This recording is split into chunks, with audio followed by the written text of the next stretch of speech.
Payback time. Revenge has blinded me.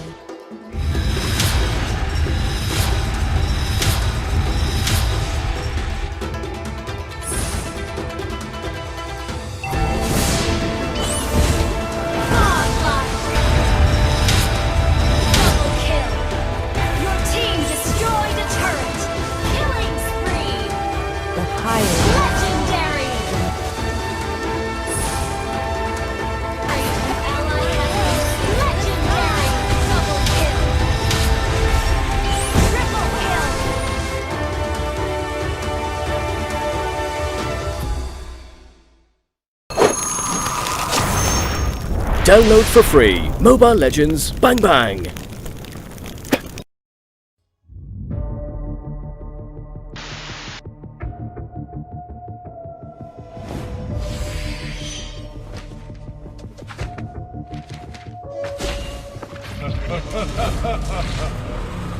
The strongest ninja has arrived. Ame no Kagaki will devour you. The ignorant are fearless. Even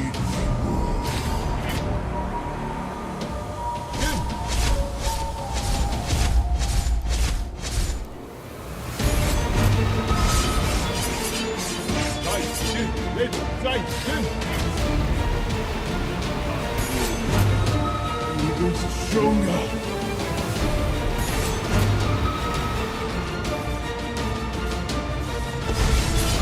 All of this you make my Shut down! Killing spree! Unstoppable! Double kill! Godlike!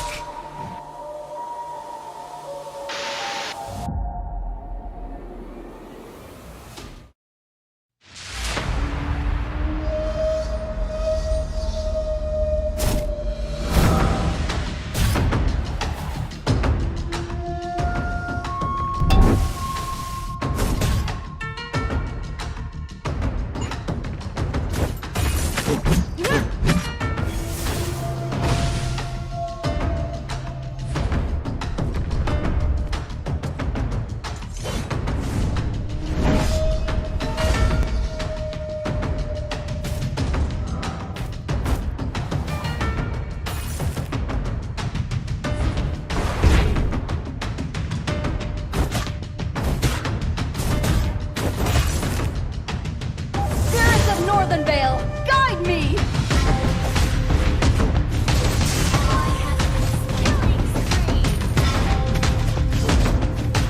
People of Northern Vale may be defeated. We never had of Northern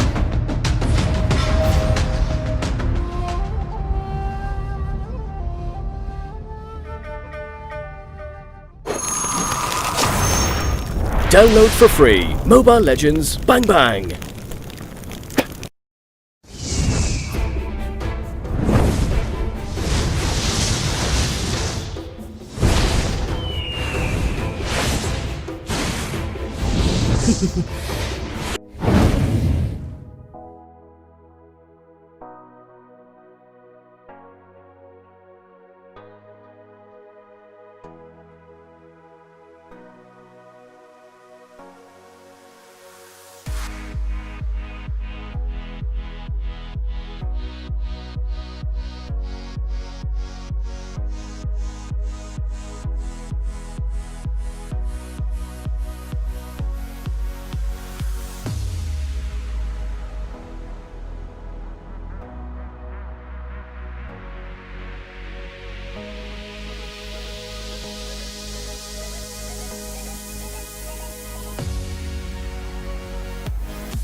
Payback time.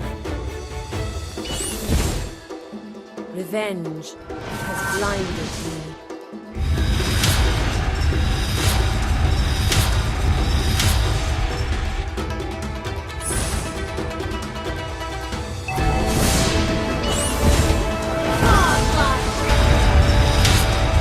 Double kill. Your team destroyed a turret. Killing spree. The higher Legendary. Ally has been legendary. Double kill. Triple kill.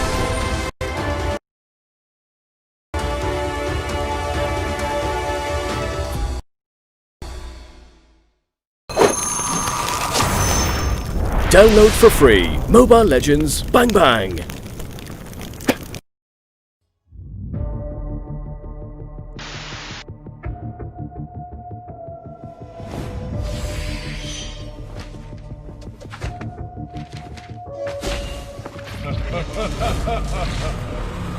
The strongest ninja has arrived. Ame no Kagaki will destroy you. The ignorant are fearless.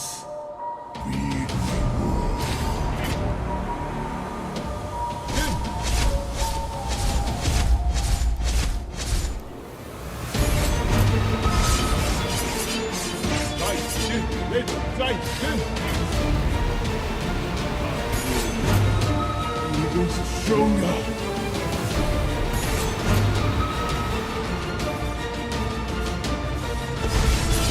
All of this you make my Shut down. Killing spree. Unstoppable. Double kill. Godlike.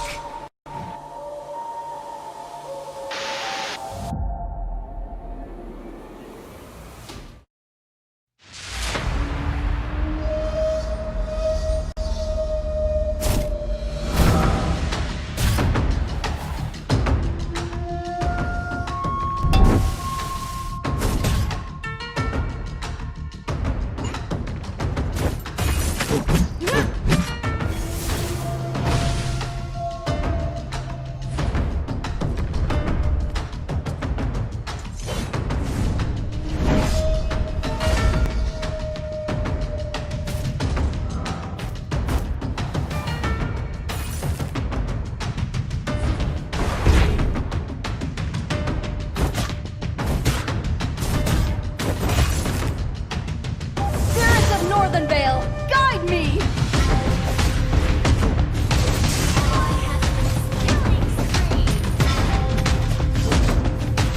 People of Northern Vale may be defeated. You never had Spirits of Northern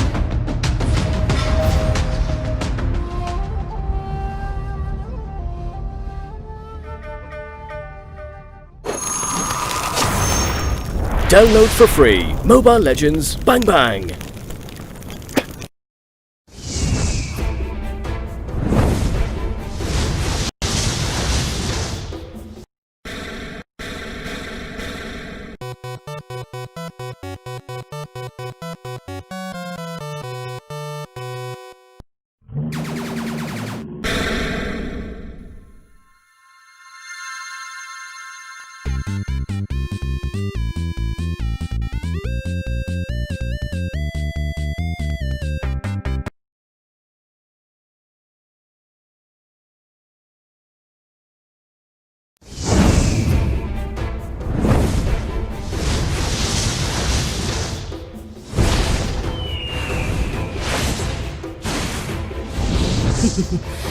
Payback time. Revenge has blinded me.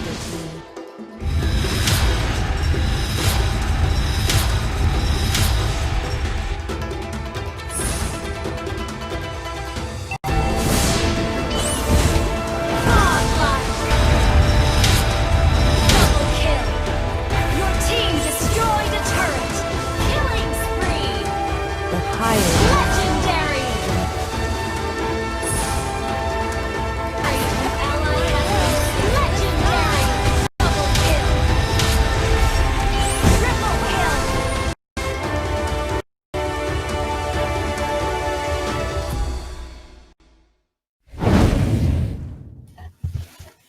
Hello there, ladies and gentlemen. Welcome back. We are back from our lunch break for the RO16.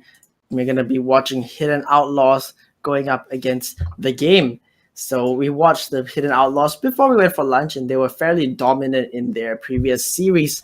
So I'm definitely excited to see if the game can kind of match up to their level and maybe pull off some Yuzhong 1v4 plays like we saw last time. We'll be getting into draft any moment soon, but for whatever reason, if you haven't eaten your lunch yet, and if you still don't know what you want to eat, do check out our sponsor, Kaiju, for some amazing monster meals. They serve bento and they do delivery as well. So head over to www.kaijukaiju.com if you guys want to check those out.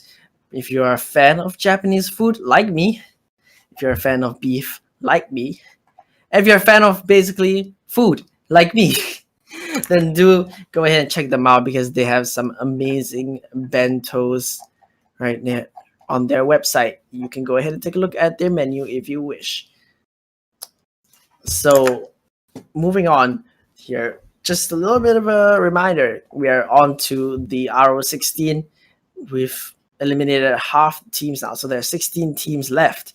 And then after the RO16, we'll have the quarterfinals, semifinals, and then the finals to conclude the day. So it's a single elimination best of 3 format, which means that even if you might drop a game at the start, it's definitely not over for you. What are the teams playing for? They're playing for some pretty good prizes. In first place, if you win, you get $500 worth of vouchers, 1,500 diamonds, and $250 worth of Kaiju or Nasi Nuri vouchers. And in second place, you get $400 worth of vouchers, 1,000 diamonds, and $250 worth of Kaiju or Nasi Nuri vouchers. Third place, you get $300 worth of vouchers, 500 diamonds, and $250 worth of Kaiju or Nasi Nuri vouchers. Now we are in the draft and we are ready to get going. It's again Outlaws versus the game, and we already see the bands starting to come out there. We have a Yuzhong band, we have a Popol and Koopa band as well on the side of Outlaw, a character that we haven't really seen at all today until now, which unfortunately we won't be seeing it again, but it was changed to make it less of a tank and to give it some additional damage as well to help it be more of the marksman that it was intended to be. Now Helker also being taken out, and I just want to talk a little bit about the Yuzhong ban, in fact, because we've seen the Outlaws use that to great effect. Again, I keep harping on this, but they had a 1v4 moment where their Yuzhong basically killed everyone. So it's good that the game banned that one out. They banned out the Khalid as well, which is another pick that the Outlaws have favored throughout their series. Now the Outlaws have the first pick and they pick up the Atlas as their first hero.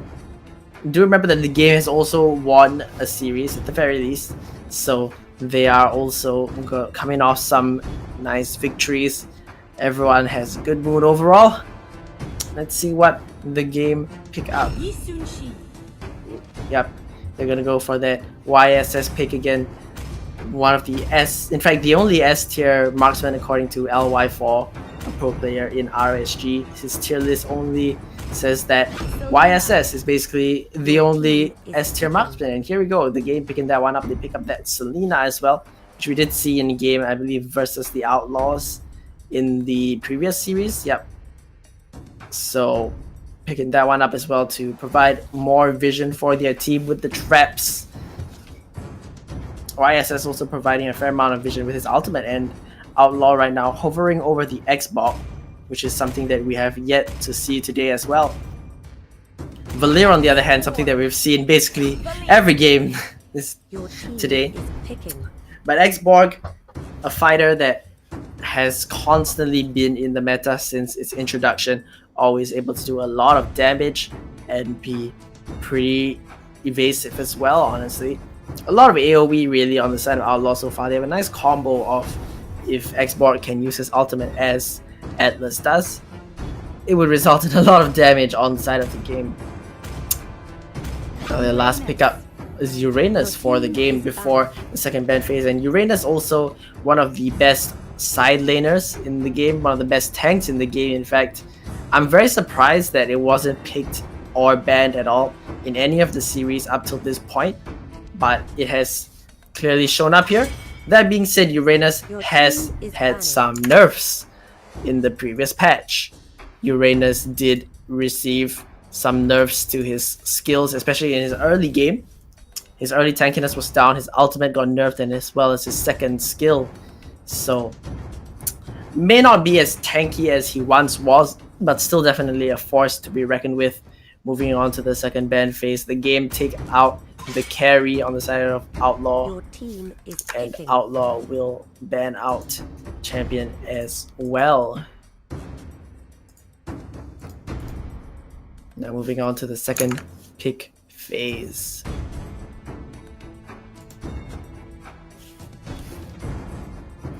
Let's see what the game will pick up. They still don't really have any engage, I guess.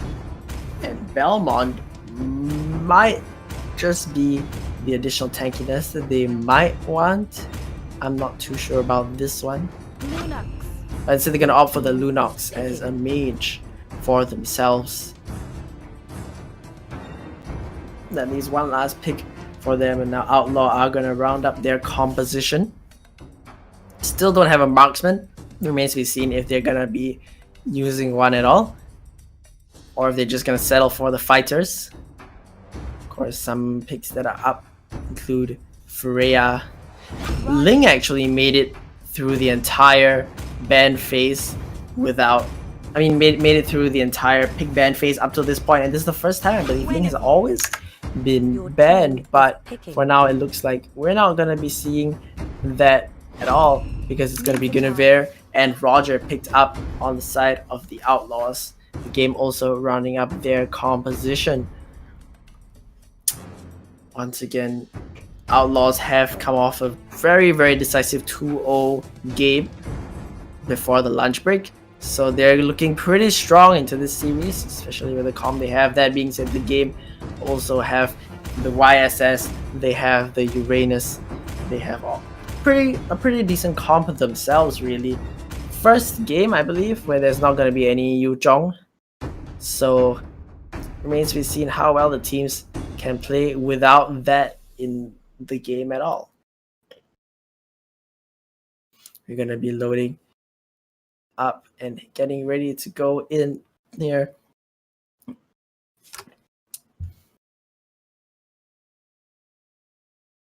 They have a Ministar as well on the side of the game, and that will provide them with some additional frontline and tankiness, and will potentially help the team to snowball a little bit. All troops deployed.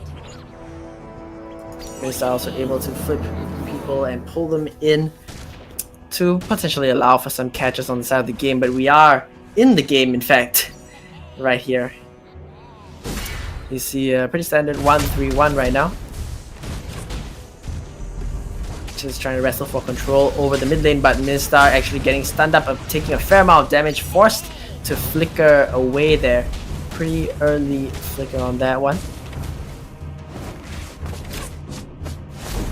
He's gonna start moving over, and look at that, Selena just basically doing the entire camp there for the YSS. And then the last second he comes over and takes it. That is how hyper comps be like, though.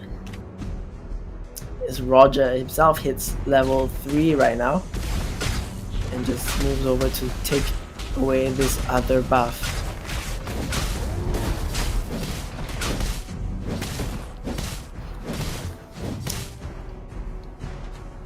Now, there appears to be a little bit of a more focus towards the top side for the game, and that is fair because the turtle is going to be spawning up there first.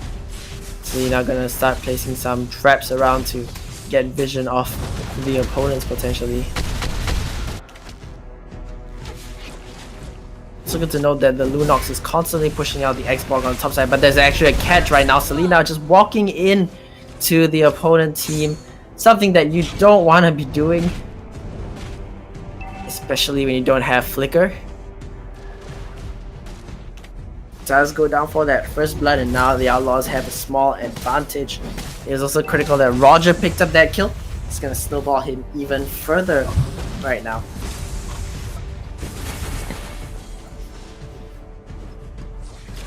Four members are hovering around that top side right now, but it's Uranus actually in the bottom side who is able to just clear out the waves behind the turret and zone out the Guinevere. That being said, Roger is coming down, and so is the rest of the team. Can Uranus escape? Looks like the nerfs to his early game tankiness were perhaps not enough to take him down there, as he drops so low, but just not low enough. But all that pull in there on the Roger, dropping in below half health. The YSS ultimate will chip him down as well, and Xborg actually falling in the top lane right there to the Lunox. A very nice kill there with some little assistance from the Selena as well as the YSS ultimate.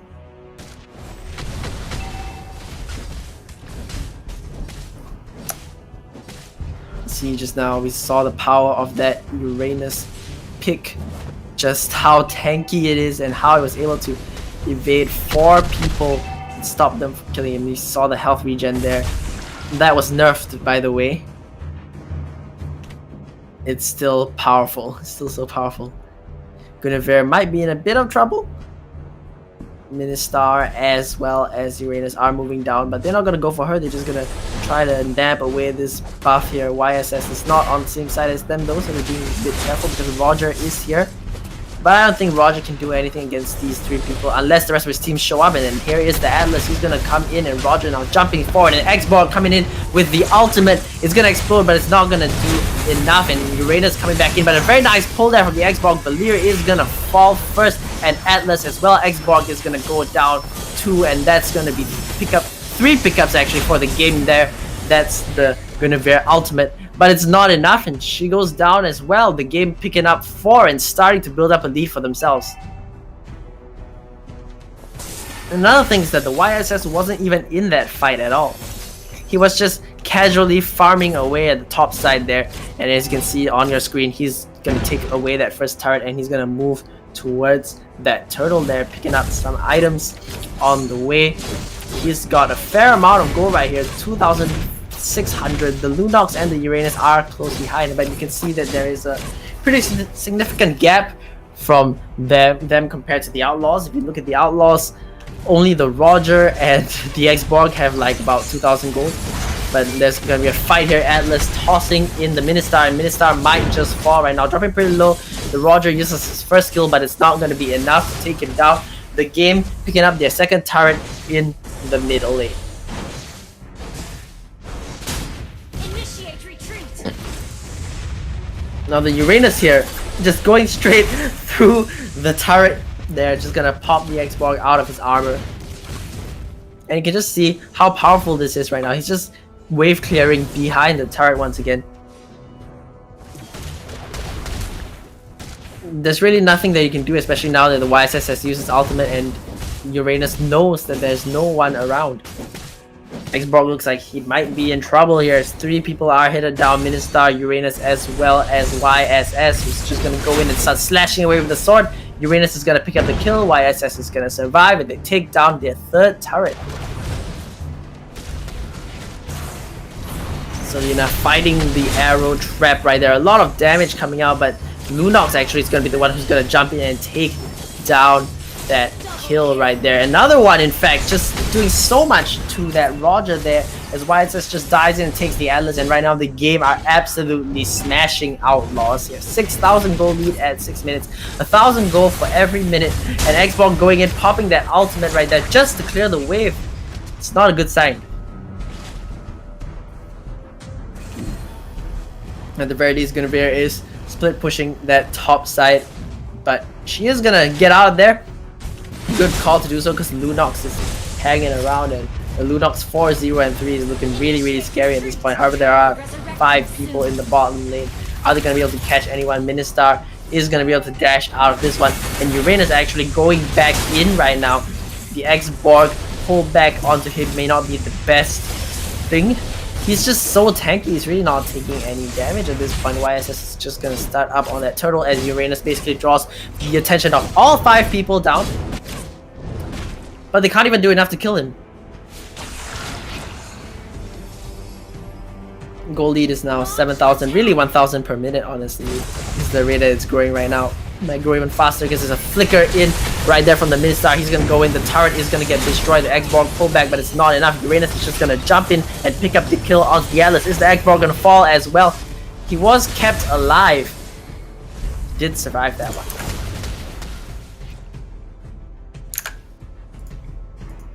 Now there's a little bit of a moment of respite for now for the Outlaws to kind of take a little bit of a breather right now, but what they're not going to be able to take is their jungle at all, because it's just being taken away right by their opponents. The game are just styling on the Outlaws at this point. Enemy missing. YSS is going to start pushing up that top lane, being it's going to be joined by Ministar as well, as we see the 5-man rotation up towards that. Ministar is gonna land a pull onto the X-Borg once again, and the X-Borg, his armor is barely got any health right now. Atlas is gonna throw someone back, and the ultimate from the X-Borg actually helps Guinevere take down the first person, but look at that, Uranus in the middle of everyone. Lunox is now unstoppable, Selena picking up a kill as well. Lunox finding that double kill, and 3 members down on the side of Outlaws. The game are gonna be able to push it.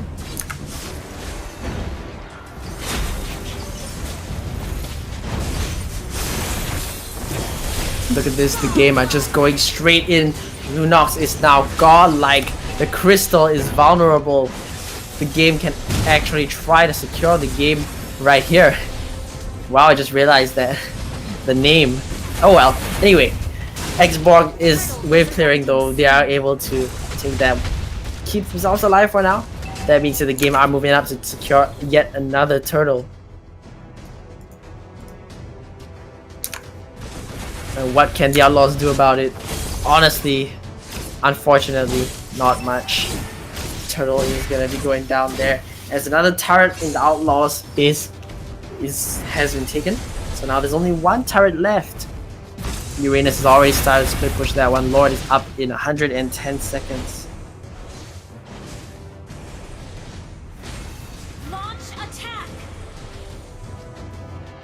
Level 13 going on 14 for the YSS.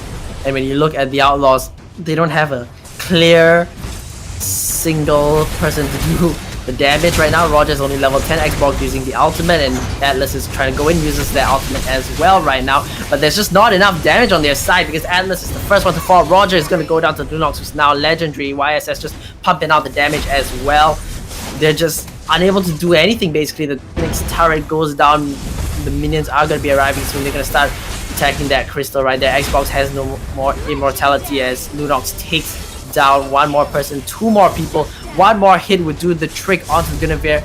The YSS ultimate, YSS arrow, I mean, will not find it, but it will find the crystal as the game pick up game 1.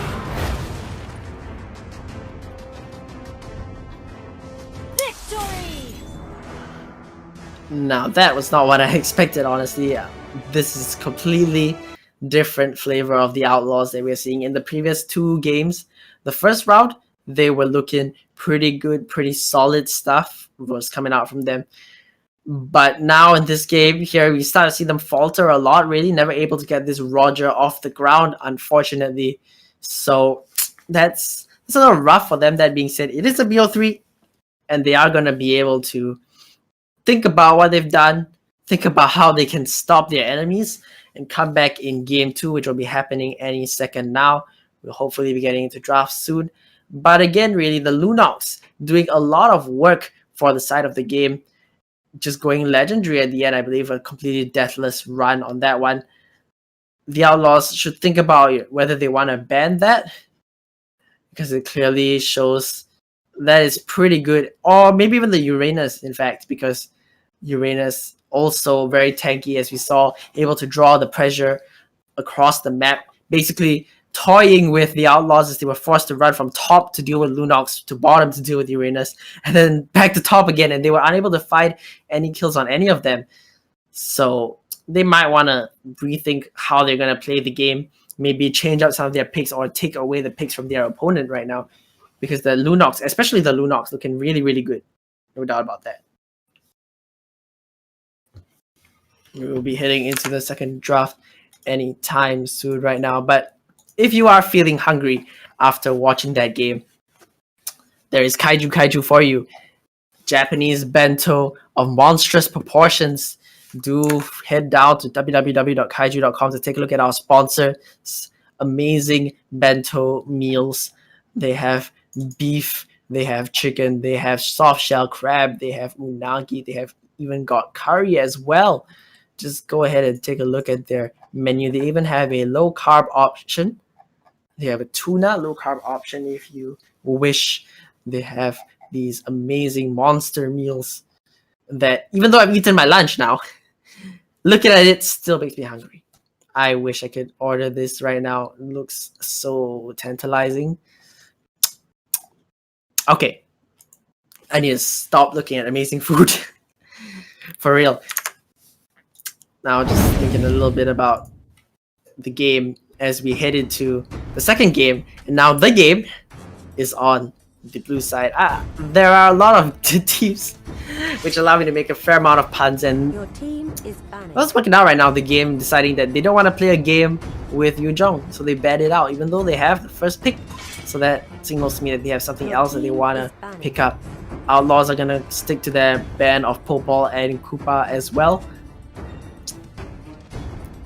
The game, are they going to ban something different, or are they just going to stand by their previous choices? Now, I really do think that the Outlaws have to ban that Lunox. It was just too strong. The game are sticking again with a Khalid ban on the Outlaws. The Outlaws this time actually opting to ban out the YSS. That does leave the Lunox open. It leaves the Uranus open as well if they choose to pick it up on the side of the game. What is their first pickup gonna be? I think they could just pick up their Atlas, which is a very typical first pick. But they're actually gonna opt for the carry instead, Picking. already showing their marksman. That leaves a whole bunch of picks open for the Outlaws. They have the Atlas, they have the Valir, they have the Lunox, in fact, which they're gonna take away from the game. They're not gonna take any chances anymore with that one. What else are they gonna pick up on the side of the Outlaws? Kufra. They're gonna pick up that Kufra as well to aid in the engage. So Atlas is available still, Valir as well. If the game chooses to pick those two up, would be fairly standard. Uranus also is open, and the Outlaws opted for the Kufra instead of that one. So might see the Uranus pick up here instead for the game.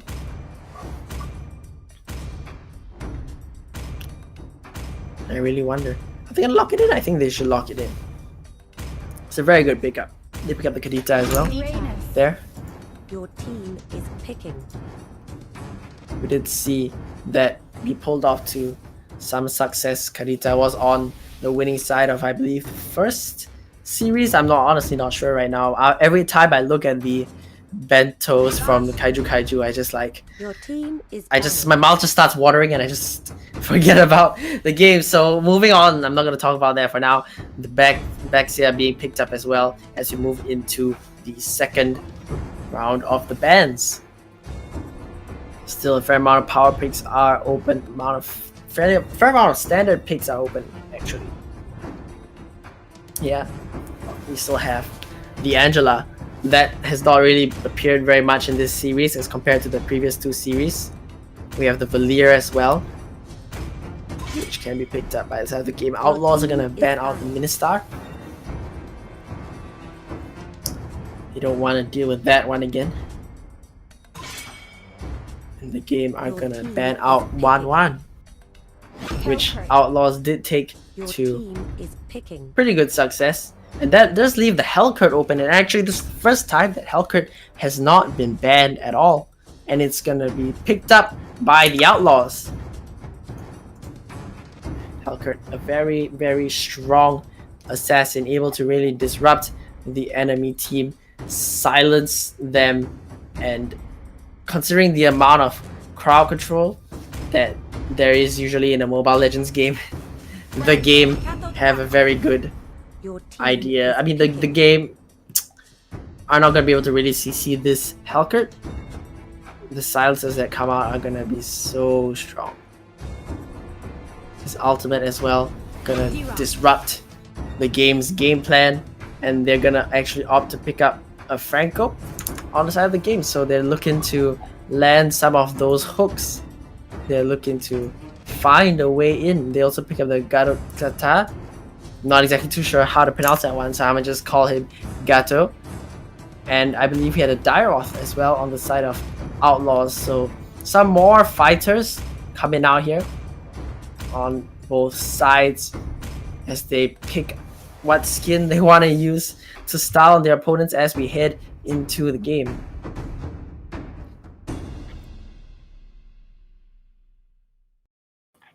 Now, Dairoth hasn't been seen at all today until now as well. So we're seeing more and more of these different picks with the Ministars and the Dairoths and the Gatos. Yeah, I'm just gonna stick to that. And Hellcurt, of course. The first time it's been picked up. 5 seconds till the enemy reaches the battlefield. Outlaws have no marksmen All this troops round. deployed.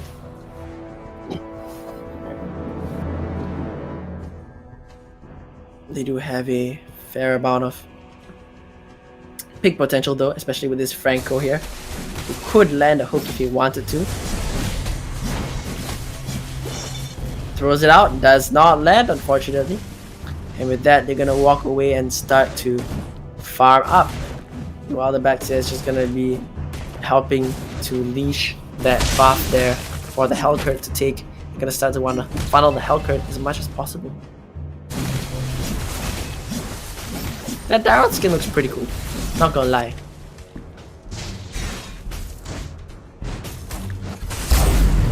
Getting the Hellcurt up to level 3, gonna give him both the buffs right now. Meanwhile, on the other side, Carry is just gonna kind of solo clear this jungle right now. Doesn't need too much help, of course. There is some help from the Kadita.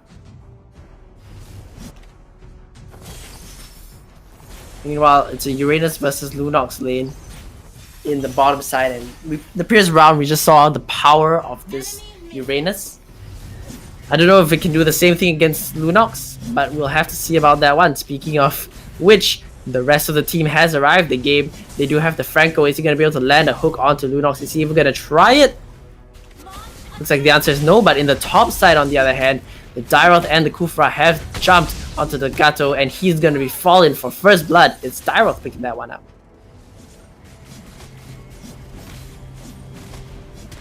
Uranus starting to proxy clear the farm right there.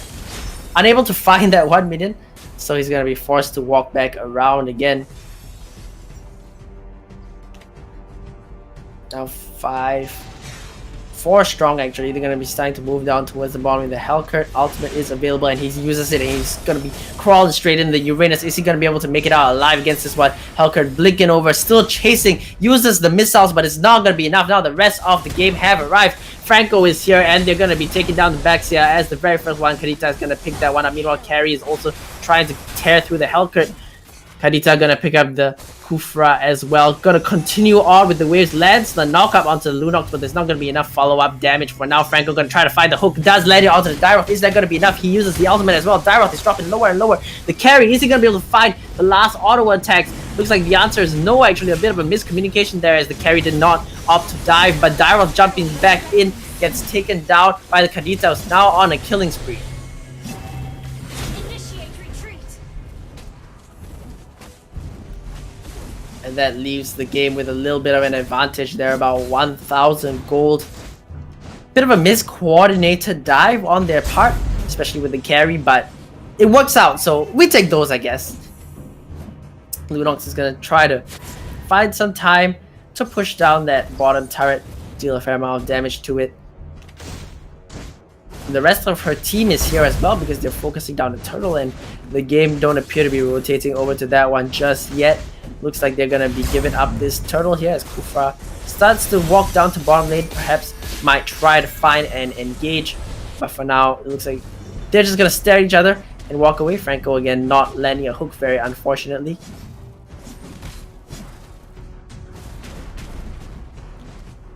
Carry and Hulker are both level 7 though, and they're both hanging around here. Kadita gonna jump in with the waves, will land that knock up here, but Kufra just gonna ulti her, silence her, and gets shut down by the Helker, who now pops his ultimate. Here comes Gato, he's gonna jump in, he's gonna land the damage onto the Kufra, he's gonna take him down. They're a 1-for-1. But critically, Dyroth is gonna be able to probably take this turret down here, uses the attacks, takes it down. He's gonna run out of this one. Is he gonna get hooked? Nah, he's not gonna get hooked. He's fine. With a little bit of a Naruto run there from that skin. In the bottom lane, things not looking very good for the Uranus at the moment, taking a pretty fair amount of damage right now. Dropping. And the rest of the Outlaws are nearly here. Dude, the Helker just does so much damage at this point. Easily takes down that Uranus.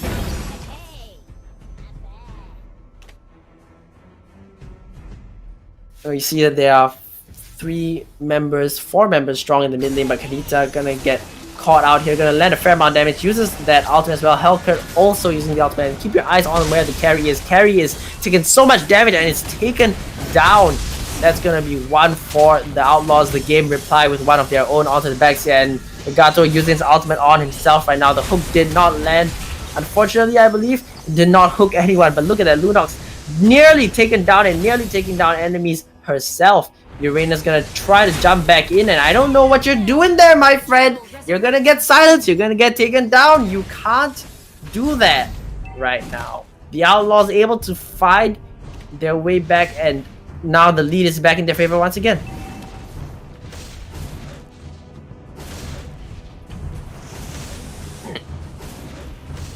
Uranus starting to build a couple of items already. Kadita is 4-1, so it does have pretty fair amount of damage on herself. Structure wise, things looking pretty even across the board. Each team has taken down 2 turrets, but the difference is really between the carry and the Hellcat right now. Oh, let's see, a little bit of a jump in from the Uranus there. The hook unfortunately does not land again, and the Franco's hooks have really not been on point, which is most misfortunate really.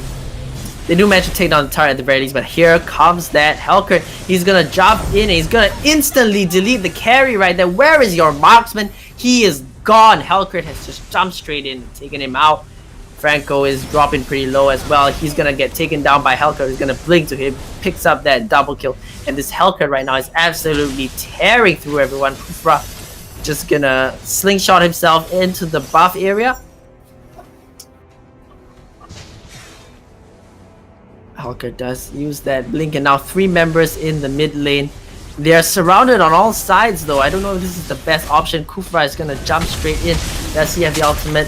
No, he does not, and that means that he's just gonna get taken down there. A little bit of an overcommitment on their side. What are the game gonna be able to find from this one? Might not be able to find all that much because the Lunox has used the ultimate once again, but they're a nice hook there onto the backs here, taking him down. Now the suppression onto the Lunox as well to make that a 3-kill advantage for the game. as they now take control of the game once again. And they're gonna start pushing in. What can the Hellcat do? Honestly, I'm not too sure about that. The Franco hook does miss though, and that means the Hellcat is gonna stay alive. Carry able to secure that turret. Turtle resurrecting soon. It's a very back and forth game, ladies and gentlemen. If you look at that graph right there, it's gone. Blue and red is just flip-flopped the entire time, and now it's in the advantage of blue. So are they gonna falter again? The Hellcat ultimate being popped right now. He is on the prowl, he's on the chase. The Uranus is there, and the Uranus is running away, and the turtle is stolen away by Kadita. Very nice steal right there. Kufra gonna go down as well. Now it's on the Hellcat. What is he gonna be able to do? The carry is still pumping out damage. Is the carry gonna go down? Yes, the carry will go down to Dyroth, but so will the Hellcat. But the Dyroth is starting to tear apart his opponents. The Uranus is here to try to save his Franco. He might go down himself though. Tanky, but not tanky enough. Lunox gonna pick up that kill. That being said, the game did steal away that turtle using the Kadita. And now if we just take a little look at the gold, Hellcat with about 600 over the carry right now, but it's actually Gato with the most gold on the side of the game. The Outlaws have the Hellcat and the Dyroth. Lunox kind of trailing a little bit behind right now, but the gold overall more evenly distributed for the game. Is that a good thing? I'm not too sure about that. I like to see more of the gold onto the carry, but I mean, if you have a gold lead, you take it, I guess. It's 3,000 gold still.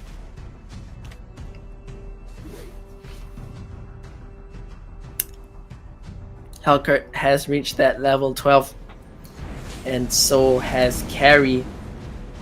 They're starting to ramp up a lot of damage already, as we saw just now. Hellcat really able to one-shot the carry entirely. But in the top side, Gato taking a fair amount of damage, gonna get slowed, gonna get jumped on, silenced, and taken down. Hellcat picking out that kill. Now it's gonna be a 4v5. The game have lost the member with the most amount of gold, and they decided not to take that fight, and I believe that that was a good call right there.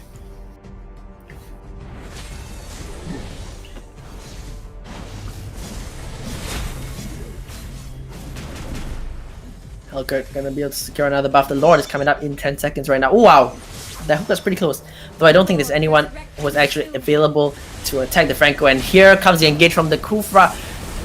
It's gonna be the ultimate coming in from the Hellcat as well. Tries to jump on the carry, but he's just not able to. Carry is just so fast. Now carry can start tearing people apart. Hellcat meanwhile is gonna start to get to work onto the Uranus, but for now Baxia as well as Kufra have fallen. That's both tanks. Dyroth was not in the fight either, and Hellcat unable to jump onto the carry, unable to do any damage at all in that fight.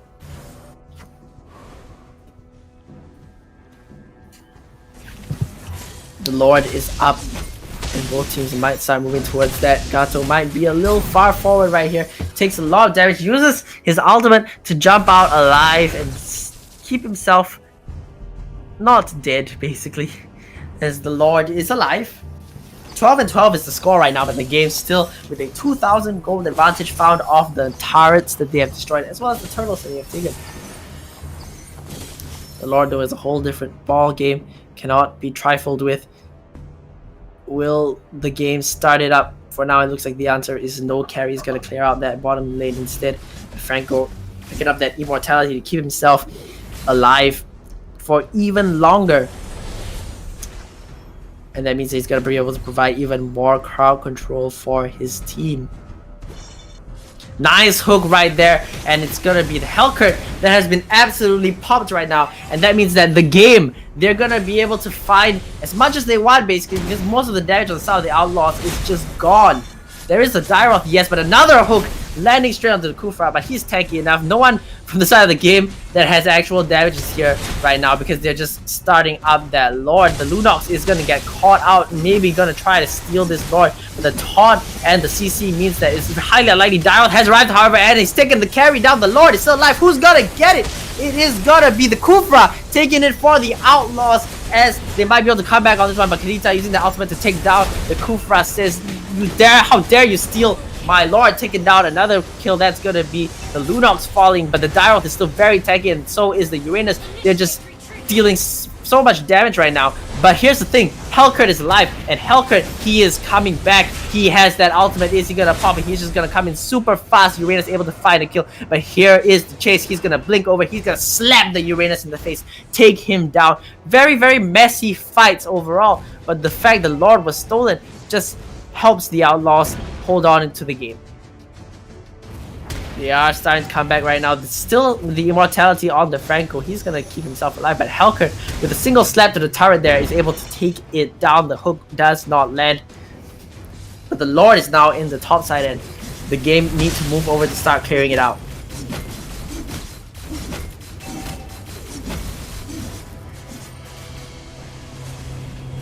Dyroth still pushing the bottom side there. Gonna take down yet another turret there. Picks up an item too. Dyroth actually being dishing out a lot of damage in the previous fight when Hellcurt was basically non-existent. The game was somehow not able to 5v4 that one, and they got their Lord stolen because of that.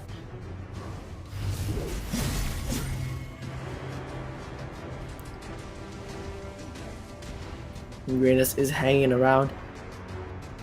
Just gonna continue to clear out those side waves right now. Please look at a little more dire for the game as the Outlaws have about 1,000 gold lead right now. And once again, the goal has flip-flopped. It's like about maybe the 5th or 6th time that this has happened this game. But the Outlaws find themselves in the lead, and the game find themselves with their foot kind of stuck here. Lord is coming up in 2 minutes. I'm not too sure if the game will last that long. If the Outlaws can find themselves a decisive team fight, they can take the win.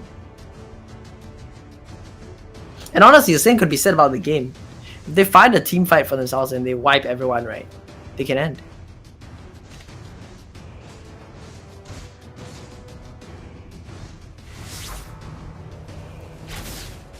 Kufra opting not to jump in there, decides that he's not gonna overcommit to anything.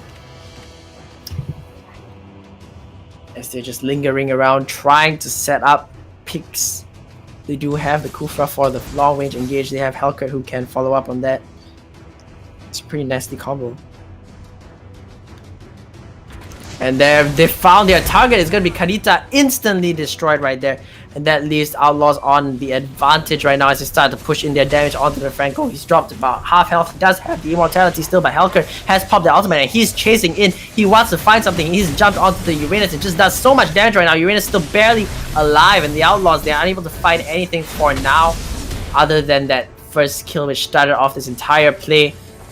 But still 20 seconds on the Kadita, and they're just gonna steal away all the buffs and just try to cripple the game really.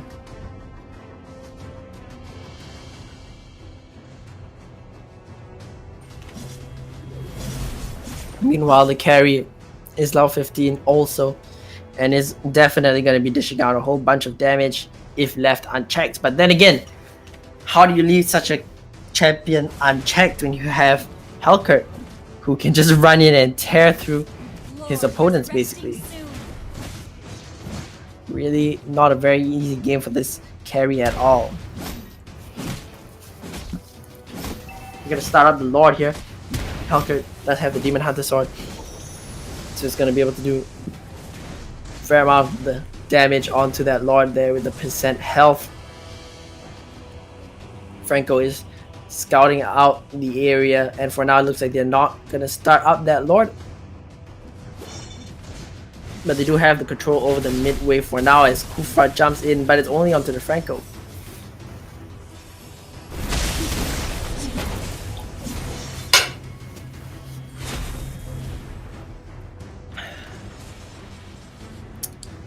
The game's starting to move up again and get control over the Lord, but Uranus, he is not in the best position. Gonna face check straight into a Kufra, as well as that Hellcurt drops to below half health right now as the engage begins. Baxia knocked up and instantly taken out. Keep your eyes on the Hellcurt. Is he gonna be able to fight the carry? That's a nice Kufra ultimate there. Carry gonna go down as Kufra is taken out himself. Hellcurt, he is still alive, but he's running away from the Uranus. He doesn't want this right now. And Kadita trying to find as much damage as possible onto the Dyroth. Is taunted up, stunned up, but she's gone because Lunox is in the top lane while all this has been happening, and she might just pick up this turret. Looks like she might actually be falling instead. Might just... She got the turret at the very least, so I guess you could call that worth. Helcurt is starting up that Lord once again. Is there going to be any interference from the game? They do have minions pushing in, but they are moving over and they have that Franco to find the picks. Outlaws read that and they decide that they're not gonna try to take that Lord.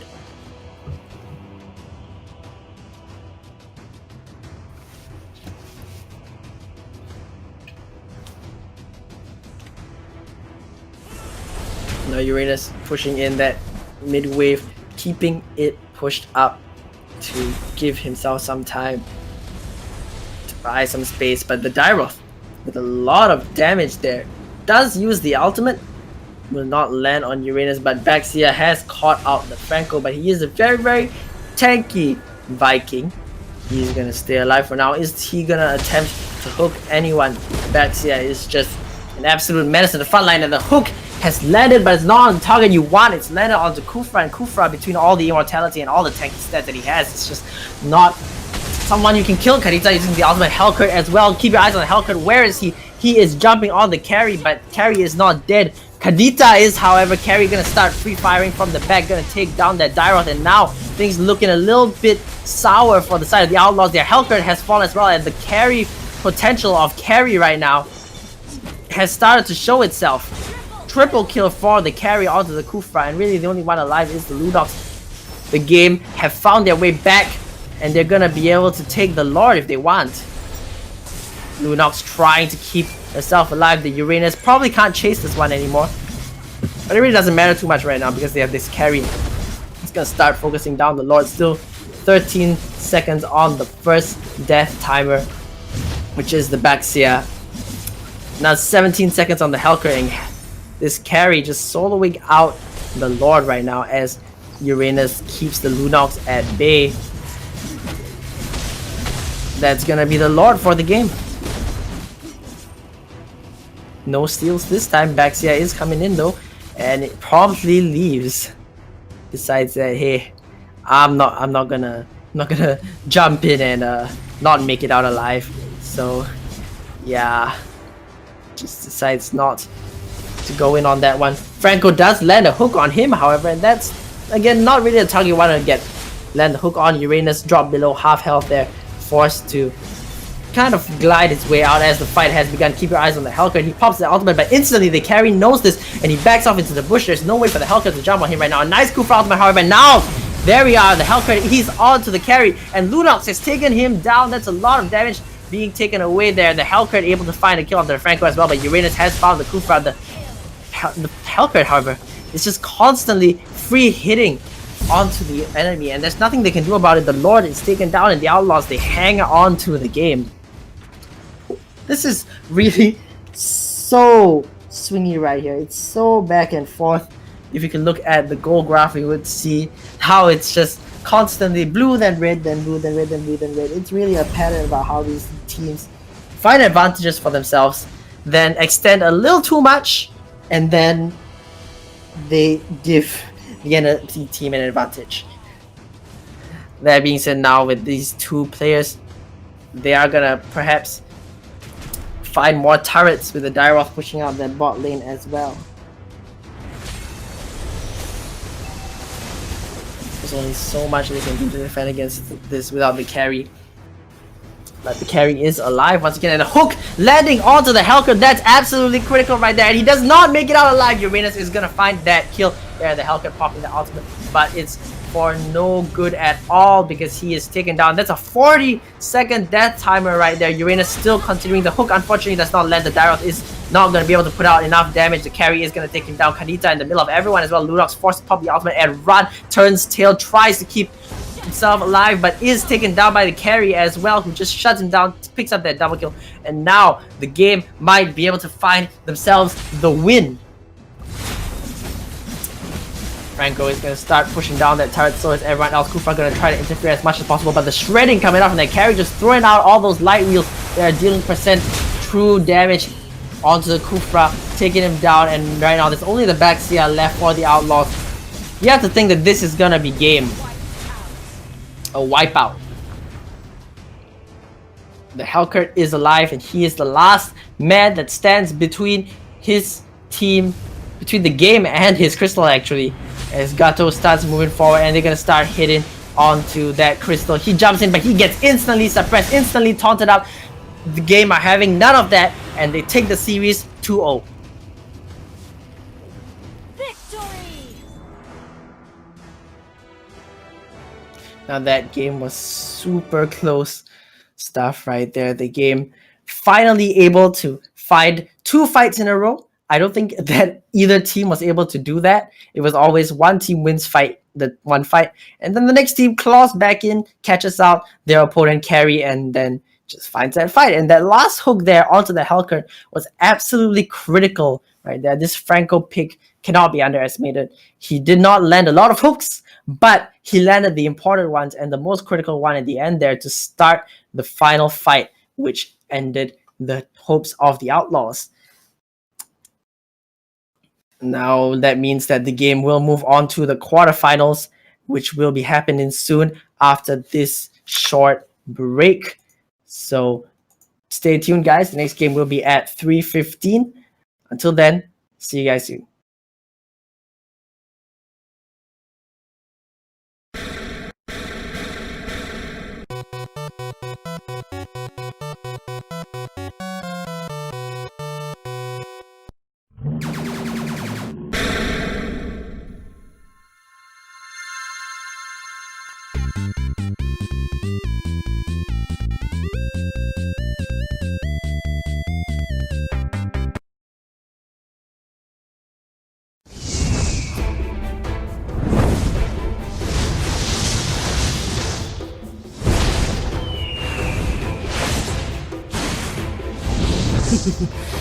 Payback time. Revenge has blinded me.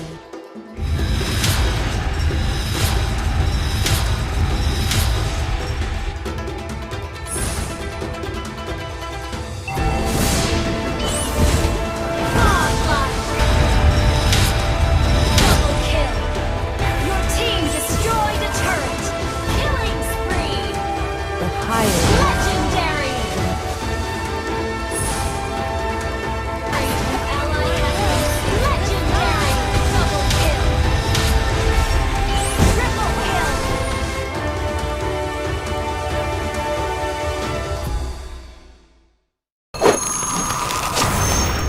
Download for free Mobile Legends Bang Bang.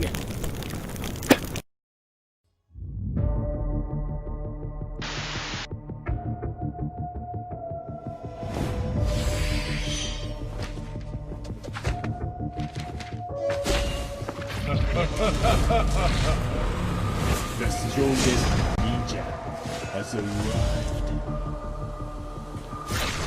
Ame no destiny will defy you. The ignorant are fearless. Read my word.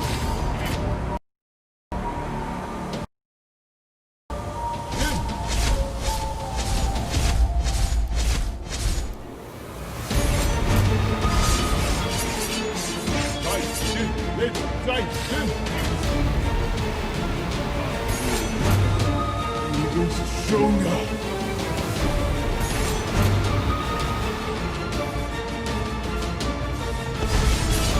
All of this you made my Shut down! Killing spree! Unstoppable! Double kill! Godlike!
Download for free. Mobile Legends Bang Bang.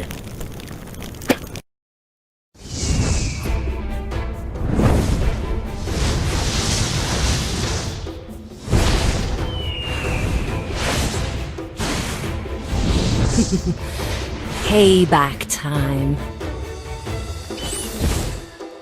Revenge has blinded me.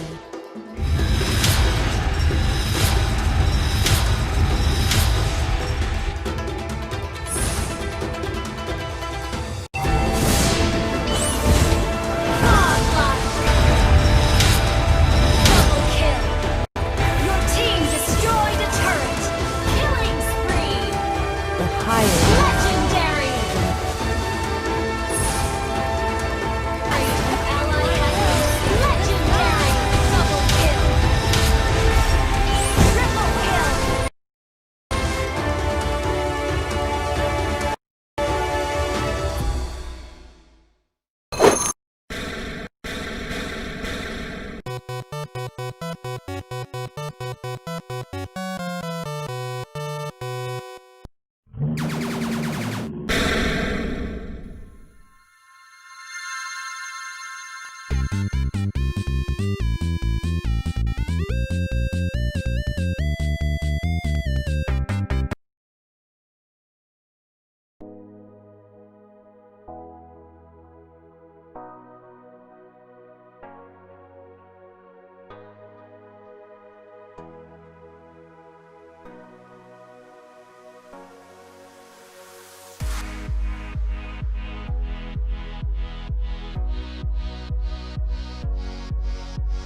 Payback time.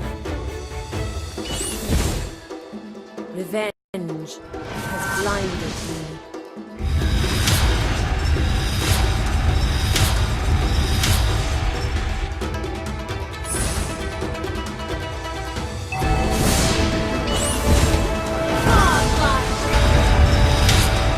Double kill. Your team destroyed a turret. Killing spree. The higher Legendary. Ally has legendary. Double kill. Triple kill.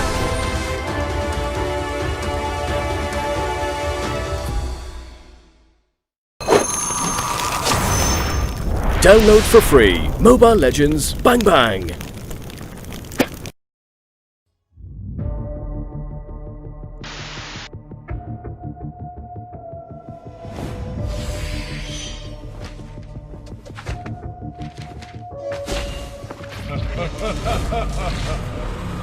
The strongest ninja has arrived. Ame no Kagaki will destroy you. The ignorant are fearless.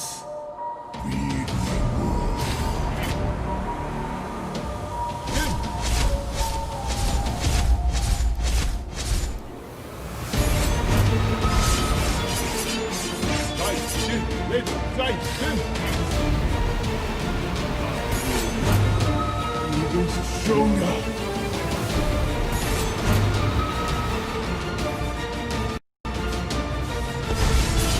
All of this you make my Shut down. Killing spree. Unstoppable. Double kill. Godlike.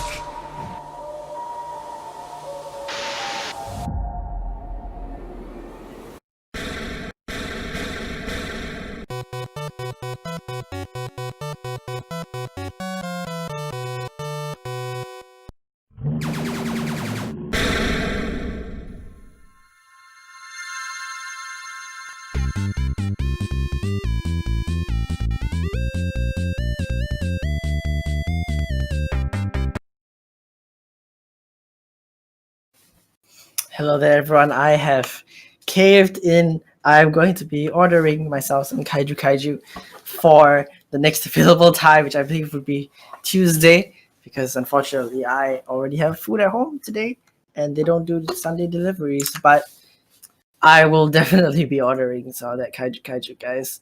You guys can join me as well. Go to kaijukaiju.com and order it. I'm definitely gonna be going for that unagyu. It just looks too good. Anyway, moving on. We have ourselves the quarterfinals right now. I'm not too sure exactly what about the teams that we're gonna be watching just yet. Hoping to get a word from about that from production soon. Actually, I was so distracted by the food. I didn't realize we were in draft. Anyway, here we see Suka Gaming go up against Underdogs, two teams that we have not seen just yet today. We see that so far there's been a Claude ban for the side of Suka Gaming.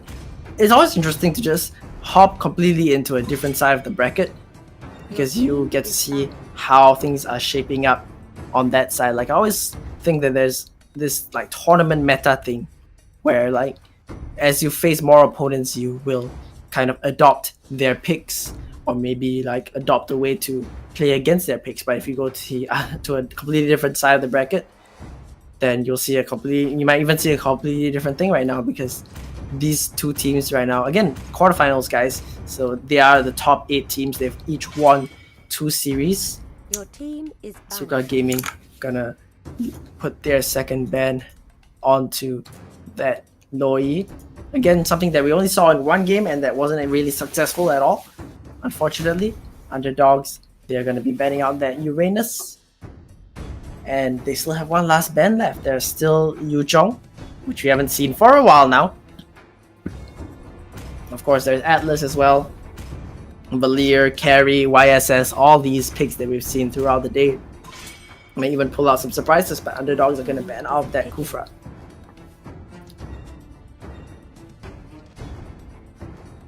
Because the question is, what are Suka Gaming gonna pick up first? And of course, it's Atlas. Was there any real surprise about that one? Not really. YSS also being picked up. Very standard stuff here. Nothing too out of the ordinary for now. In fact, nothing out of the ordinary at all. YSS and Yuzhong. That's just it. It do be that way. That's Mobile Legends for you guys right now in 2020. Very standard stuff. Suka Gaming though, what are they gonna reply these two power picks with? Veil. That is the question. Oh, they're gonna pick out that Your X team is Borg, picking. I believe. That's right, it is gonna be the X Borg as well as. I believe that's Gale? It's the wind guy. I just kind of put my finger on his name right now.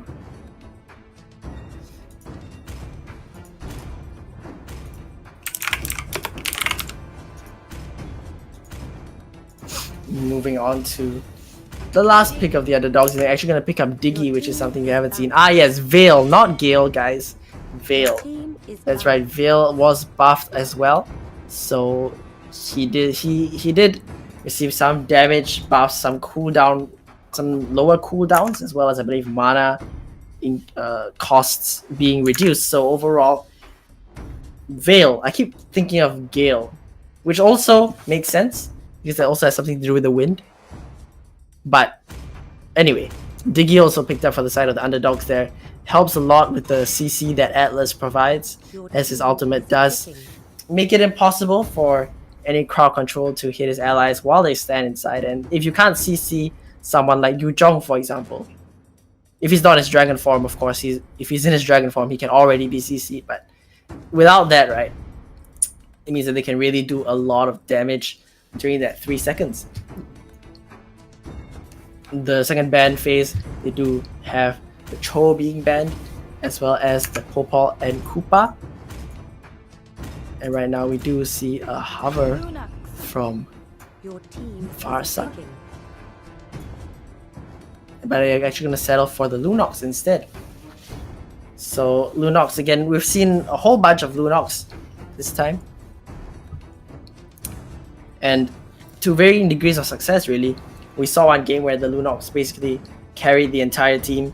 We've seen some other games where Lunox did not have a lot of impact at all on the map. I mean, it really goes both ways, honestly. But Suka Gaming, Carry. they're gonna pick up that carry, and they're probably gonna pick up the Badang as well. Your That's right. team is picking.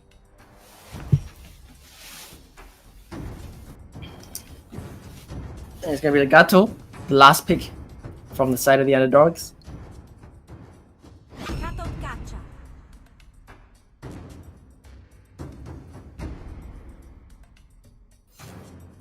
Yeah, Suka Gaming with a fairly standard looking comp, same for the underdogs really.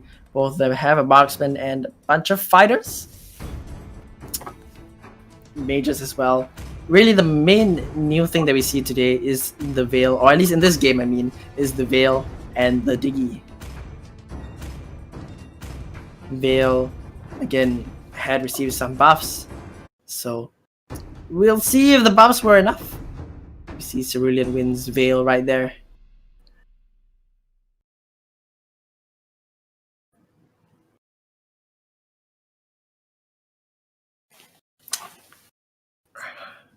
This standard carry going up against YSS.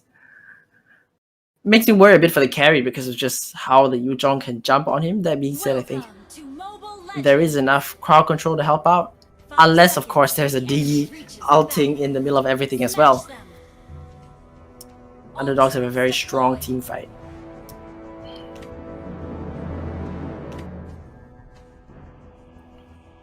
Suka Gaming do have that Badang as well though.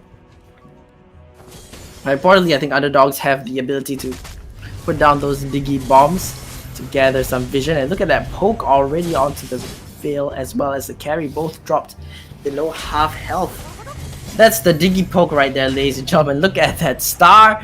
It is chasing carry and boom, 509 damage right there. Diggy just starting to show the power of this little support pick here.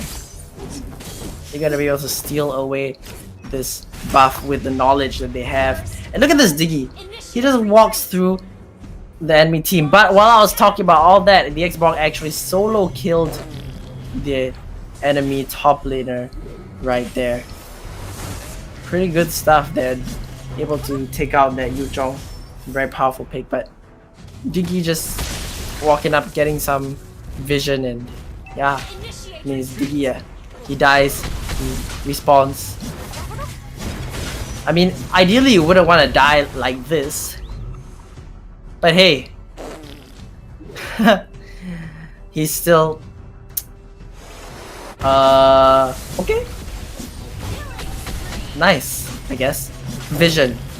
This is what he has as he just spins around on that little egg. Spawns again. And he is not gonna die. Ah, he's gonna die. Carry's gonna be able to pick up that kill once again. Yeah. Diggy really just playing for the vision right now, keeping himself on the carry at all times so his team knows where it is. The question is the amount of gold that he's giving over gonna be enough to dissuade? Whoa, that was close. Enough to be worth?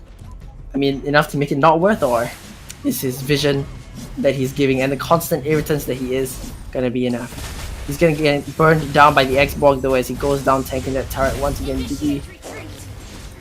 No Diggy, I guess. That was a bad pun. That should not have worked. Anyway, as we see Happy just giving us a little insight on how to play Diggy here, we just move down to the bottom side for a second here because Badang has 3 members on him. He's gonna try to stop this, but unfortunately for him, he's not gonna be able to do so. YSS is level 6, but Carry, though he's level 5, he does have himself 7 kills. So it's not 7 kills, but 5 kills. But still, whoa! Look at this Gato. He's jumping in. He had that vision from the Diggy there, and he's able to find 2 with that ultimate. Xbox forced to flicker away as well, and Diggy, he is really just in other games what would be a ward, but since there are no wards here in Mobile Legends, this is, I guess, the closest thing to it, a moving ward. It's just constantly keeping vision of his enemy, dead or alive. Solo Carry is starting to hurt because of the amount of gold he's been given, and so is this Veil, who picks up the 2nd kill of the game. The turtle was taken down by the YSS, but now Yu Zhong is in the middle of everyone.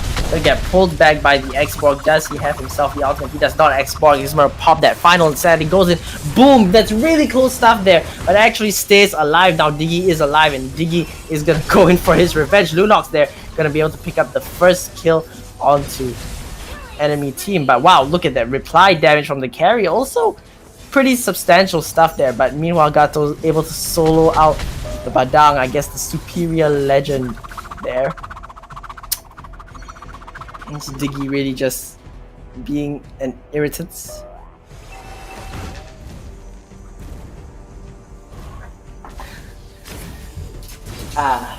Diggy. YSS is farming in the mid lane though, and does have a fair amount of gold to his name, a little more than Carry, which is kind of surprising considering the amount of kills and assists that the Carry had from getting the kills off the Diggy. Regardless though, the Gato also has a lot of gold, about 3,500 over his opposing laner. Gato gonna jump straight in and uses that taunt, picks up that Carry, and he's just doing so much damage at this point. Gets thrown back, but I don't think it really matters too much. Xborg has come in, however. Is he gonna use that ultimate? He does have it. Chooses not to. Meanwhile, Lunox taking out the Gale, and Badang will take out the Lunox. Xborg It's not gonna be able to find anything other than the Diggy, who at this point isn't really a find at all. 0, 10, and 5, but providing a lot of vision and just being super irritating nonetheless. Look at this man. Turtle resurrection He is soon. doing Diggy things really.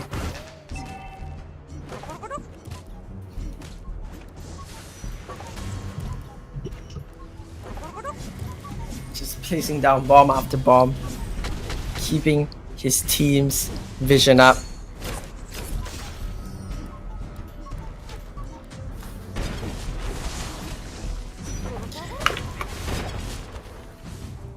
If anyone can lend some insight as to this Diggy's 6000 IQ plays here, please. Initiate retreat.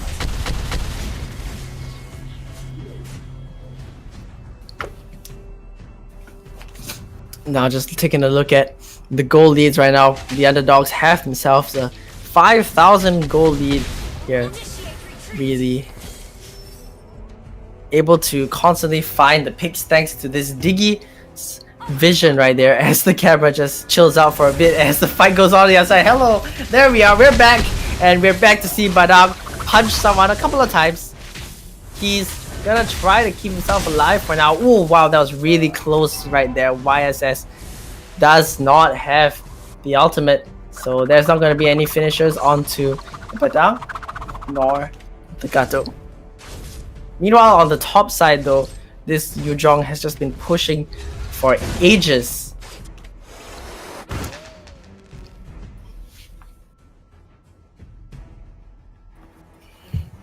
And Diggy, once again, giving his team all the vision that he needs. And again, it's so mad because Diggy never actually dies. I mean, he just reverts to his little egg thing. He just runs around and spins and just is annoying. And it's working for the underdogs really. They have a 6,000 gold lead now. I could actually play this Diggy, you know. I think. Like, if I played Mobile Legends, this is my spirit. This is my spirit hero right here. You know, you can go 0, 16, and 5, but if you just keep giving your team vision, it always works out. And oh, he gets stuck there in that little Badang wall. That's a way to stop the vision, I guess. But happy here. He's happy to die. Because it brings vision again.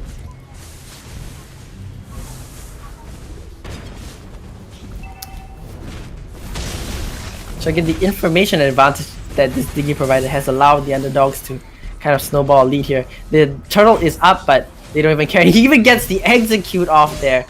Now he provides vision for everyone, and they're trying their very best to go in. But the Gato has jumped straight into everyone right now. How much support is there for him? He doesn't even need it. Just absolute monster right there, taking out the Atlas. Everyone is from the Suka Gaming is gonna start falling. Here comes the Yuzhong. He's just been in the top lane the entire time right now. Tries to foul and dive a little bit. Xborg has the immortality to keep himself alive for now, but this Veil right now is just unable to do anything to this Yuzhong. Level 12. Even the Diggy who's just been dying constantly is out leveling him. Really kind of sad, honestly. But Gato in the top lane constantly able to push away anyone who dares to step near him. However, YSS using the ultimate is able to pick up the Veil. Not even too sure how that one happened.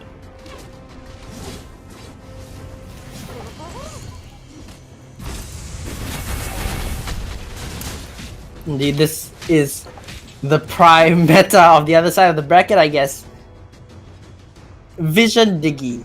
I don't know, what's the official... I don't think there's like an official name for this right now. I'm trying to get as much information as possible on it.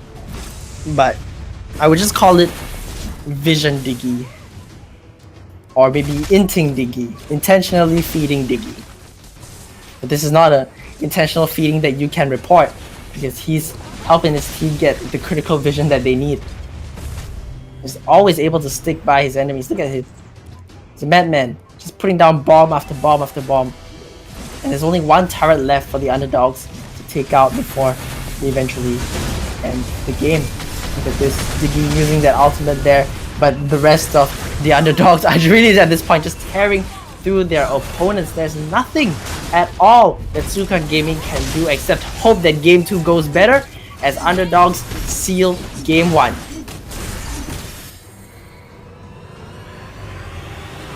Yeah, that's Diggy, I guess. Victory! Really, at this point, Suka Gaming asked themselves, how do we deal with this Diggy? If they don't know how to deal with the Diggy, then they need to be like me and go and Google how to counter this Vision Diggy. See, it's the MPL Filipino Diggy. Thanks Twitch chat for that. It is the way it is, I guess. I will be attempting to get as much information as possible into my brain about this Diggy because we might be seeing it a lot more considering the success that we've seen in this first game right now, and it appears that no team really knows how to cancel it. So yeah, we will be getting into game 2 at any moment soon.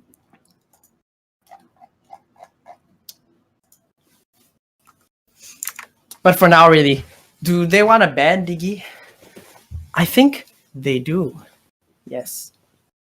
So thanks to an article that I just took a look at right now, it talks about how this Diggy even worked, right? And basically, it's because the other 4 players on the team had more power and a higher level than everyone else. And it also confuses the concentration. It really disrupts you, honestly, because you're like, what is he doing? And then it leads you to kind of make questionable plays. Because I mean, I guess if you don't know, if you yourself as the Diggy don't really know what you're doing, the opponent sure as hell doesn't know what you're doing at all, and they'll be as confused, they'll be even more confused than you. And then he just gives vision and allows his opponents to find out where, allows his team to find out where his opponents are. And as you can tell, I am rather confused as well. And this is the without caring about anything stuff. That's right. So we move on to the second round here of this BO3 that will be happening at any time soon. Really, how do you deal with this Diggy at this point?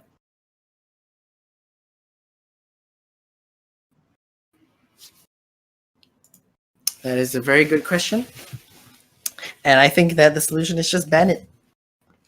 You don't want to have to kill this guy like 20 times and then he still ends up helping his team to win because he gives vision of everyone on the map and it just allows you to out-rotate, right?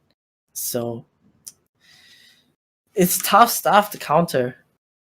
I mean, I'm not an expert in Mobile Legends, unfortunately, but you know, these players probably would do better in the game than me, as I am pretty much a scrub at ML in terms of at least actually playing the game.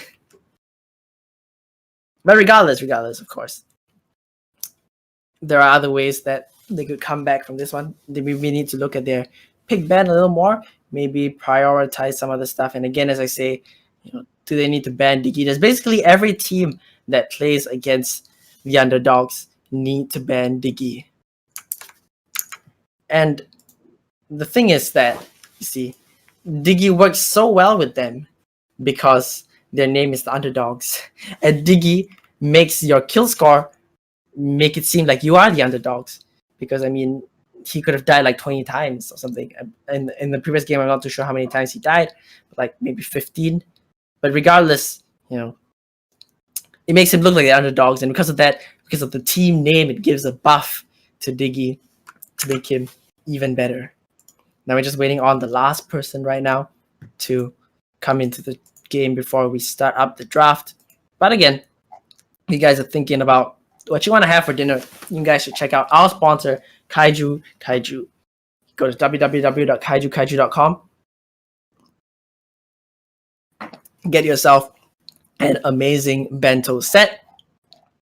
We have so many different options that you can choose from. If you prefer beef, chicken, or seafood, or even if you want to go for a low carb meal, they have all those options for you right there. I am definitely ordering this one soon. Unagi, eel and beef fried rice. And I love unagi, I love beef, and I love fried rice. Okay, to be honest, I just love food in general. So that's what I got going for me, I guess, as we head into the next draft here. Again, Suka Gaming versus the underdogs. And now the underdogs have themselves the first pick. So the question is really, will Suka Gaming ban the Diggy? Will they pick the Diggy? Will they find a way to counter the Diggy? Your team is banning. That remains to be seen, but Suka Gaming or the underdogs are just gonna opt to ban Your out team is the banned. Khalid first. As Suka Gaming choose to ban out the Claude.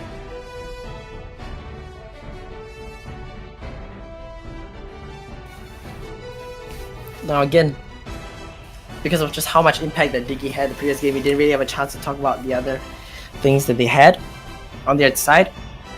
I mean, they had themselves the Yuzhong, who was basically left untouched the entire game until he came in with that Black Dragon at the last second.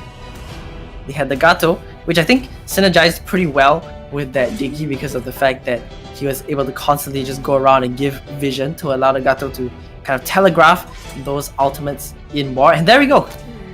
That's the Diggy ban right there. They don't want to be having any of that. Your team is At all. picking. And they're gonna pick up the Uranus as their first pick.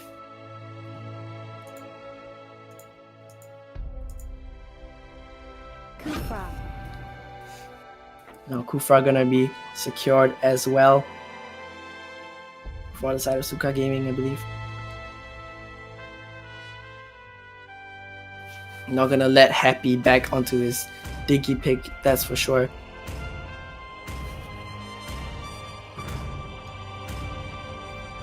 Suka Gaming, they're gonna pick up that Your team Yuzhong is picking. also. So again, two power picks here for the side of the Suka Gaming so far. Underdogs have their chance to reply now, and they're gonna reply, of course, first with the Atlas, which surprisingly made it through the first three picks.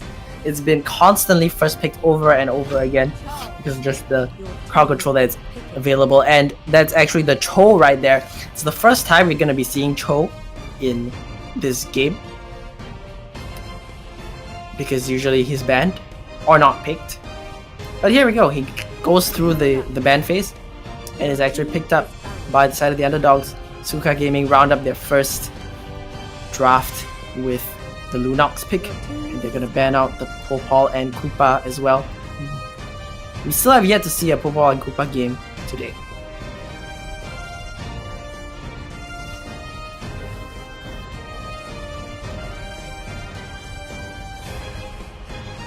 I'm just thinking about what Suka Gaming need to ban out. There are still quite a few power picks yet. No marksmen have been really touched other than the Cloud ban on the side of Suka Gaming. But they're gonna ban away the Ministar instead. YSS is open, Carry is open. I mean, honestly, they could go without a marksman. That works too. But it remains to be seen because usually most teams, I mean, they do pick up that marksman eventually. But one thing is that the Hellcurt is open as well if either team wants to play that one. But then again, that was the meta, kind of the meta on the other side of the bracket. Now on this side here, we're not too sure about what they have. And ooh, this is something that we have yet to see today. It is gonna be that man Sicilian right there being picked up. Another mage for the side of the underdogs. Very good scaler. Suka Gaming actually are the ones who picked up that Sicilian there. The words on the top of your screen have yet to change, I believe. But now the underdogs have the option of picking up that YSS and the Kadita as well. And they're going to be picking up that Kadita Your team and the YSS, that's right. Now they just have one last pick left on the side of Suka Gaming. What are they going to round up the composition with? Are they going to pick up a marksman? Or perhaps something more like a fighter, like Freya, maybe even an assassin. I mean, Ling is open, and we haven't seen Ling bans recently on this side of the bracket at the very least.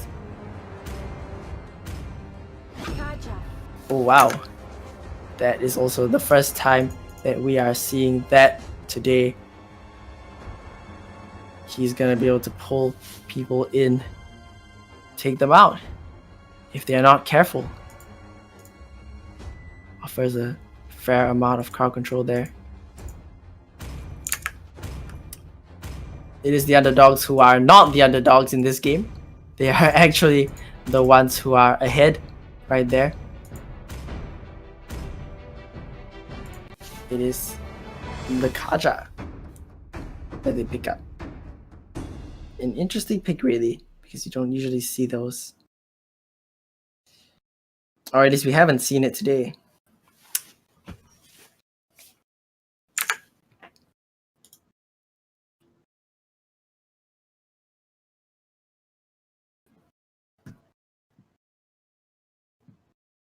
Now, things looking Welcome to Mobile Legends. pretty good for the underdogs right now, who again are not the underdogs as we head into this game. It is match point, so Suka Gaming need to take this one in order to keep themselves in the series and bring it 1-1. But if the underdogs are able to pick this one up, then they will move on to the semifinals. We see the fairly standard 1-3-1 once again here with the Kanita, YSS, and the Atlas in the middle. Going up against the Kufra and the Ludox.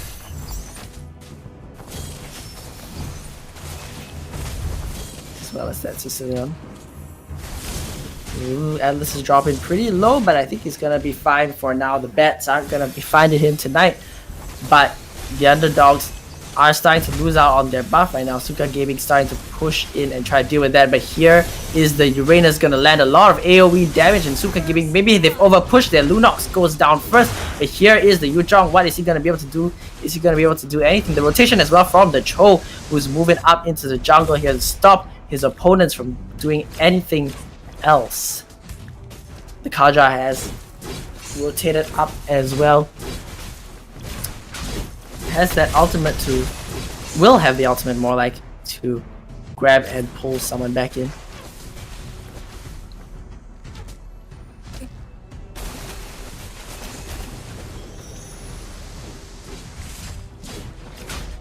Meanwhile, for now, the underdogs are going to be happy with that one kill as they start to build up a small lead for themselves. It was a very good rotation, honestly, on the side of the underdogs. They rotated everyone down before Suka Gaming. Like, even Cho walking all the way from bottom up to top side way before Suka Gaming even moved. Smelly Cat there taking a whole lot of damage there, but the YSS ultimate being used to dissuade any further advances.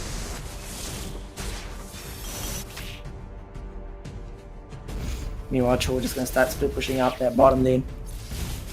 Very powerful pick we've seen today. We haven't seen yet today until now, of course.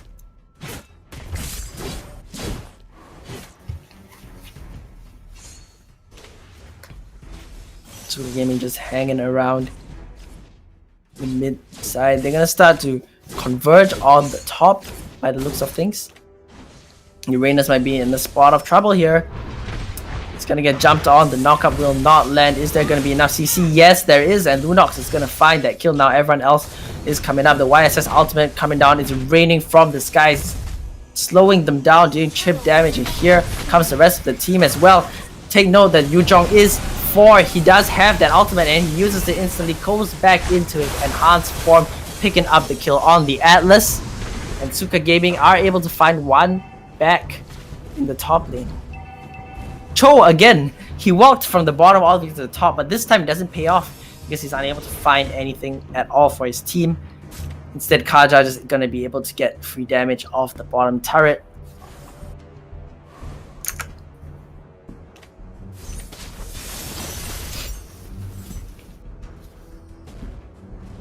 Now, we do see the Atlas in the middle. He's going to try to find a pick right here. does land very, very nice. Look at that 3-man right there. That was insane. A double kill for the Kadita. Very nice ultimate there into a very nice follow-up from the Kadita.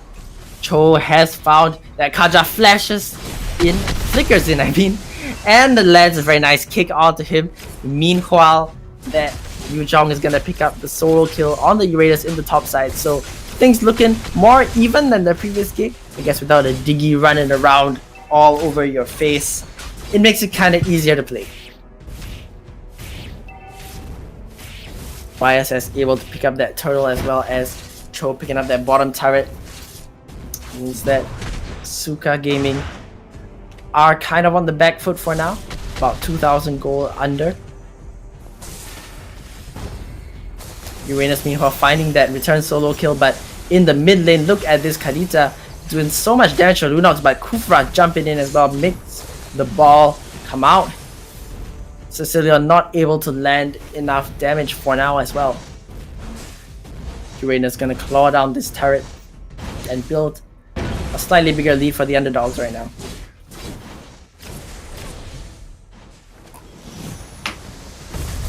That's like an oxymoron once again, because you can't be the underdog and have a lead. Kind of. I mean, technically you can. Anyway, mid lane has been pushed in right now. And Cho rotating in from the bottom side. Is he going to be able to find anything right now? Does have the ultimate. He's going to go in. Kadita actually is the one on the killing spree right now. Uranus still trying to find very nice dash right there into the team. But gets suppressed, gets pulled back right there by the Kaja. A little bit of a overestimation of his abilities. Taken down by that winged monster. Just able to grab him up and pull him straight in there. YSS still a level ahead of the Lunox, but look at that Atlas going in for the stun onto her. Uses her ultimate, tries to get out of this one alive. Very nice knock up there from the Cho, but he's not tanky enough to deal with this right now. And Yuzhong in that Black Dragon form is going to be able to do a fair amount of damage. YSS, however, was able to find one as well. This fight is extremely messy right now, but YSS appears to be cleaning house. Level 10 compared to level 6. There's nothing you can do about it. Triple kill so far. Kufra, he should be fine right now, but YSS fighting himself some kills and finding himself some advantages. Ooh, look at that right there. Some very scary stuff. Kufra forced to use his flicker to get out of there.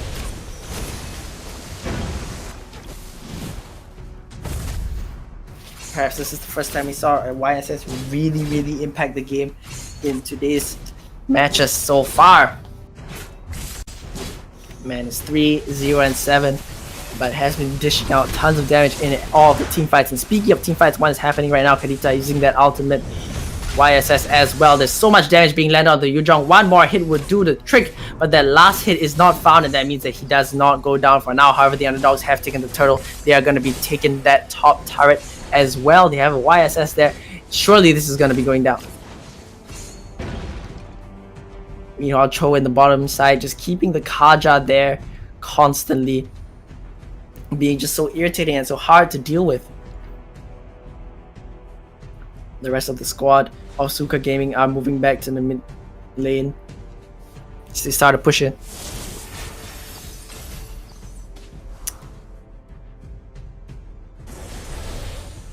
Now just thinking about the gold that they have.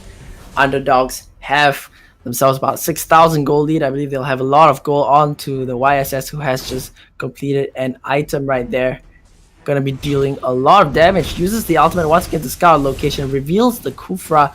Doesn't allow him to get any potential sneaky dives off. Meanwhile, on the top side, Uranus is just doing Uranus things, constantly clearing out the waves. Drawing a lot of attention to himself, however. Uranus doing Uranus things might not be the best for him right there, because Sicilian is able to pick up that kill. Meanwhile, Whoa Atlas goes in and lands a nice throw right there onto the Kufra. Mega kill for YSS. Kadita using the ultimate. Here comes the dragon. Is he gonna be able to fight anything? He just nudges YSS and he's like, okay, I'm not having none of this. I'm not even gonna bother. Well, the YSS ultimate coming down once again as the siege on the mid lane continues. The underdogs just push down yet another turret, and they're really starting to strangle out Suka Gaming at this point. Now Cho gonna start kicking away and punching at this turret. Deals with it very nicely. Kaja just comes up to stop him from going any further.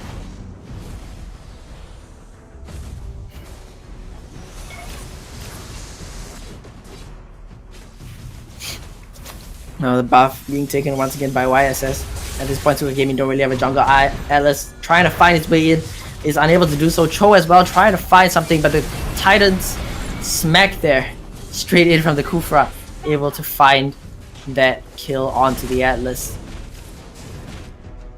Ultimate coming out from YSS to dissuade any further action for now, but it looks like Suka Gaming know the advantage that they have and they try to push up. Kadita, however, might find her way into the backline there. He's going to use the ultimate, going to do so much damage here. Going to pop out, and it's already one that falls on the side of Super Gaming. However, the rest of the underdogs are kind of low. Cho is going in, might be a bit too far there.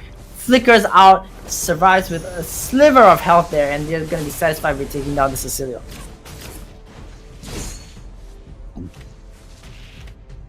Taking a look at the items here.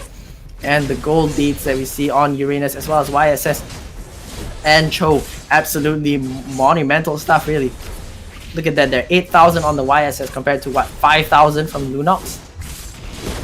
Underdogs have a really, really solid lead at this point, and they're just able to take the Lord with zero contest whatsoever. Immortality being picked up right there by that Uranus. Gonna keep himself even tankier than before.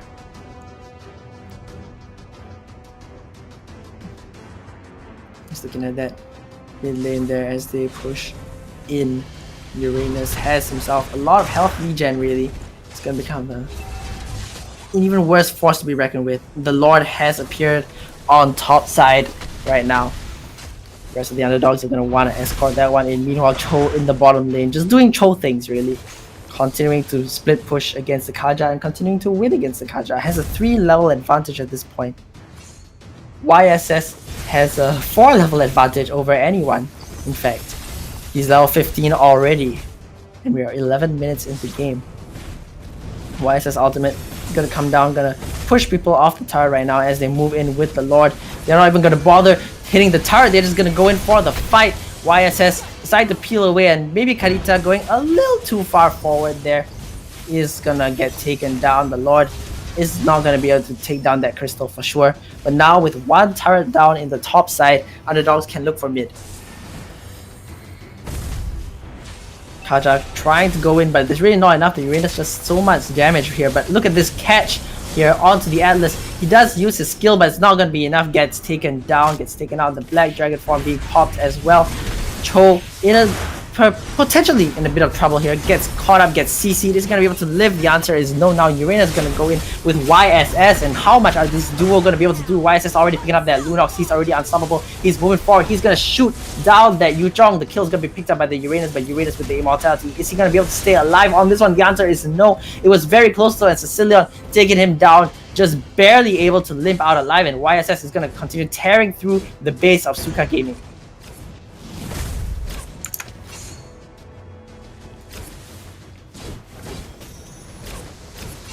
This YSS pick really doing a lot of work here for the underdogs. As well as Happy on the Atlas pick. We saw him on the Diggy previous round. He was dying a whole bunch. Now on Atlas, he's killing a whole bunch of people. And then he's landed so many critical stuns that have helped his team get to the victory. Once again, the YSS just gonna use his ultimate to continue to poke out and harass his enemies. At this point, the cooldown is so short, it really doesn't matter too much.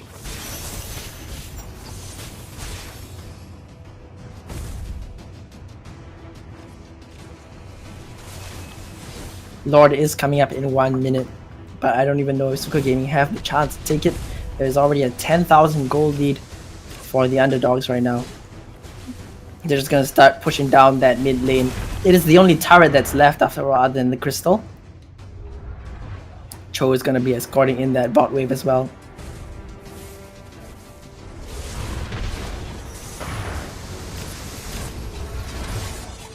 The tower dropping below half health. Again, the siege continues. More minions continue to leak inside of Suka Gaming's base.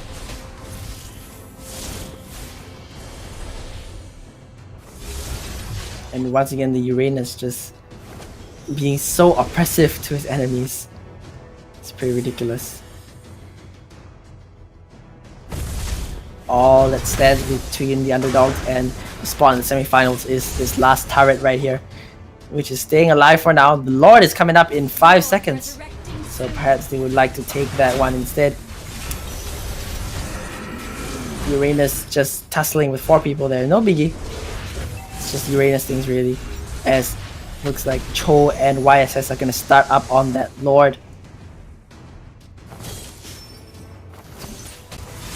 He does so much damage that I just said that like 6 seconds later we looked at the Lord and oh my goodness, there's already a fight right now. Yuzhong already going down, Kadita picking up that double kill as well, able to slide in and slide out with those waves right there. And I think that that's gonna be it for Suka Gaming right now. They have only 3 members left. They have themselves the Lunox, the Sicilian, as well as that Kufra. Are they gonna be able to do enough to hold on to the base? Happy has that flicker as well, can use it to find a stun if he wants to. There we go, flickers in and uses the ultimate instead onto, well, unfortunately no one. Nice ultimate there for the Kufra to try to keep his team alive, but right now there's just not enough they can do. Kadita using the ultimate as well to just land so much damage onto Lunox, and the Lunox is gonna go down as well. Here comes that Black Dragon, and it doesn't matter because the game is over and the underdogs move on to the semifinals. Victory! It's a victory for them there. Very good stuff coming out from them. Nice look at the other side of the bracket as well to see the different way that they are playing at the moment right now. They do move forward to the semifinals. That does put them in the top 4 and it gives them a real chance of qualifying, of winning a prize. I mean, of winning some very nice vouchers, diamonds, as well as vouchers from our sponsor, Kaiju. For now, until the semifinals though, we're going to be going for a break. So stay tuned. When we come back, it's going to be the semifinals.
Payback time. Revenge has blinded me.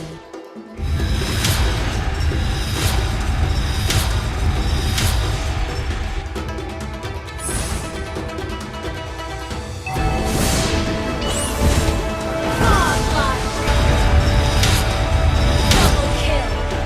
Your team destroyed a turret. Killing spree. The higher Legendary. Ally has legendary. Double kill. Triple kill.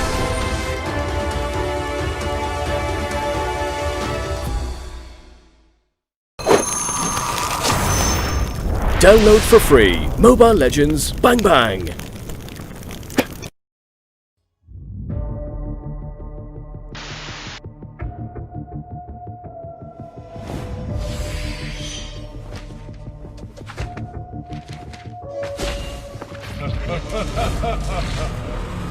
The strongest ninja has arrived.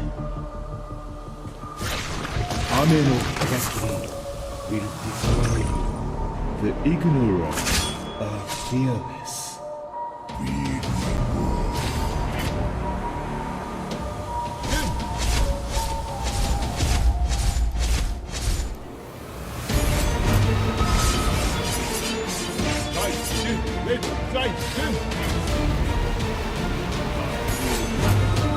Even stronger.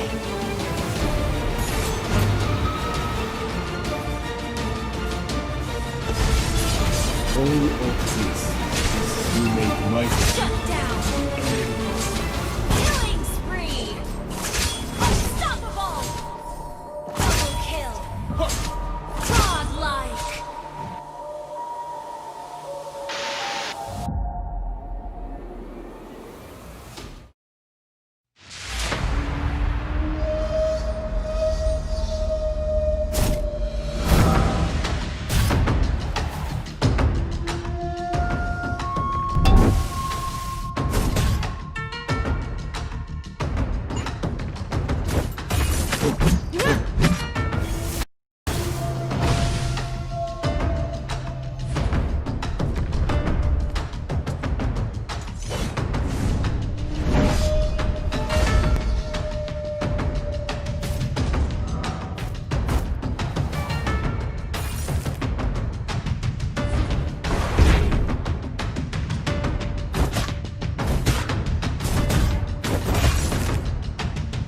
Spirits of Northern Vale, guide me!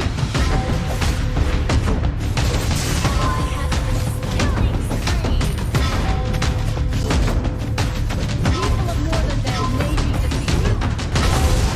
You never Spirits of Northern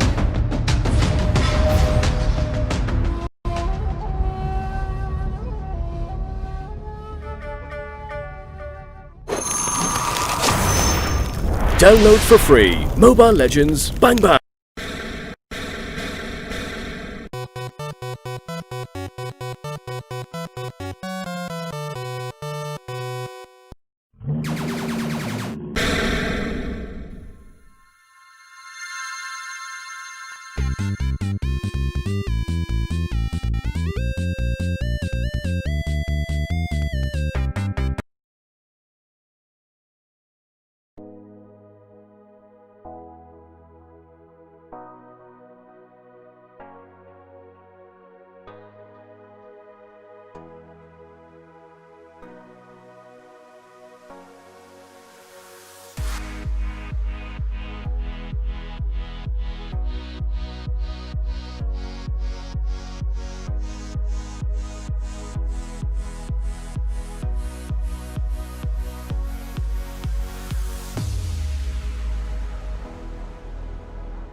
Payback time.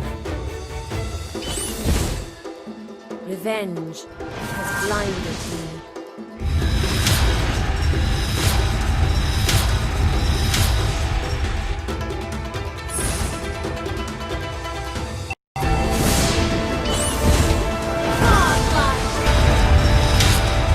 Double kill! Your team destroyed a turret! Killing spree! The higher Legendary! Ally has been legendary!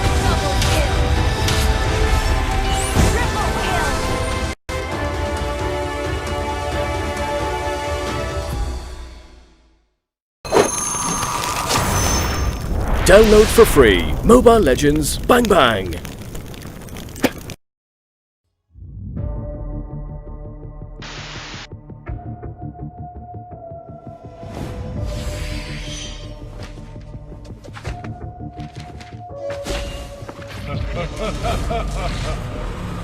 The strongest ninja has arrived.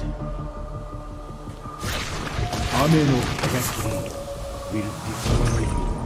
The ignorant are fearless. Even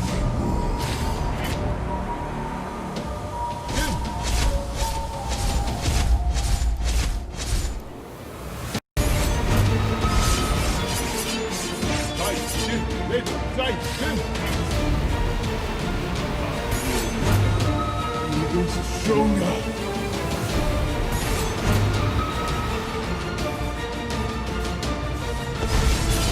All of this you make my Shut down. Killing spree. Unstoppable. Double kill.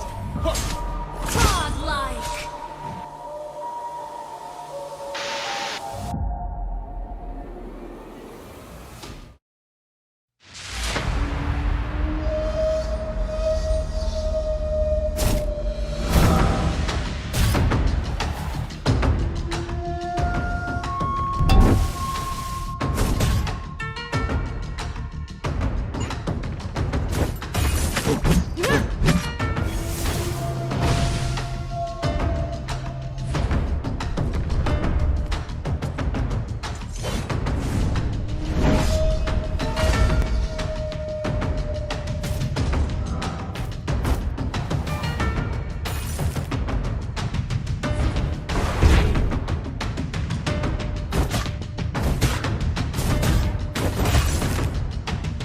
Spirits of Northern Vale, guide me!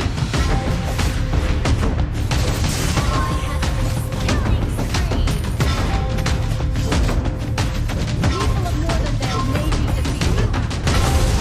You never Spirits of Northern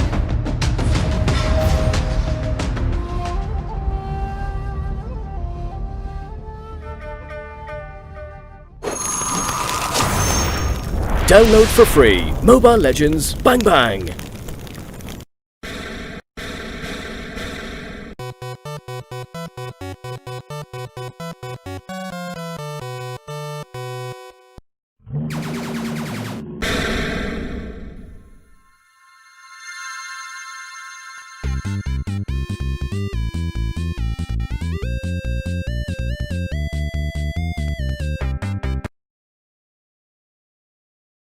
Hey guys, just want to give a quick update of what's going on right now. So the rest of the teams are still playing. So we're basically waiting on the other side of the bracket to finish. Then we can move on to the semifinals. So for now, just hang in there. We'll be back with you guys for more Mobile Legends action as soon as possible.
Payback time. Revenge has blinded me.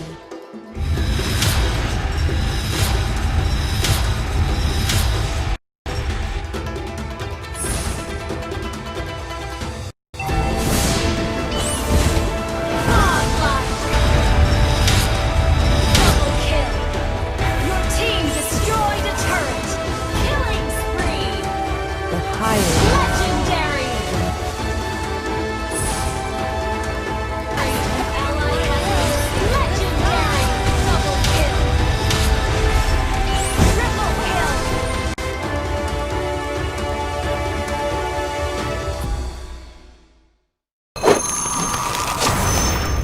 Download for free Mobile Legends Bang Bang.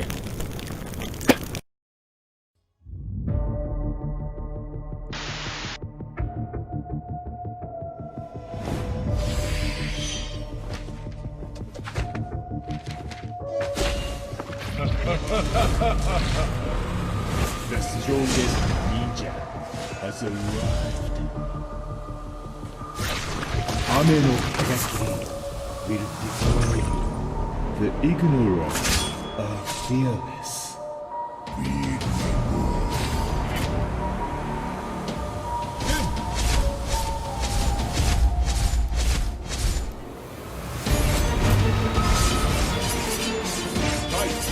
Excitement!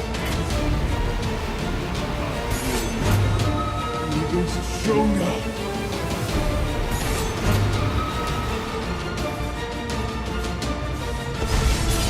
All of this you make my Shut down! Killing spree! Unstoppable! Double kill! Godlike!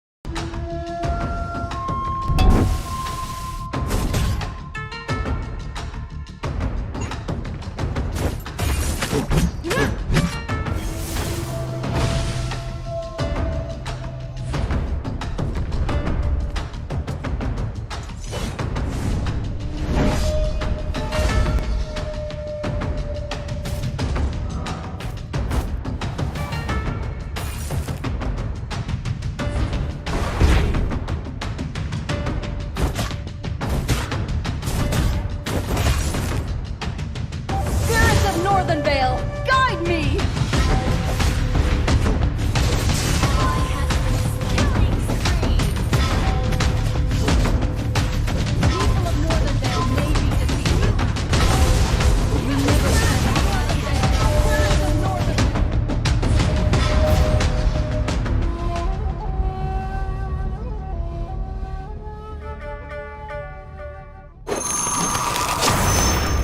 Download for free Mobile Legends Bang Bang.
everyone.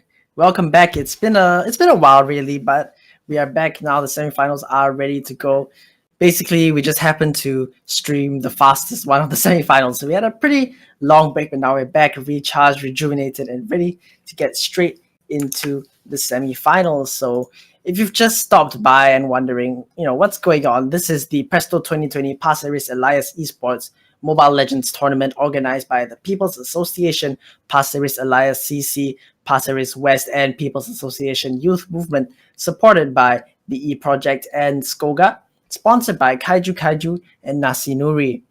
Again, we had 32 teams. It's a single elimination BO3 format, and now we're down to the semifinals. So we have ourselves the last 4 teams here playing to try to get their shot at the prizes. And well, what are the prizes, you ask? The prizes, the first place prize is $500 worth of vouchers, 1,500 diamonds, and $250 worth of Kaiju or Nasi Nuri vouchers. And second place, you'll get $400 worth of vouchers, 1,000 diamonds, and $250 worth of Kaiju or Nasi Nuri vouchers. In third place, $300 of vouchers, 500 diamonds, $250 of Kaiju or Nasi Nuri vouchers.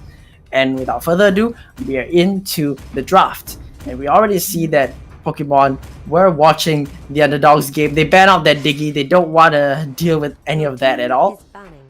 They ban out the YSS as well. Underdogs are going to reply with a Uranus ban of their own. Remember, we're down to the last 4 teams.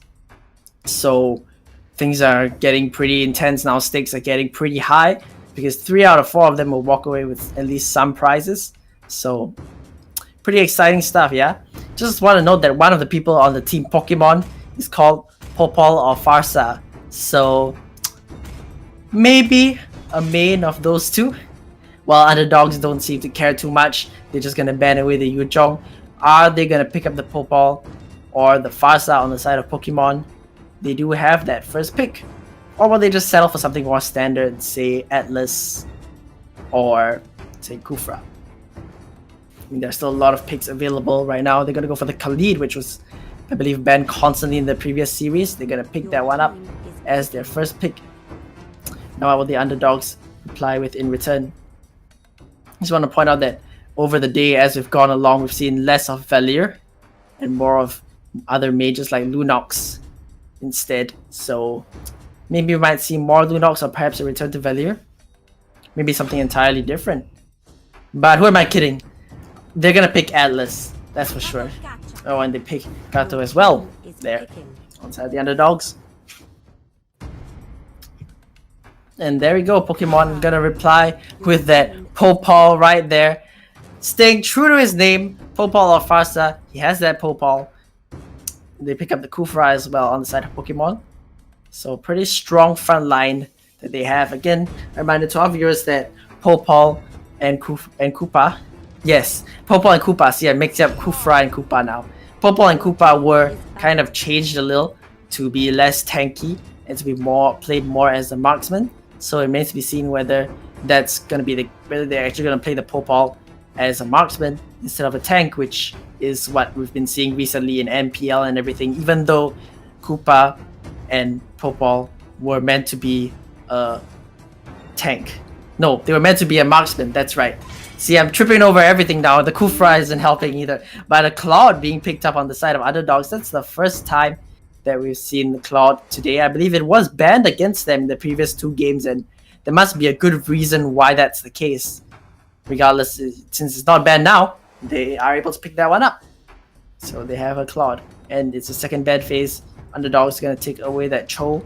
Not gonna give a chance to their opponents to use it. And Pokemon, they ban out the Farsa. Is that kind of a joke or is that real? I'm not sure, but I mean, Farsa is definitely a threat. Maybe the Underdogs have that one up their sleeves as well. Maybe the Pokemon are just giving a nod to their player, Popol or Farsa. Now, we're down to the last 2 picks and still many things are on the table. Many things we've seen today, many things we have not seen today. That is something we have not seen today, in fact. Is it going to be locked in? Yes, it is. So, some new things are going to be popping up every now and then. There is a Changa right there, something we haven't seen yet today. On the other hand, for Pokemon, these are things we have seen today, except for the Popol right there. It's being picked up. They have themselves a Leomord as well as a Roger to round up their comp.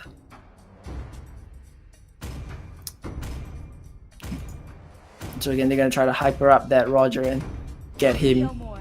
to a point where he can just carry the game. And as a last pick for the underdogs, are they going to settle for the Masha? Masha. Yes, they will. So there we go. That's the team comps rounded up. Things that we've more or less seen before today, of course. Again, other than the Popol and Koopa, which we've seen banned a couple of times, and the Chang'e, which we haven't seen appear at all, really. There's a powerful mage right there. Can really pummel people down with the meteors, and it remains to be seen whether that will happen or not as we load up again. It is the semi-finals, so things will get intense, guys. These are bound to be exciting matches. So keep your eyes on the screen at all times as we load in here. Pokemon don't have a lot of skins, you see. They only have a skin for Roger and a skin for Leomord. The other three opted to just go in base. But again, if your name is Popol or Farsa, and you get Popol and you don't win, then that's really feels bad, right? Well, anyway, we are into game right now. Game 1 of the semifinals, ladies and gentlemen. We have Pokemon going up against the underdogs, and minions have spawned. Let's get ready for some action.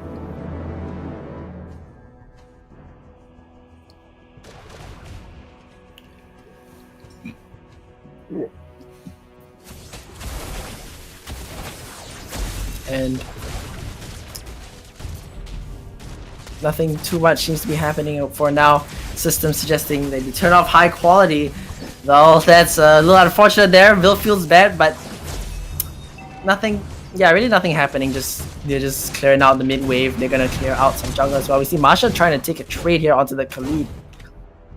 Pretty decent one at that. And both teams rotating over to the enemy's buff to clear it out there.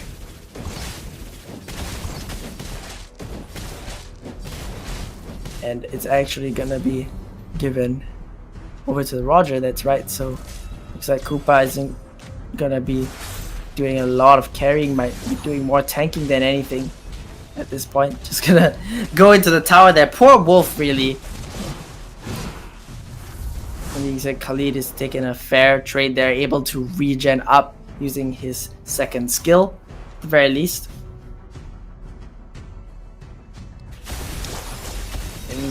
In mid are not really happening at this point. I mean, the main hypers have reached their level 4 point. Right now, Roger is 4, and so is the Claude. They might try to find something on the top side or on the bottom side right now, as we are following the Pokemon. There is a Masha here. She's gonna detect this. The rest of your team is taking the crab, my friend. You don't really want to jump in there. On the other hand, Leomord already been forced off the turret. He didn't get his own crab though, and that's pretty lucky to give him some additional gold as well.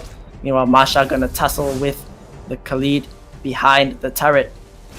Things happening in the top lane. Chang'e picking up that first blood there on the dive. The rest of the team, however, is starting to rotate up, and they might just get caught out here. Nice trap there, gonna immobilize. But whoa, look at that damage from the Roger, and look at that Kufra just diving straight in there. Roger able to pick up the Claude and basically instantly deleting him right there. Roger isn't gonna be able to find anything else. Popol falls as well as Roger goes forward using that gun. Gonna land one more shot onto the Atlas. He finds it as well. And already a very explosive start to this game. Now Kufra just gonna stand around there, give a little vision to his team. Smelly Cat gonna be hanging around.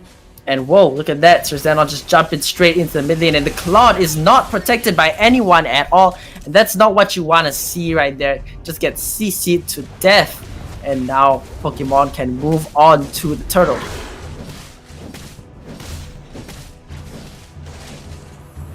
Kufra gonna jump in. Whoa, uses a pretty good ultimate there. Lands onto 2. And Chang'e is instantly deleted off the face of the earth. Masha jumps in here. Tries her best to steal the turtle a little too early though and gets caught out herself. Is gonna drop down pretty low. Is she gonna be able to find the health that she needs? No, she is not. Kufra goes in and lands one more auto attack to seal her fate. And once again, Claude forced out, and we have ourselves a bit of a pause there. I believe you saw the Leo Mod say that one of his players was lagging. So just to take a little bit of a stock of the situation there, Roger just got a whole bunch of kills. Claude just died twice, and one of those things is something that you want to happen to your team, and the other one is something that you don't want to happen. And unfortunately, of course, it was all onto the hyper Roger, who managed to pick up so many kills for the Pokemon.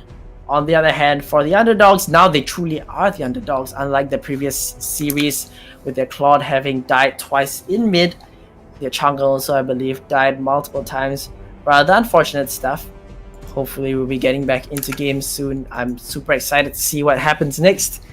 But also, if you're super excited to order some good food, you can head over to our sponsor, Kaiju, and order some amazing Japanese food. They've got bento boxes like Kaiju's, that big. If you've got a monster appetite, then they are for you. They've got so many different varieties of bento boxes. You've got Eudora, which is a truffle Wagyu short rib steak, Wagyu short rib on beef fat rice, fried mushroom seasoned with homemade truffle tare, rakio pickles and wasabi, and it comes with an onsen egg. Now if that doesn't sound good, I don't know what does. Meanwhile, here it looks like a bit of an overcommitment as we head back into the game there. They do take down the claw, but they do start falling as well. Roger falling to Chang'e picking up a double kill so far. Gato gonna pick up one for himself here onto the Kufra. As we see Popol and Koopa are hanging around that mid lane for now. Leo more at 6. I don't know if he can contest this Masha though.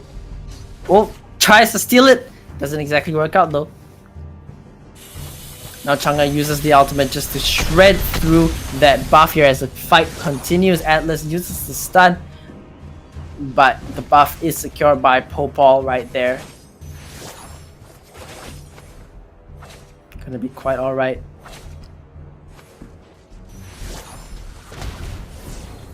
Meanwhile, Roger hitting level 7.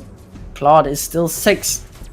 0, 3, and 3, not the best scoreline right now as Kufra jumps in, pops that ball, and here comes the Khalid in. Gato jumping in as well. Where is the Roger? Look at that Atlas ultimate. There's so much CC and so many knockups there. I believe that was Kufra ultimate as well right there as Roger tries to go into clean house, but is he going to be able to do so? Meanwhile, Gato able to take down the Popol. Roger able to find one back. Now who is in trouble? It looks like it's going to be Roger, who actually is able to hop out just in time there before the Gato is taken down by the Khalid. And the Pokemon finding even more kills here. Masha is trying to find one back for herself. Just jumps onto take away onto the Khalid here. She's gonna start pummeling away, but there's just not enough damage just yet on the Masha. And Khalid actually goes back in. Is he gonna be able to fight it? Yes, he does. Swings that sword around. The sand flies in the face of the Masha as she goes down.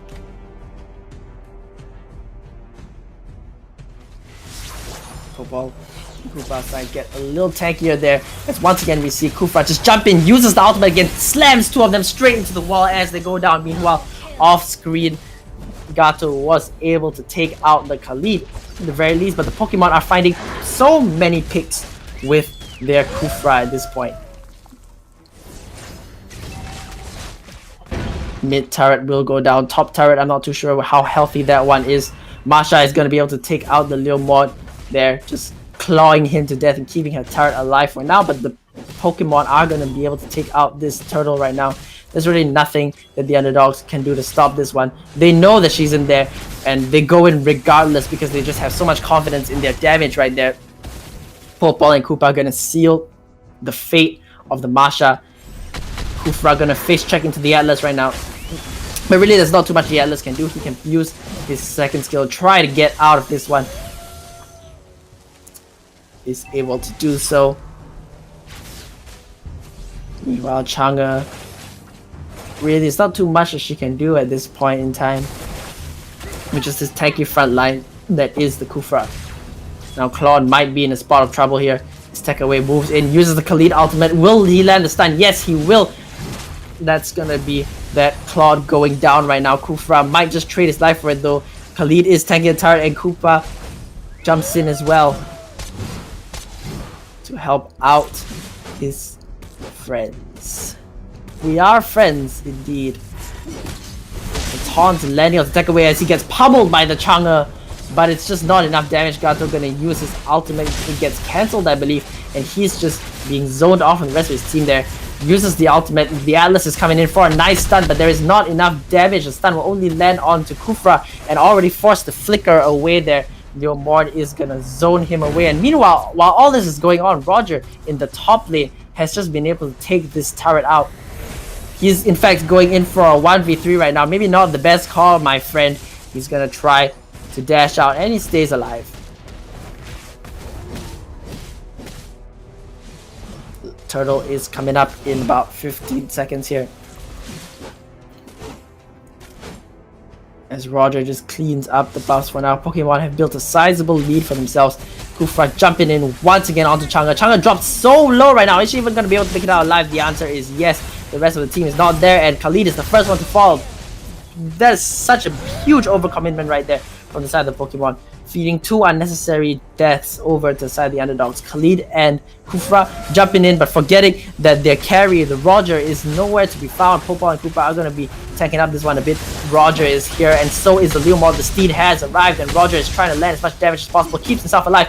Lands one final auto attack. It's going to be Popo picking that one up. Now the Leomord is in the middle of everyone, and that's maybe not where you want to be. He's dropping really low. One more hit will do the trick, but it's actually Roger who jumps onto Atlas. Now he's got a mega kill. This man is on fire right now. Has the speed boost. Meanwhile, the turtle was taken down by the Masha, who does take out the bottom lane turret as well. But this Roger here has 6,700 gold. That's like 2,000 ahead of the Claude and 1,000 ahead of the Masha. A lot of gold really onto this Roger right now. The hyper strategy is working out for the Pokemon.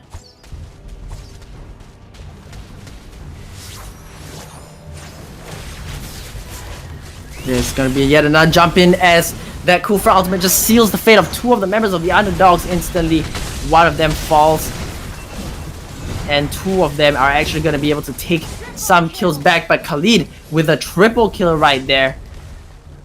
He's able to find the damage, and now they're gonna be able to push up on that top turret. Surely it's gonna go down. Smelly Cat, is he gonna be able to do anything here? The taunt will not land. Here comes the Atlas. Is he gonna be able to do anything? Stuns up his opponent, but there's only so much that you can do when you've got no damage on your team at this point. The Claude is just so far behind, so just not relevant, unfortunately. Item buys happening across the board for the Pokemon now. Still with a comfortable 6,000 gold lead here. This new mod is just gonna finish off some of those minions and move over to the bot lane, where he'll start split pushing against the Masha. Masha might be in a spot of trouble here. Gonna get taken fairly low, but look at the Leomord. Oh wow, he nearly went down there, but it looks like it's gonna be the Khalid instead, who uses the ultimate to try to keep himself alive. Has the additional movement speed and has his skills as well to keep himself up and running. Now Roger is the one that's running straight in, and there we go. Where is the Claude? He is absolutely gone, and so is the Atlas as well. Double kill for the Leomord. Pokemon dominance showing so far.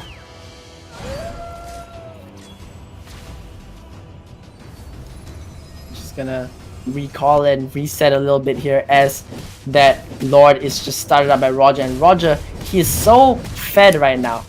He can basically solo this one. Of course, Leomord is gonna come over and help him regardless, but the Lord is certainly going down, and it's in the favor of the Pokemon.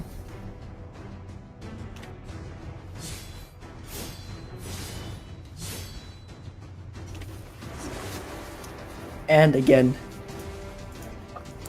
Popo or Farsa living up to that name right there.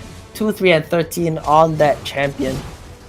Doing absolute work tanking up with the team. See, the wolf has the burning effect on him as well. Lord is moving up the top lane, and the rest of the teams are at the mid, trying to push in. You see the engage potentially from the Kufra. Decides not to fly in, but the tower is already dropping so low. The tower is already down. Chang'e using the ultimate to try to push off her opponents, but at this point it's no longer doing so much damage. It's just scratching them as Leo Mord gets a mega kill onto that Marsha right there. And that, look at that ultimate there from the Kufra, just slamming 3 of them straight into their own crystal. Mega kill for the Khalid as well. Kufra is the only one who's gonna be falling right there. And Pokemon pick up game 1 of the series. Victory! A very, very dominant showing from the Pokemon there. Things looking a little slightly iffy at the start, but the moment that the Roger got those first few kills, the snowball began, and the Claude really was never able to catch on. If you look at him, he got caught out at the start, he got caught out again after that, and from there you just saw how he constantly had like a 4-level disadvantage over his opposing hyper carry, and that really showed. I don't think he really did any damage that game, unfortunately. Chang'e was able to do something, but then eventually he reached a point where everyone on the side of the Pokemon was so tanky, and they just really couldn't do anything about it. For the underdogs right now, they are truly the underdogs at this point. Pokemon have shown themselves to be very, very strong.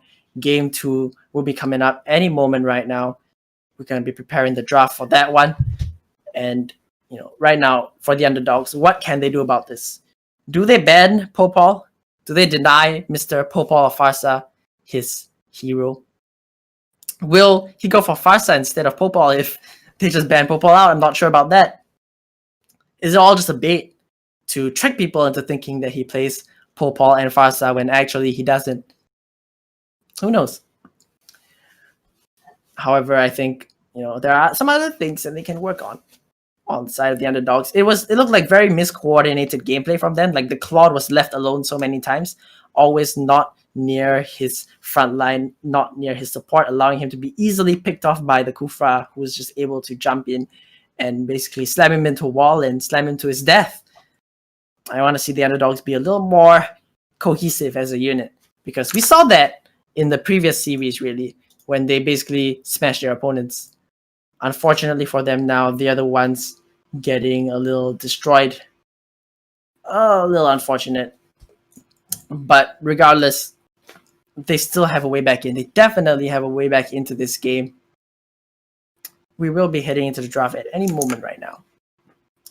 But for me, I am actually feeling hungry again. I swear it's just because of the fact that I keep looking at Kaiju and their amazing food on their website, which is www.kaijukaiju.com. If you head there, you can look at some very amazing food. They have beef bento sets, they have chicken bento sets, they even have a curry set for fans of Japanese curry out there. But my favorite, in terms of at least what I'm imagining, would be the unagi eel and beef fried rice, which is a wagyu short rib grilled unagi and tamagoyaki on beef fat rice, flavored with a spicy tare, topped with copious amounts of tobiko, soy marinated ikura, and crispy tempura bits. My mouth is watering right now. Just the thought of it, really. Delicious stuff. Anyway, with that win, Pokemon are one step closer to guaranteeing themselves a prize right now. They would be moving on to the finals if they can find one more win over the underdogs. They could potentially win $500 worth of vouchers, 1,500 diamonds, and $250 worth of Kaiju or Nasinuri vouchers. And even if they got second place, they would still walk away with $400 worth of vouchers, 1,000 diamonds, $250 worth of Kaiju or Nasinuri vouchers. And right now, those vouchers look amazing, especially when you just look at all the good food that Kaiju and Nasinuri have. In third place, of course, you'll get $300 worth of vouchers, 500 diamonds, as well as $250 worth of Kaiju or Nasinuri vouchers. Again, if you guys are wondering, this tournament is the Presto 2020 Pasir Ris Elias Esports Mobile Legends tournament, supported by eProject and Skoga, sponsored by Kaiju and Nasinuri. We're at the semifinals right now. Pokemon are one game away from clinching themselves the final spot. But of course, if the underdogs take the next win, then that puts them at 1-on-1, and whoever wins the last game will be one of our finalists. Of course, we will be not watching the other side of the bracket at the moment as we head into the draft. The underdogs ban out that Kufra. They don't want to deal with that. It was so impactful in the previous game. They don't want to guarantee that their opponents get it. They do have the first pick as well as Pokemon. Just continue to ban out that Diggy. Yeah, that's a good call right there.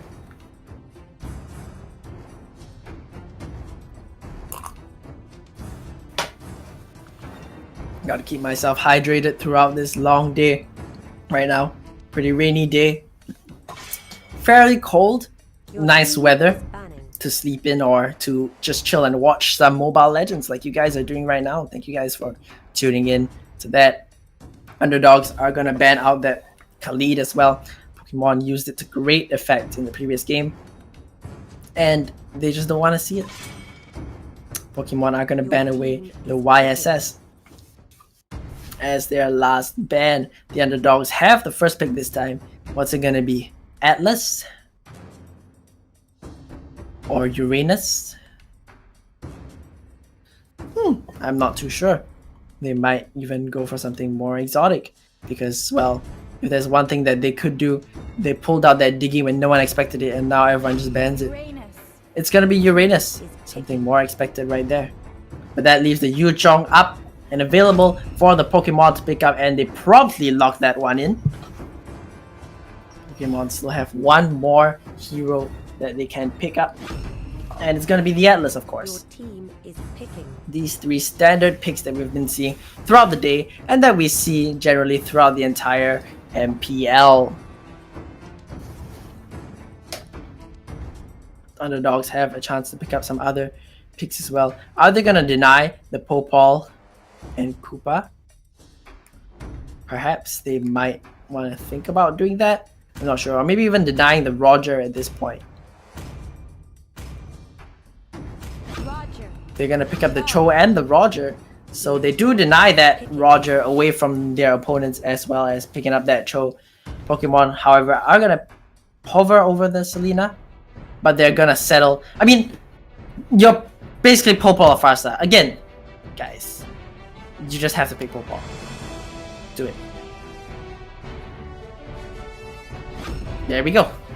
He did it. Team is banned. Now we're moving on to that second ban phase.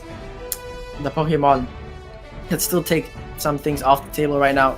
Underdogs have yet to pick up a mage for themselves, but Pokemon are gonna ban away Baxia instead. Underdogs have one last ban to try to stop the Pokemon from acquiring a champion that they don't want to deal with.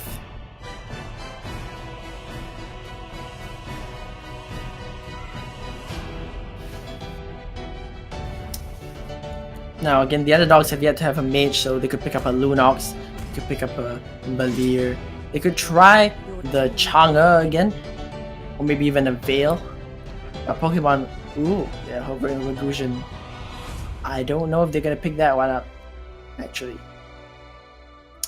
I mean, if you look out throughout the day, right, we've seen like picks kind of evolve and bans as well. Like previously we saw Ling being banned every game, we saw that Valir was picked up every game, but now we don't see any semblance of either of those, and after some deciding between Esmeralda and Lunox, the Pokemon settle for Lunox as their mage.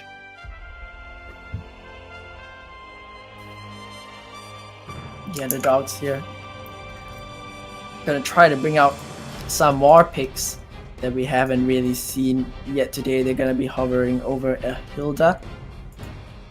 Are they gonna lock this one in? Are they gonna lock in the Chang'e as well? Are these gonna be the final two heroes that they have to get themselves one win back in the series and equalize it and make themselves not be the underdogs at all? It looks like they're gonna be picking up the Karita instead of the Chang'e, but that's right, we're gonna be seeing a Hilda this game. It's gonna be the first Hilda that we've seen today, and we might also see the first Harith today. And we will be seeing the first Harith today, in fact. It has been picked up on the side of the Pokemon.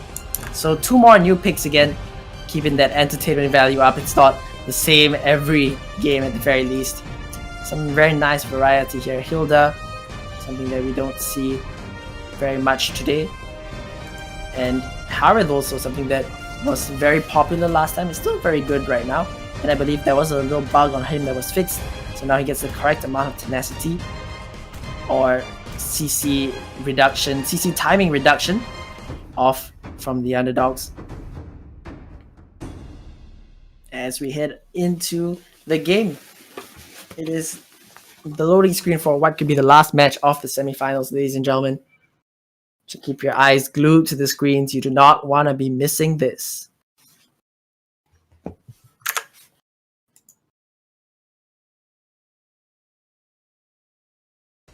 Welcome to Mobile Legends!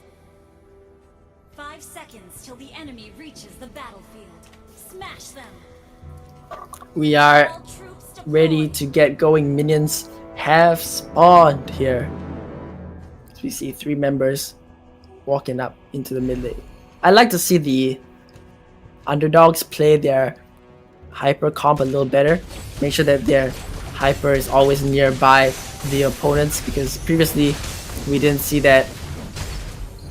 We just saw the Cloud being left alone, very unfortunately. I want to see them be able to get that Roger sticking with the rest of his team as they start to rotate up and steal away their enemies' buff. Pokemon are gonna do the same on their end.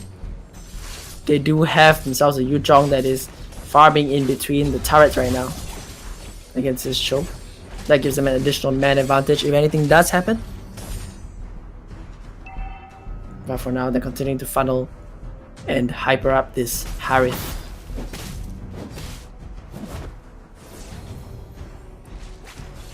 Request backup! Harith is an extremely powerful mage here. When he hits level 4, he's gonna just be able to dash all over the place once he puts down his ultimate. Things looking not so good for the Lunox up in the top lane, however. She's gonna get jumped on, and Kadita picking up that first blood. It's interesting to note that the Roger wasn't involved in that one. He opted to farm in the top lane instead, and well, that's absolutely fine. But now Atlas is coming in trying to find something else, or trying to get out, maybe gets knocked up, and here is that Harith ultimate. Is he going to be able to find anything with it? It looks like he just might be able to dash on, but oh, look at that shield from the Hilda there, keeping herself alive. Whoa, suddenly huge dragon comes out, but nothing too much actually happening right now. Oh, look at that, Kadita just doing so much damage now on a killing spree, really starting to carry her team at this point in time. The fights are looking pretty rough for the Pokemon as another one of them falls down. Lunox is in some trouble right now. Uranus maybe stepped a little too far forward, but the underdogs able to find 4 kills for themselves.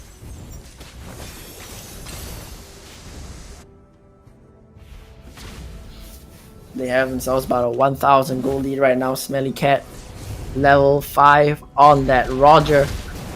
Harith still level 5 at the very least, but he was unable to find any kills in that previous engagement. Lunox again in a little bit of trouble here. Gonna try to seal Loco, and actually is able to kill him before he gets taken down by Hilda with that huge axe. But now Roger and Hilda have moved up and are gonna start looking for that turret. Meanwhile, everyone from the side of Pokemon are here in the bottom side, and looks like Cho is surely gonna fall, gonna get rammed in by that dragon, and Harith picking up that kill. They're gonna move over to the turtle next, but they do trade that for the enemy, for their top lane turret. The Yuzhong with that enhanced dragon form there to dissuade the Kadita from jumping onto for now. But is she gonna steal the turtle? Did she steal it? Oh my goodness. That has happened too many times today. I believe all the steals that have happened have been by Kaditas. So I guess if you guys want to steal stuff, that's who you want to pick. That's the Harith ultimate coming down there. Hilda tanking up so many turrets not what you want to be doing right there. Roger taking a fair amount of damage as well. Uranus going to drop low. Lunox is going to be able to seal that one. But look at the damage from that Kadita. Able to find 2, finds the Harith as well. And now Smelly Cat is able to just jump straight onto the Atlas. Uses that first skill. Just jumps and claws him until he goes down. This werewolf doing a lot of damage. But this Kadita is really what's been helping out the team so much. Stealing the turtle. Doing so much damage overall. Good stuff from the underdogs, really.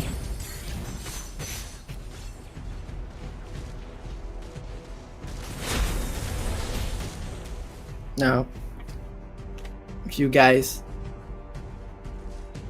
are looking at what's happening here, this Cho is potentially gonna get dived. Hearth popping that ultimate, just gonna slowly kite back. Has lost that territory, however, and the Kadita jumping in once again does have that ultimate and might just want to use it.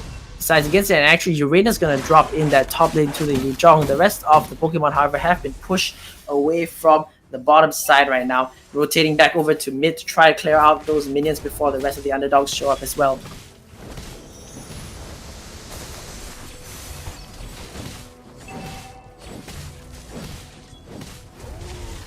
Yuzhong was able to take out that top turret now as the underdogs are 3-man strong, going up against the 3-man squad of the Pokemon themselves. The Funnel, the Hyper, Roger, it's level 9 compared to the Harith right now. So things for all the Pokemon not looking very good. But at the very least the turtle's up again. But Pokemon, you cannot let anyone steal this one away from you this time. Kadita is already moving down. She is on the way. Observers, thank you for highlighting that one. Is she gonna go in? No, she's not gonna get it again. This time Harith secures it for his team. Now Popop might be in a little bit of trouble here, forced to run away. Smelly Cat jumping straight in, but that might be a little too far forward now. Take away, he's gonna go in. Is he gonna be able to kill that Roger? Yes, he is. That's gonna be 2 going down on the side of the underdogs for now. Is anything else gonna happen? Looks like the rest of the underdogs are forced to turn tail and run away, but Uranus is still pushing up that top lane. Take away, just gonna come up and clear out those minions.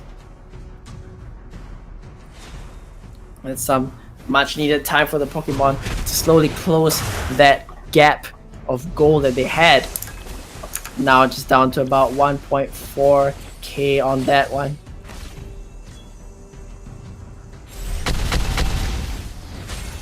The rest of the team kind of tussling with the Uranus at this point, but he's rather tanky, so it's not too much they can do. Hearth popping that ultimate there, stealing away the buff, I believe. Very nice stuff from him. They throw in the Roger as well. Are they going to be able to find enough damage onto him? He gets stunned up. He jumps away with the wolf. He is kept alive. And Hilda is just tanking up so much of that damage right now. Meanwhile, Yuzhong was able to solo out the Uranus as the Copal traps actually get stepped on by Kadita there before she's able to use her wave to dash away from that one. Pokemon starting to close the gap even more now. It's below 1,000.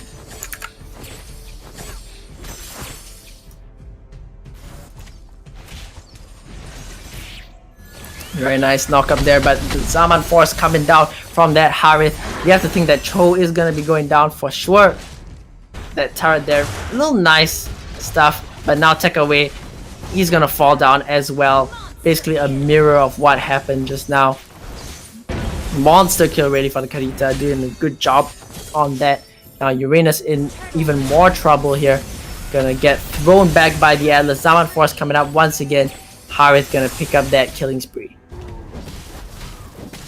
Meanwhile, Roger is on that turtle right now. It looks like they're gonna be trading this turtle for that bottom turret, or maybe not in fact, because a reset just happened. There, Lunox as well as the Yuzhong decided to recall, or it's just Lunox actually. Yuzhong just respawned, but look at this here, Hilda, who just jumped straight into the turret. That's too much for you, my friend. You can't deal with that. Here comes the dragon, however, onto that Roger, and maybe this is a little too far for him as well. Gonna take out a lot of damage there, gets stunned up, knocked airborne, gets kicked straight back into his team, goes down.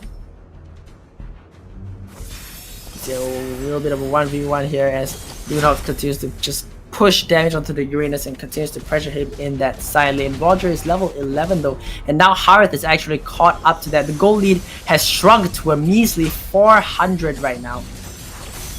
Underdogs not looking so strong anymore. Zenon taking so much damage on that Atlas. Yeah, forced the flicker away, but that's gonna be Hilda sealing his fate, taking him down. Now Popol and Koopa are what's left to hold on to that mid lane, and they're just deleted, absolutely destroyed there by the Kadita. Here comes that Harith. What is he gonna be able to do? Not enough, it looks like. He was able to dissuade his opponents off the turret for now, but still they're able to push in on that mid lane if they wanted to. Lunox, on the other hand, is able to solo kill her enemy constantly. This Uranus is 0, 6, and 5, and it's not a good look.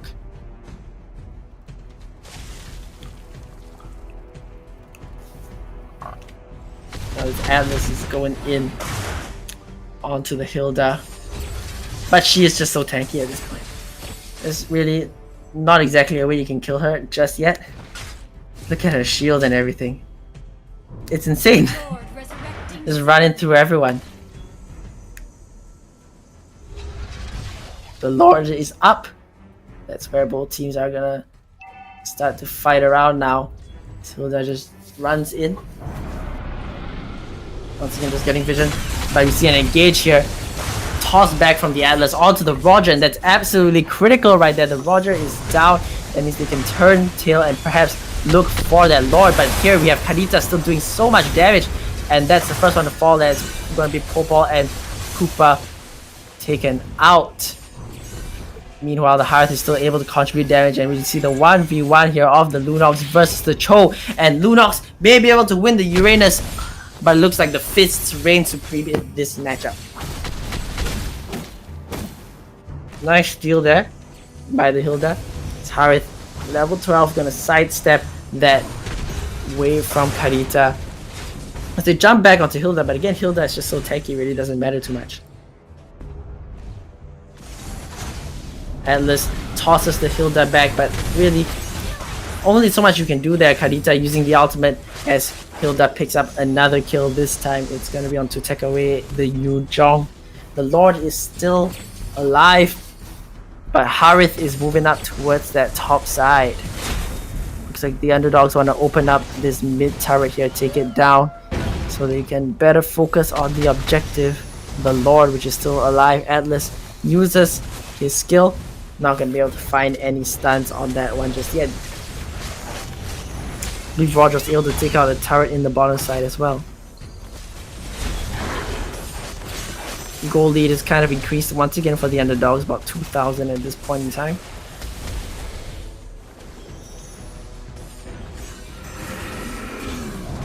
And here's Cho getting a little caught out here. Is he going to be able to dash out? He might not be able to do so. The dragon has arrived, but then again, he is Cho and he's super fast. Able to just fly his way out of there.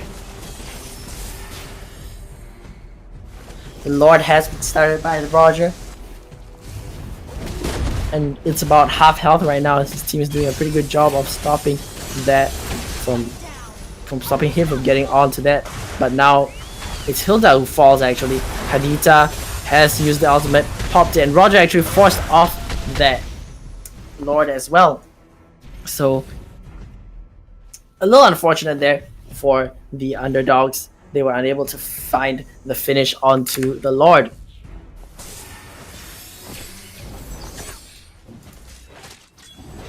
Rito the Kadita has been playing absolutely amazingly so far, 7, 0, and 5 on that legend hero.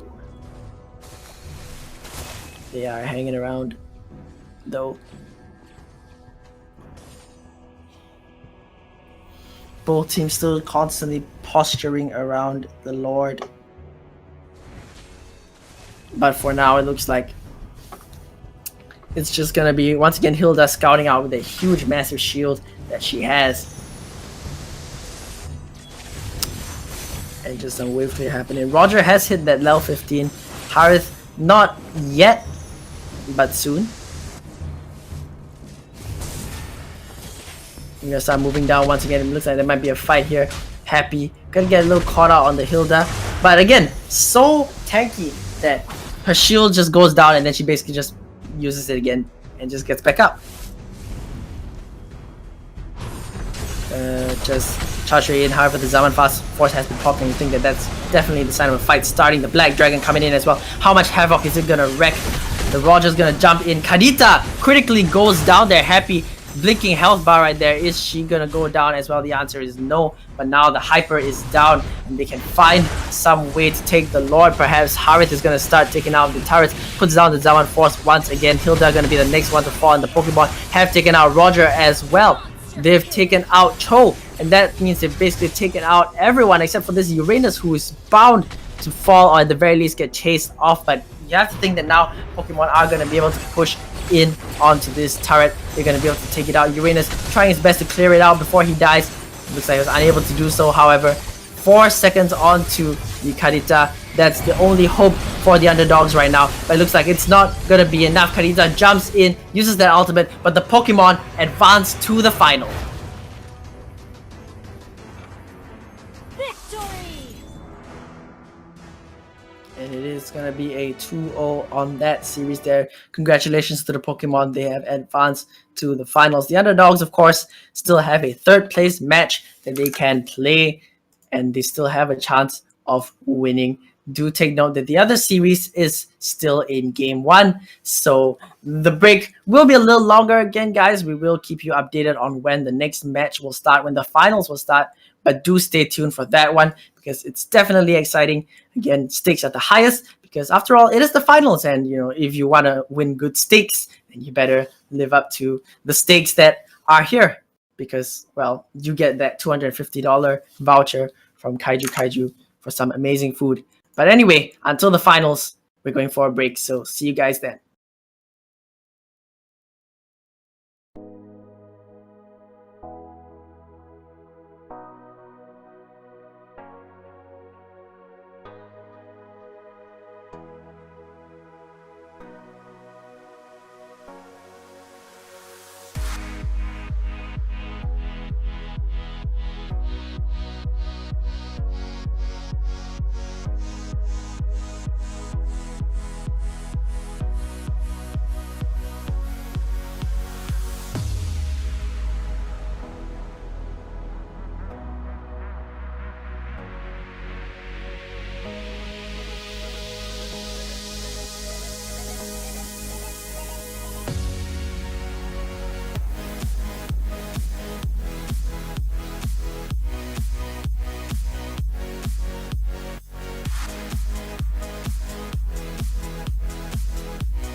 Payback time.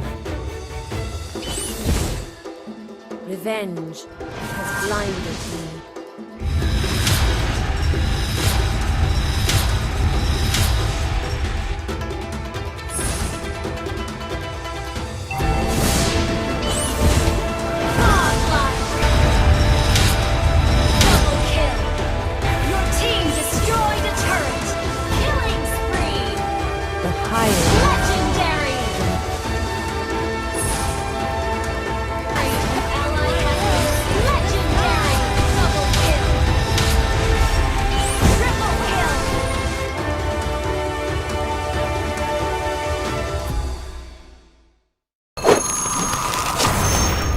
Download for free Mobile Legends Bang Bang.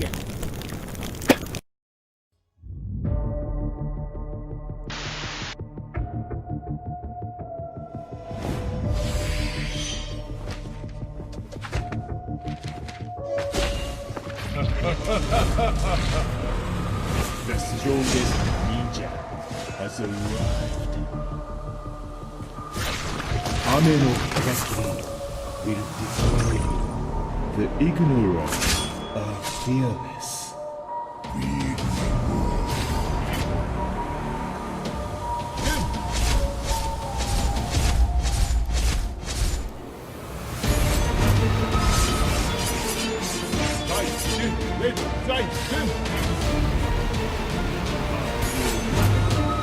Even stronger.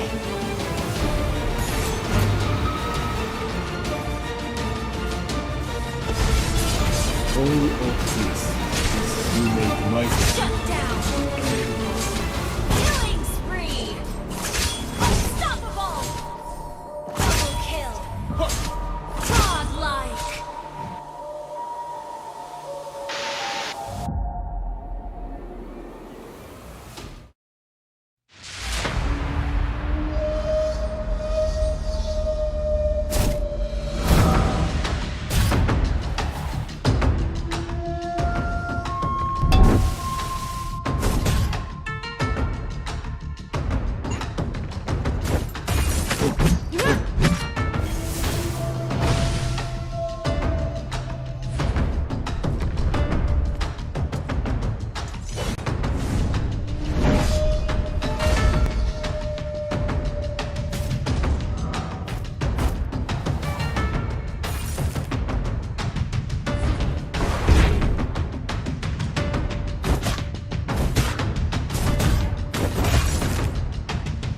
Spirits of Northern Vale, guide me! Killing spree! People of Northern Vale may be defeated. Remember, Spirits of Northern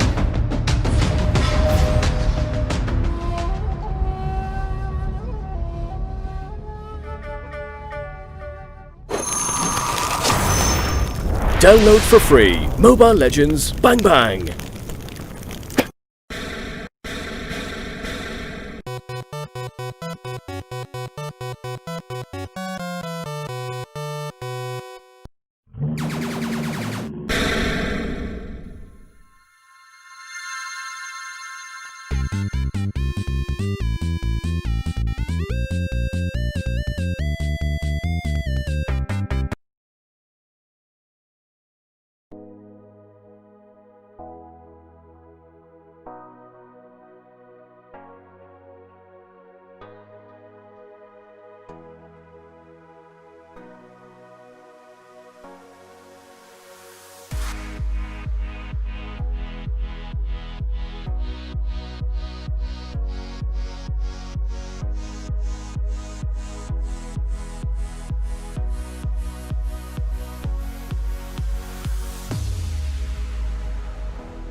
Payback time.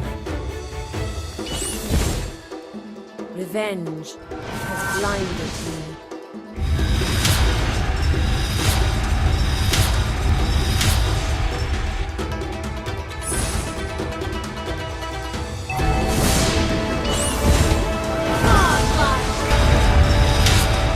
Double kill! Your team destroyed a turret! Killing spree! The higher Legendary! Ally has legendary! Double kill! Triple kill!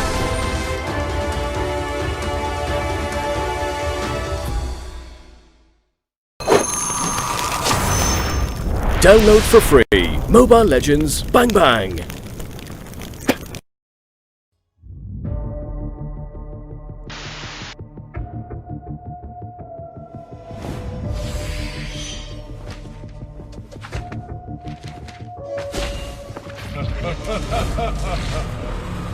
The strongest ninja has arrived.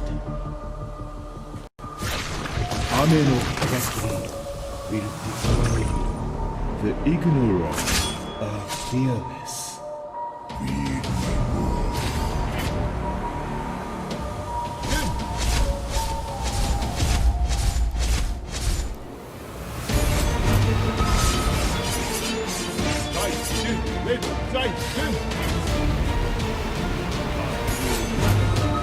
Even stronger.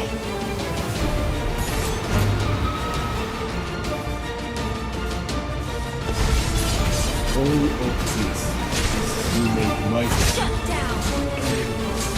Killing spree! Unstoppable! Double kill! Godlike!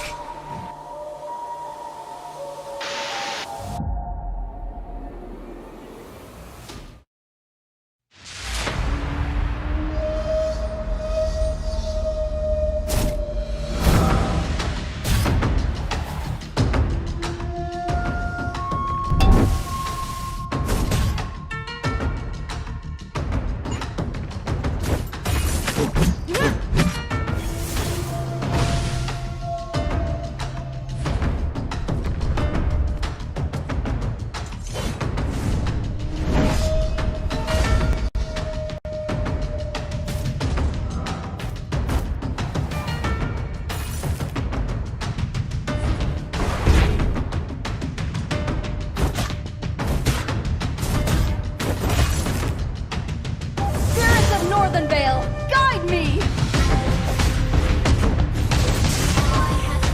Killing spree! People of Northern Vale may be defeated. We never Spirits of Northern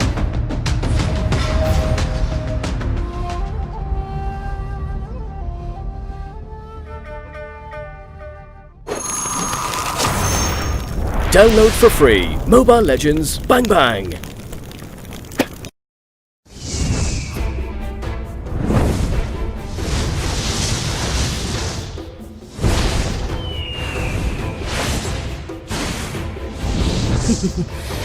Payback time. Revenge has blinded me.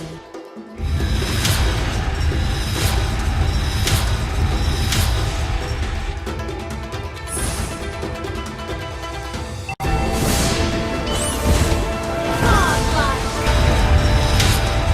Double kill! Your team destroyed a turret! Killing spree! The higher Legendary!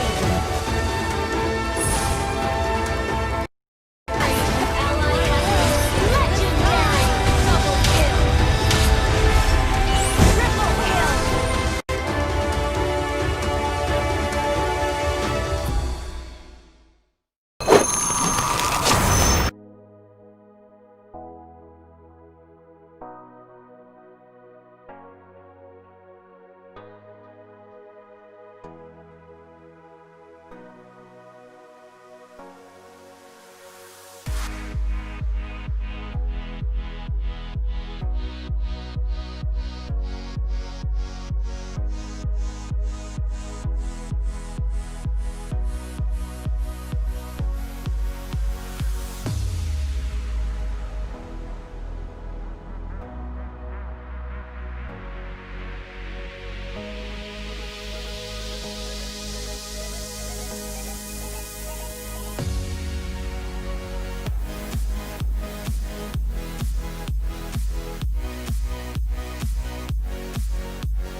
Hello there, ladies and gentlemen, and welcome to the grand finals of the Presto 2020 Pasir Ris Elias Esports Mobile Legends Tournament, organized by the People's Association, Pasir Ris Elias CC, Pasir Ris West, and the People's Association Youth Movement. It is supported by the E Project and Skoga, and sponsored by Kaiju and Nasi Nuri.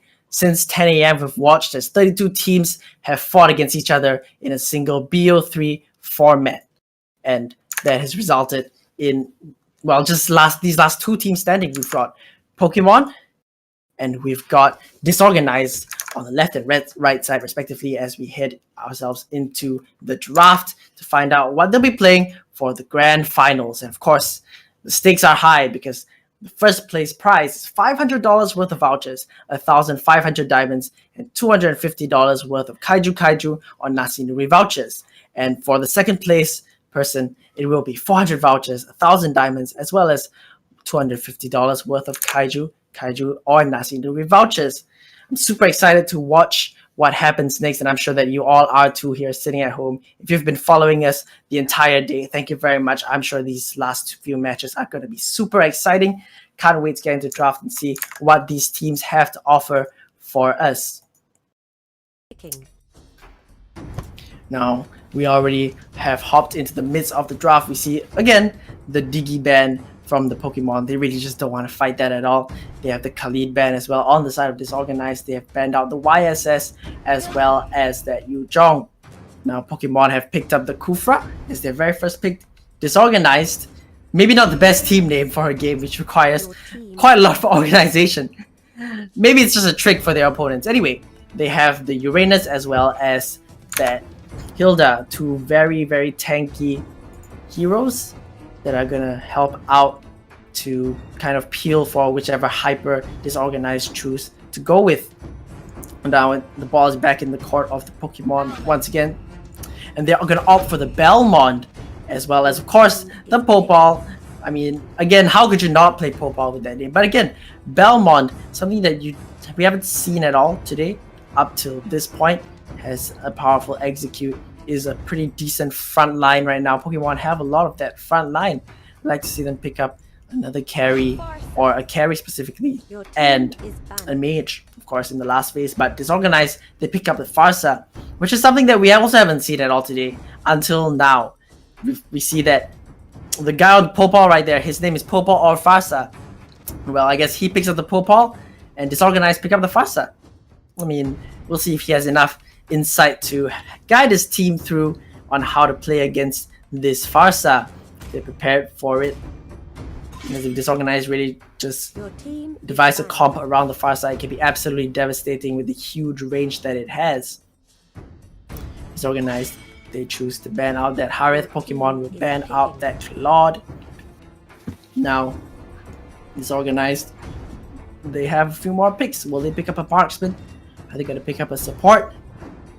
Not too sure about this. For the first time, I believe, Atlas has actually not shown up. And it's going to be a Kimmy pickup actually on the side of disorganized.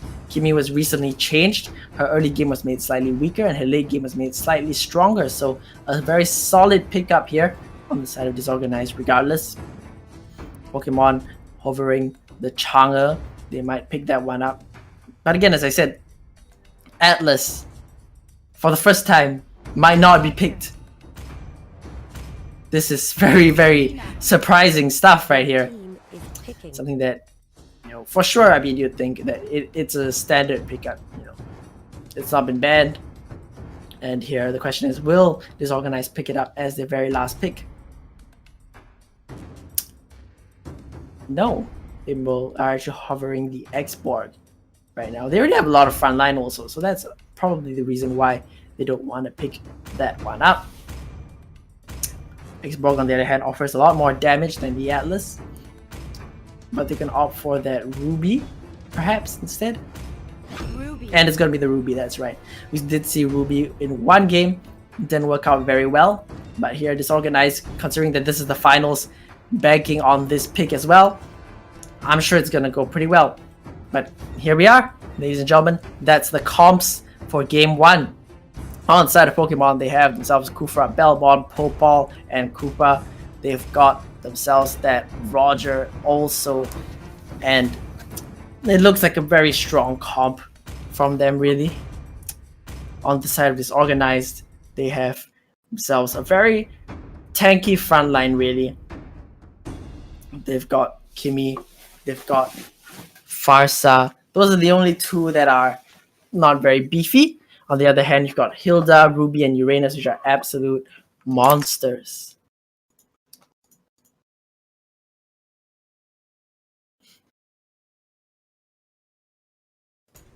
Welcome to We're going to be Mobile heading Legends. into the game right now. Game 1 of the finals, and already we see Belmont, his signature spin. All troops deployed.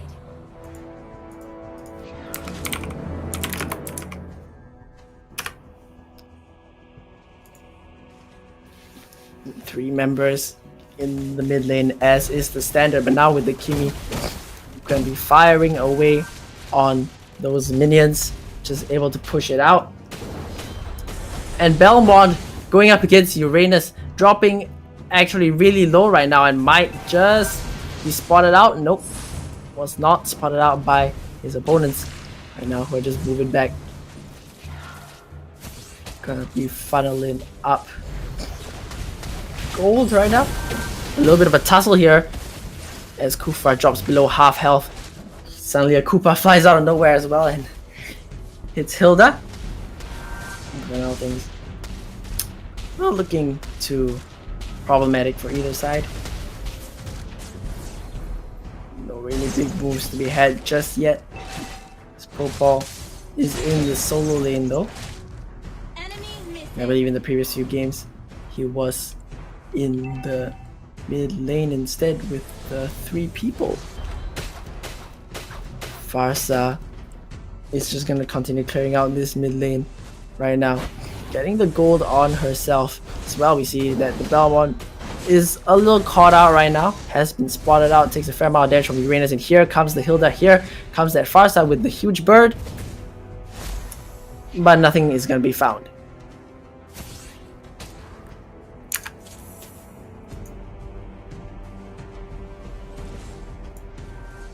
For now, Kufra is still hanging around looking for a way to slingshot in. Kimi has managed to take away some of that jungle, but look at that there, the Farsa instantly popping that bird and flying the heck away from that. Doesn't want to be caught out in anything that the Kufra has. And we said Uranus is starting to oppress this Belmont a fair amount right now as Kufra jumps in once again, and more of a tussle right now, but forced to actually flicker away, and so much damage actually coming out from that Uranus. He jumps in, he pummels down that Kufra and picks up the first blood.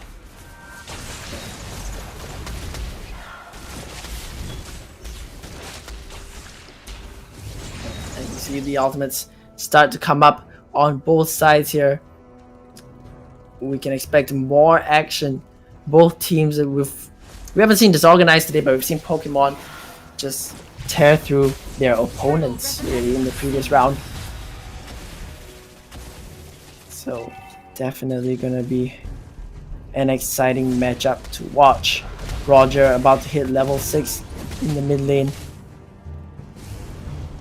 And for now, things looking not too hard, except for the fact that Disorganized there with a little bit of a face check.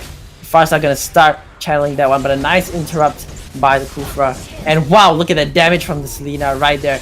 Instantly taken down. Kimi showing up, flying in as well is the Uranus, who might have flown a little too far there. The Kimi ultimate does come out, but it's nothing that she can save honestly at this point. The Pokemon now have themselves 3 kills.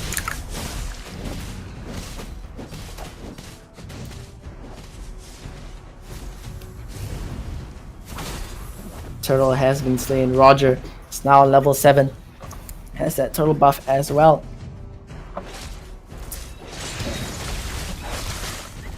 Ruby is just gonna continue tussling away with this Popol, who's actually dropping lower and lower as we speak. Actually gets hooked back by the ultimate, forced to flicker away, but the Ruby flickers back and picks up that solo kill. Meanwhile, I believe Farsa did pick up the kill on Selena as well. Now things looking more even for Disorganized as Hilda starts to push into the enemy jungle right now. The buff is being taken by the Roger. It will be secured. Kimi is just gonna fire in and try to scout out there, able to steal away some of the jungle as Uranus starts to push out that top turret. It's gonna be the bottom one that's gonna fall first though. Ruby able to pick up that one. Uranus also, that's 2 turrets for the side of Disorganized, but their Hilda will fall.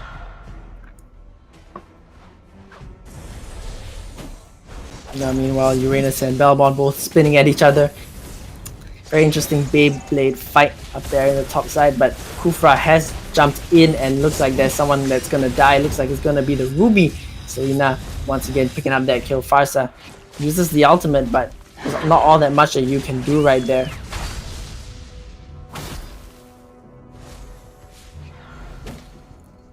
The wolf makes it out alive, everyone.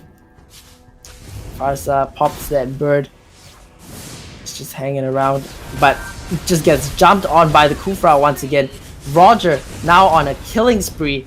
Kufra taking a kill for himself as well. Says, thank you very much, and they push down that turret. What can this Kimi do? Roger's just jumping straight on. Not enough damage though, and here comes Uranus once again. Unable to really catch anyone honestly at this point. Maybe a little too far forward in fact.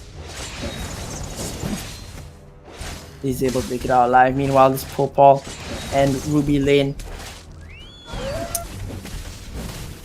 it's just happening. Nothing too much right now. Roger is gonna start up that turtle, gonna take it down fairly easily. Kimi is level 10 though, has a slight advantage over that Roger for now. But it looks like a fight is going to be breaking out. The Hilda tanking up a fair amount of damage, and now Kimi just kiting back. Look at that, going pew pew pew pew pew pew pew. Farsa with the ultimate as well. Uranus going to jump away, and now it's going to be Roger actually that's gotten caught out. He's still alive though, able to tumble out, changing back into his human form to keep himself alive. Is Hilda going to face check this one? Yes, she will, jumping onto the Kufra right now, trying to do some damage, but really as Hilda you don't have all that much. Kimi just gonna start to shred down this turret. It's gonna go down in the favor of Disorganized. We're about 1,000 gold in the deficit right now, but they're still able to push out because they have that pressure. However, Popol is here. The wolf jumps straight into the team. The fight has begun. It looks like the first one to fall will be that Hilda, followed by the Ruby. Selena picking up another kill as well. Would have liked to see that on Roger, but take those, I guess. Uranus just coming into the middle of the team right there. Maybe not the best thing that you want to do. However, Popol and Farsa have been caught out, and Farsa, poetically enough, takes down Popol or Farsa. Roger able to secure the buff before the rest of his jungle starts getting taken away. Disorganized with about 1,000 gold deficit, but they are the ones with the lead right now. They are the ones pushing their lead at the very least. Kimi and Uranus rotating over the top side. Farsa gonna chill out here in the bottom lane for a little bit. That turret is below half health and it is diveable if they so wish, but Kimi has walked away, and that is not a place where you want to be if you are your team without Kimi. As we see a pause coming out, if it was due to player lag, hope we'll be getting back into if you look at the pause screen there, you just see the Belmont just constantly spinning. Belmont. Anyway, taking a little bit of a stock in the situation here. Kimi and Roger both starting to scale up, but Roger especially doing a lot of damage. We did see, however, that Disorganized were lying. Their name should not be disorganized, it should be organized, because despite their goal disadvantage, they were able to push through and kind of exert some pressure on their opponents and take away their opponent's jungle as well.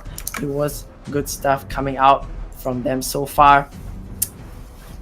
Again, ladies and gentlemen, it is the finals, so both these teams want to have the best shot at winning this. Every single move that they make counts to whether they're gonna walk away with the win or they're gonna walk away with the second place. It is a best of 3, of course, but you know, ideally as a team you want to take it 2 games. Definitely, you wouldn't want to make any mistakes. So these teams right now have been playing pretty decently so far. I mean, right now, as we just wait for this game to resume, just want to talk again a little bit about the sponsors. Kaiju. Now, my favorite bento.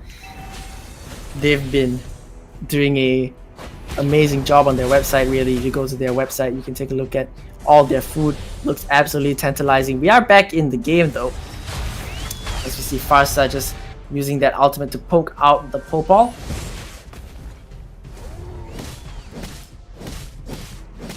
Roger has hit level 12 and so has the Kimi. We are now 8 minutes in the game. Oh, that's a nice Kimi ultimate there to scout them out. It looks like Uranus might be the one in trouble, and wow, the execute coming out straight there from that Belmont to seal the fate of the Uranus. Meanwhile, the turtle is going to be taken out by the Kimi right now, who is nearly level 13.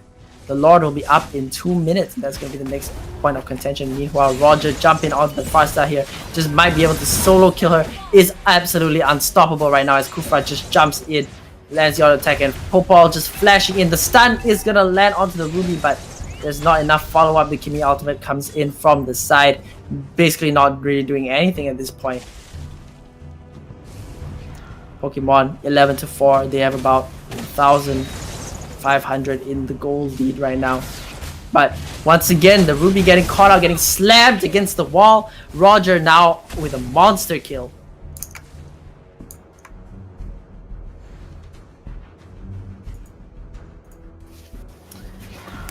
Everyone starting to move around the lore. If you notice, actually, here the Pokemon are hanging around and waiting for Disorganized to face check into them.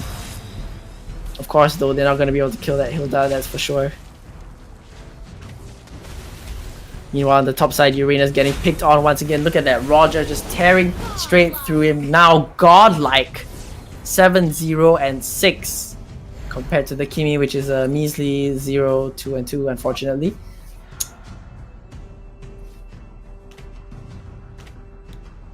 Taking a look at the items right here. Look at that gold on the Roger, 7,500, about 1,000 ahead of the Kimi, and the gold on that Belmont as well, 6,400.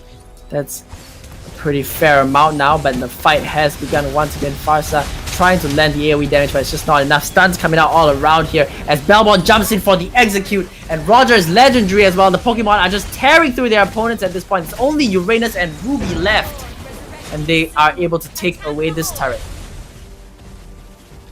Lord is spawning as well, and we see that the Pokemon are starting to move down towards that one. What are Disorganized going to be able to do about this? Doesn't look like they're going to be able to do very much, honestly. Lord is getting taken lower and lower, and with 3 members still down, quite sure that Pokemon have secured this unless there is a cheeky steal, but it looks like that's not going to be happening here. As we go into BlueStacks, and we're back! Lord has been slain, and Belmont picked that one up with his ultimate. Very nice stuff there.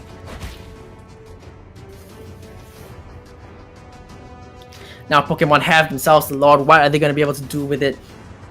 How are they going to be able to finish off their opponents? We are 11 minutes in game, but the score line is 16-4. The Pokemon have really been able to pretty much tear through their opponents right now as the Lord starts marching down the mid. Kufra is going to face check this one, and he's so tanky he doesn't really need to pay any regard to that at all. Meanwhile, on the top side, Belmont may be a little caught out right now, but then again, if you look at the health bars, he's absolutely fine. The Lord is going to be pushing up in the mid with the rest of Pokemon, and now with the Pokemon's Lord, you're going to start hitting that turret. Belmont, meanwhile, able to take down a turret in the top side. The Lord, however, died really fast. Is the fight even gonna begin? Looks like there might be no fight to be had. The Lord just got absolutely shredded there by the damage from the Kimi. However, all of the lanes are now pushing in as Popol or Farsa moves down into the bottom side.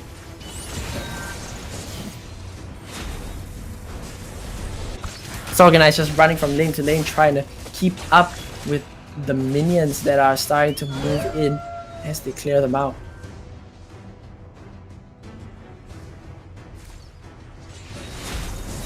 He's gonna try jumping in, decides not to do it instead. Farsa once again getting interrupted on her ultimate. Really just not a lot of damage coming out from this one. Not really what I wanted to see, unfortunately. But Roger now level 15, Kimi as well, able to wave clear a fair amount of the minions before there's even any chance at all.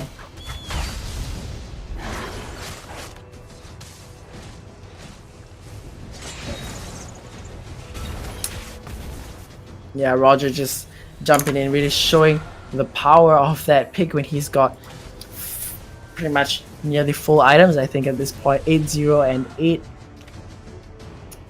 Yeah, he's nearly full on his items right there. If you see 10.1k right there now, about 2,000 ahead of that Kimi, who is just trying her very best to keep the team off that turret. And look at that wolf right now, it's absolutely huge. It's got so much health. It won't. Oh, it does actually get taken out. That's very sad there for the Popol, who's no longer Popol and Koopa, but just Popol. Regardless, though, it's not too much that Pokemon can do without the Lord because of just how fast the waves are cleared out. There is a split push coming in from the Popol though in the bottom side, which Ruby will promptly deal with. But here is the engage from the Kufra. He's gonna just use that ball and try to irritate his opponents enough off that turret. The wolf jumping in as well. Farsa popping the ultimate, gonna start barraging her opponents. But again, they just aren't able to find a solid enough engage, and because the minions die so fast, they can't find enough damage onto the turrets either. Lord is coming up in about 30 seconds right now. They do definitely want to get this if they're Pokemon. If they're disorganized, they want to stop their opponents as much as possible from getting onto that Lord. They look pretty tanky, and their Kimi has a fair amount of damage now for sure. But the Roger is still so scary. Kufra jumping in, uses that ball, gets promptly stunned and turned away. Lord is going to be up in 5 seconds right now, but that Kimi ultimate lands a fair amount of damage onto the Selena. Not just enough to take anyone down yet, but the Popol is going to get caught out, forced to flicker away. So Zenon is in the middle of everyone, but he's so tanky on that Kufra right now. Lord is up. You can see the team start moving towards it.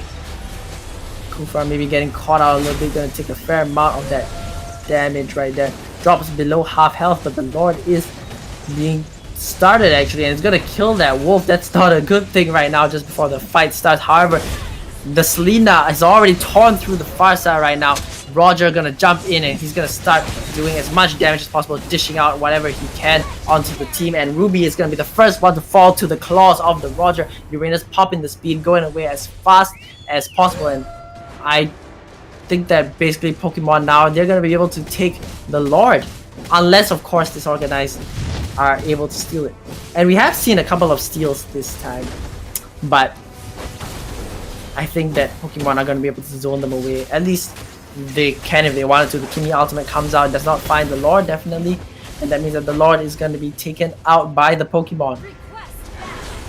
Now with the Lord on their side, they're going to continue that march down the middle lane once again. They are respawning at the very least, but this Hilda is so tanky, but she still goes down. This Roger is absolutely insane at this point. 10, 0, and 8 doing so much damage. The Lord is walking down that mid lane. They're getting ready to push this one. They're getting ready to win game 1. The Pokemon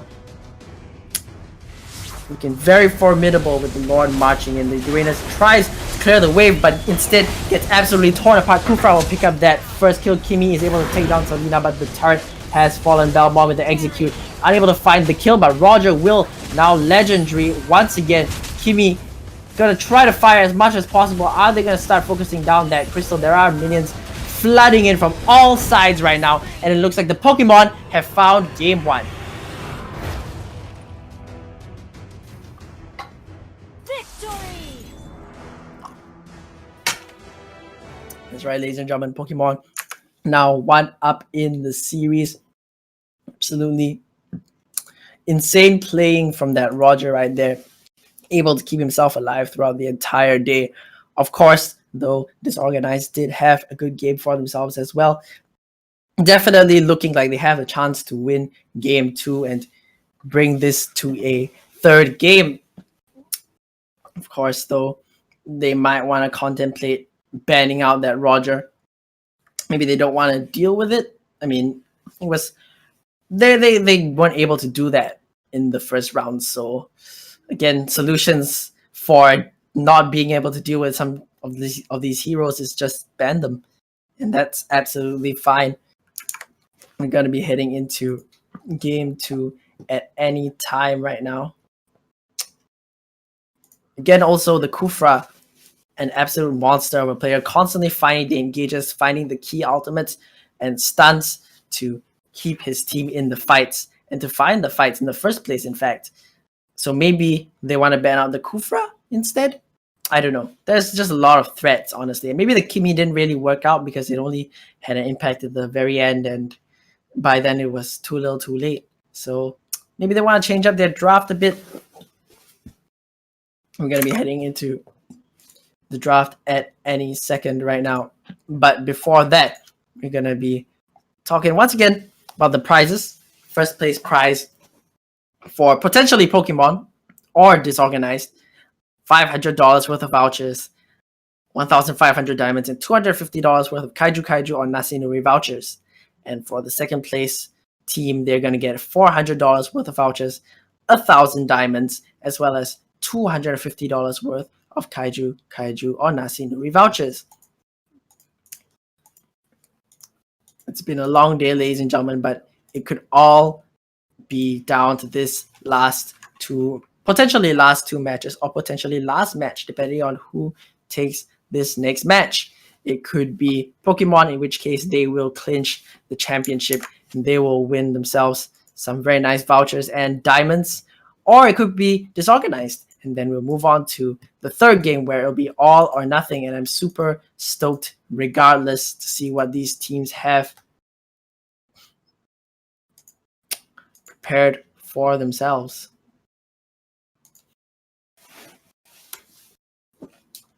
The Pokemon have been playing as a cohesive unit throughout the entire day. There's been a very good showing from them. Of course, we unfortunately did not get to watch Disorganized at all, but I'm sure they can do it, guys. I'm going to be heading into draft any second now.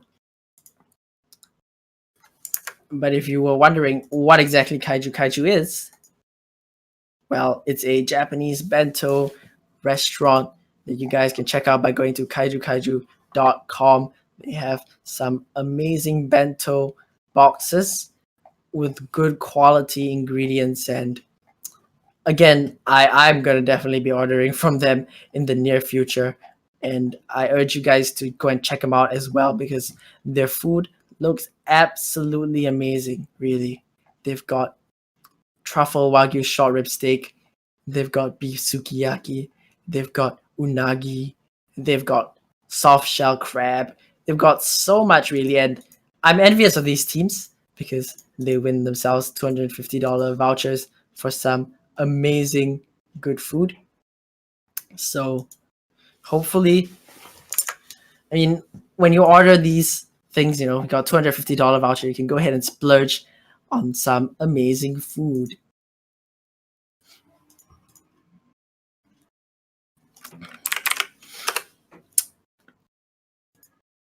Meanwhile, just trying to get confirmation of where the draft is. We are still waiting on the players. They are slow. It's okay, guys. I mean, it's the grand finals. So everyone, if they need to reset their mental or anything, it's fine.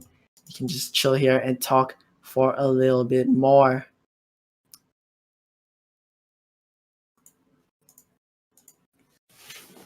Today has been a rather long day, a very stormy day with constant rain, and it's starting to get a little dark now at about 6:30 p.m. here in Singapore. We've been running this since about 10. These teams have been playing since 10, so you have to think about, the fact that they are feeling a little lethargic. And it has been a long day for them. I believe they've played 5. This will be their 5th series, right? So definitely, you can feel that they're starting to get a bit exhausted. But again, they've had a good day today, definitely. Both these teams have won 4 series, so that's pretty good for them. Again, guys, maybe the strategy is to ban Popol and Farsa. Then Popol or Farsa will be forced off a champion that's not Popol or Farsa, and then they can't play anymore. I don't know. That might be the solution. Right now, if you are disorganized, you're going to be looking at whatever solutions that you can have to get back a game in this series and to bring it to game 3.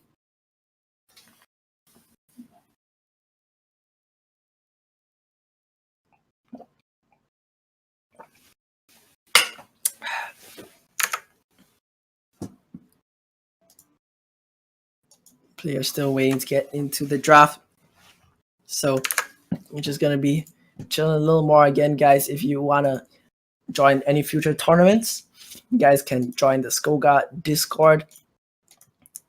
There are definitely going to be a lot more tournaments coming up as well. You can win some very nice prizes. This is the Presto 2020 Pasir Ris Elias Esports Mobile Legends Tournament, once again organized by the People's Association, Pasir Ris Elias CC, Pasir Ris West, as well as the People's Association Youth Movement. It is supported by the E-Project and Skoga, and sponsored by Kaiju and Nasi Nuri, 2 amazing restaurants with amazing food. And again, guys, it's going to be dinner time. I'm already starting to feel very hungry. I am craving right now. I'm really craving this Kaiju bentos. So if you guys want, you guys can go ahead and check out their store, their website. And that's going to be where you guys can place your orders for some amazing bentos, some good quality, monster-sized bentos.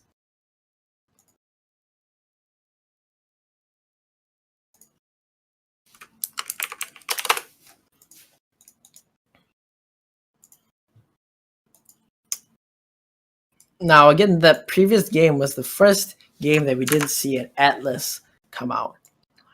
Maybe Disorganized can use that Atlas instead. We've just received word that we are still waiting for the last member of Disorganized.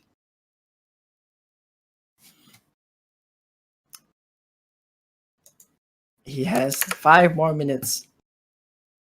So in that case, we're going to be going for a short break before game 2. I need to refill my water and recharge a little bit, but we'll see you guys in a second for game 2.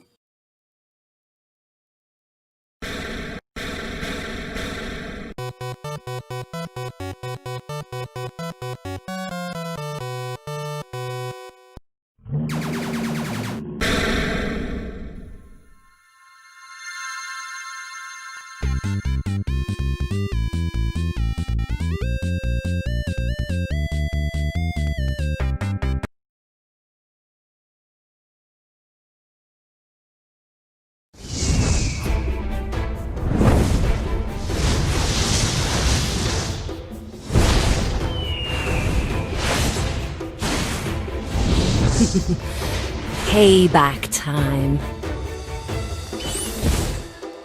Revenge has blinded me.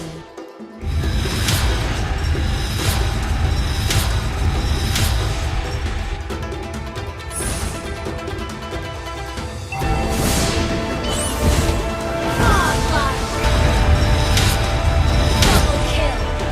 Your team destroyed a turret. Killing spree. The higher Legendary.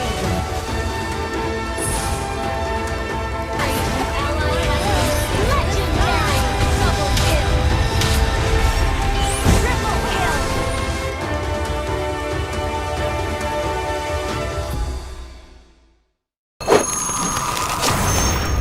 Download for free Mobile Legends Bang Bang.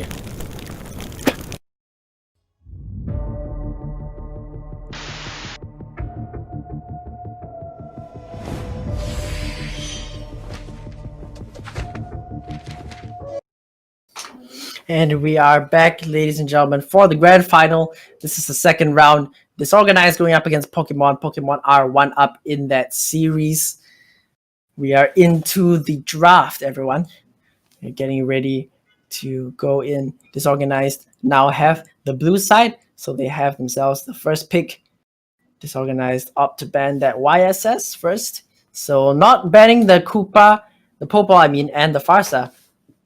So that's one plan out the window. Pokemon are going to ban away the Khalid.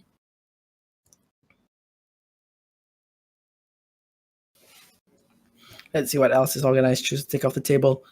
Kufra, Selena, maybe. Roger.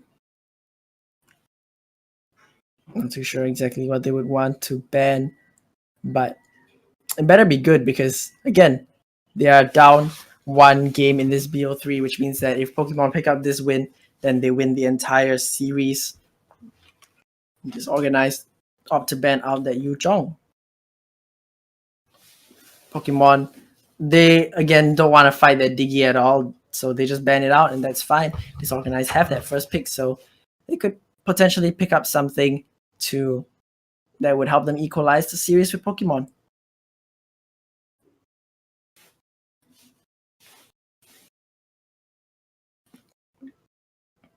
It's gonna be the Uranus pickup once again. Uranus, another pick that we've just seen throughout the entire day. Just side lane very well, clear waves, and be a tanky menace, honestly. I don't think Pokemon are going to pick that. Yeah, they're going to opt for that Kufra for sure. The Kufra was absolutely monumental in finding the victories, finding the previous victory for the Pokemon, able to fly in and just land so much CC. Honestly, everyone on the side of Pokemon was playing very well, and they're going to pick up that Roger as well. So things so far for them looking the same as the previous game. Now it's Disorganized turn to pick once again. What are they going to pick up, or what are they going to deny from their opponents? Ho ho, there we go. If you don't ban out the Popol and the Farsa, you pick them instead. So now the question is, what is Popol or Farsa going to play? You see, this is very big brain right here, guys. Maybe you should call yourself Popol or Farsa. It's going to be the X-Bar pickup that might go into the hands of Popol or Farsa. I'm not sure. But we move on to that second banning phase.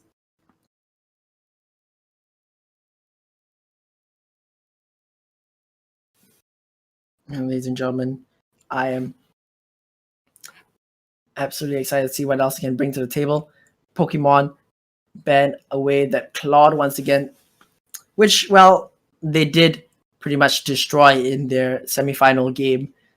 So I don't really see why these ban that. Disorganized going to take away the Selena as well, denying that one from the Pokemon. Selena also instrumental to setting up the picks that Pokemon had and eventually carrying them to the victory. It's going to be the Sicilian pick up for Pokemon that's going to be their mage. So Disorganized have yet to pick up a marksman for themselves. Could they pick up the Hayabusa? I'm not too sure about that one. I don't think that they're going to be picking this one up. And maybe the Bruno. Busting out some different picks for the last game, perhaps. Belmont going to be locked in. That's for sure. But are they going to... What marksman are they going to opt for? Are they going to opt for the Kimi again? They're going to opt for the Kimi again. Pokemon can pick up that Guinevere as that last pick right there. And this is the comp right now. Oh, wait. They haven't locked it in. I have been baited once again by the hover. Big mistake there. But anyway, they're hovering over the Elders instead, which could be a pick that they might want to make, or Cho even, and it's going to be the Cho. They settle for the Cho right there. And we're going to be heading into what could be the last game of the finals any moment soon right now, as we just allow the players to select the skins that they want to pick. Pokemon, once again, they have the Roger, they have the Kufra, but the other three members are different. They have the X-Borg instead, which we've seen to varying degrees of success today. We've seen the Sicilian in one game today, and it didn't go off very well. And of course, Cho, very big staple pick for very long in ML, I believe. And after being banned for the first couple of games today, he's started to get picked up more and more. And now we see Cho in here once again with that King of Muay Thai skin. Looking pretty good.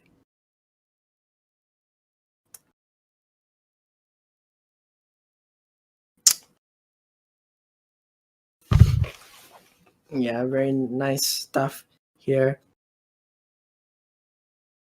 as they load in after showing off their skins. Looks like it's going to be a standard 1-3-1 from both teams once again. That seems to be the meta this tournament.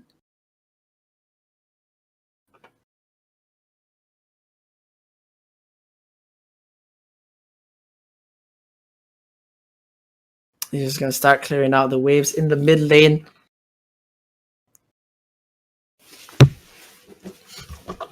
Kimi, of course, just able to constantly free fire and just float around like an absolute menace there, able to just shred through that crab. The other lane assignments, of course, we have Uranus going up against Cho in the top, and X-Borg fighting against the Belmont in the bottom for now. See a bit of a split though, because the Popo and Koopa actually is not with the other two. In fact, he's rotated down to help out his teammate, but it looks like it's not even necessary because the solo lane of Disorganized on that Belmont already able to pick up that solo kill. Well played coming out from the X-Borg, and well played indeed.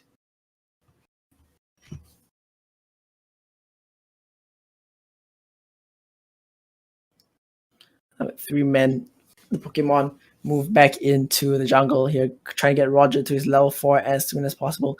Kimi also mirroring that movement, but once again, the Popo and Koopa is not staying with them, so that means that they have an additional man moving around the map and roaming. But speaking of which, Kimi has arrived in the bottom lane to continue to collect more farm. Meanwhile, Uranus getting jumped on a little here. In the top side, it's going to be the Kufra who jumps straight in, lands that stun, and picks up that kill.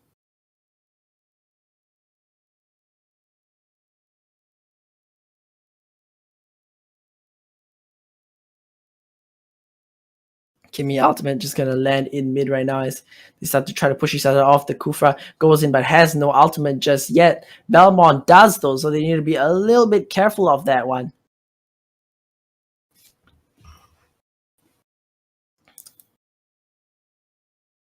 They're gonna push in the top lane for now. Starting to move more members up here. X-Borg is up here as well as Cho proceeds down to match the Belmont in the bottom side.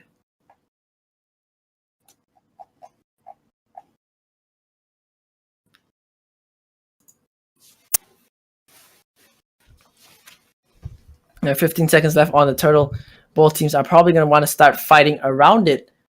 Farsa using the ultimate, but it's really low, however, and Kufra and Cho just dive straight in and take her out. Now Uranus is in the middle of everyone. There's a lot of AoE damage being landed here. Belmont able to take out the Cho, but Uranus is going to fall to the Sicilian as well. The Xborg just shredding through the Pope Ball right there, saying, how dare you pick up my champion, my team's champion. And yeah, now Pokemon have themselves an advantage, and they're going to be moving over to the turtle.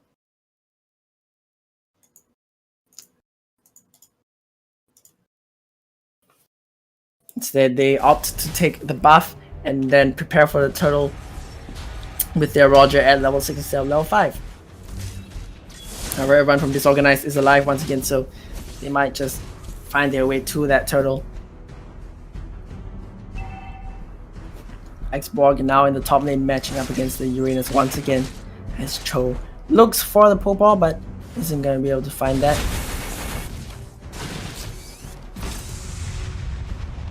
Very nice blue flames coming out from the Xborg, really.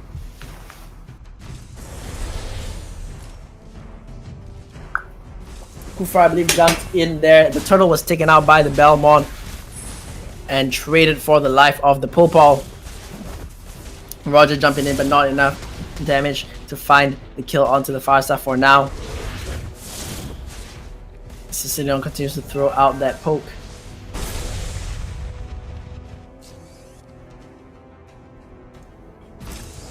Pokemon with about 800 gold lead right now, very minuscule stuff, but over in the top side, see Tekaway has fairly little health right now. Gonna be trying to get as many spare armor parts as possible to get the armor back.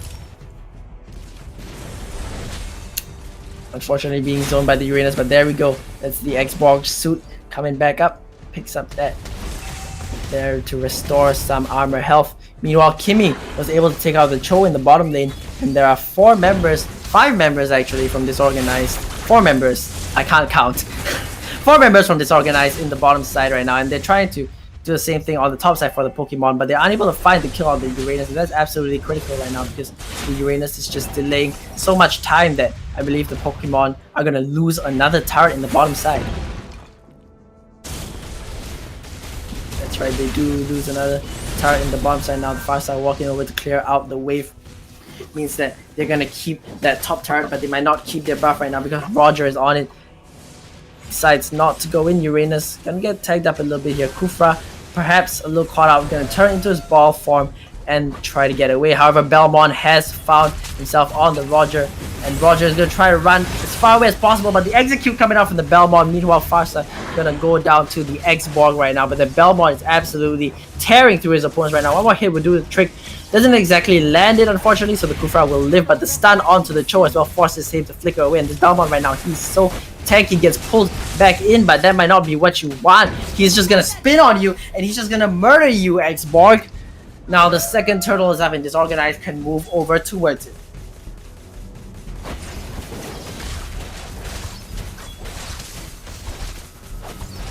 He just gets absolutely shredded down by that Kimmy there, no doubt about it. That's the second turtle for the side of Disorganized as they find a turret as well. Now they have a 2000 gold lead advantage over the Pokemon. We're going to try to find something back here, knocking up the Popol and Koopa, but there's not enough damage at the moment for them, and this Belmont is just such a tanky front line that they really can't do anything about it. Belmont going to take a fair amount of damage right here. Farsa is starting to land the barrages, and look at that! Whoa! That was really close right there. That missile landed, I think that Sicilian would be dead. The fight still continues though. Popo and Koopa are walking away with a sliver of their health, trying to keep themselves alive. Farsa's just gonna harass people, but Kufra, with a read on where she is, forces the bird and forces her to stop barraging his team.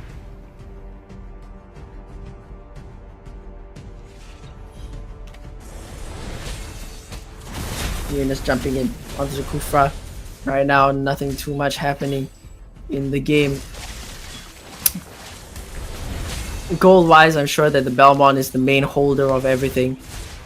Probably has most items as well. The rest of his team 0, 2, and 1, and 1 and 0.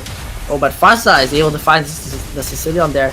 Nice pickup, and now the rest of the Pokemon have to turn tail and run. The X-Borg is barely alive. He's gonna surely be going down. The Wolf comes in, bites him up, and Popol and Koopa pick up a double kill. And they didn't even need the Belmont for that one.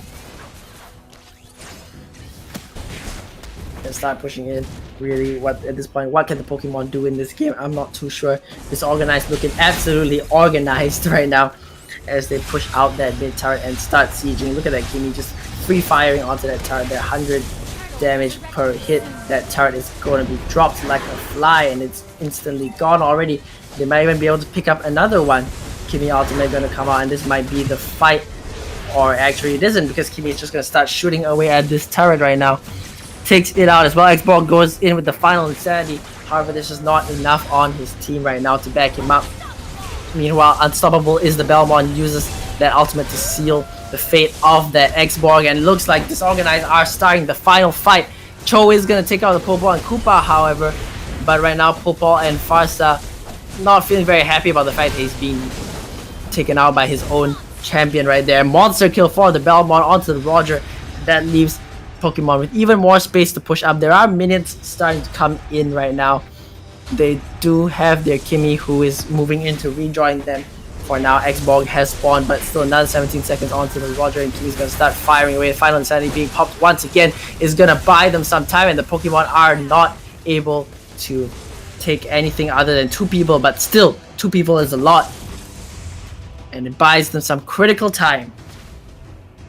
That being said, the Lord is still up right now, and Popol and Koopa as well as Kimmy are gonna start moving down to that one.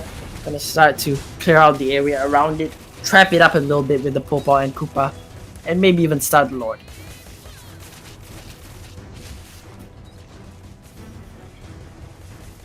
Kimmy bordering on level 14 right now, 4 levels ahead of that Roger. Must be feeling pretty rough about that one.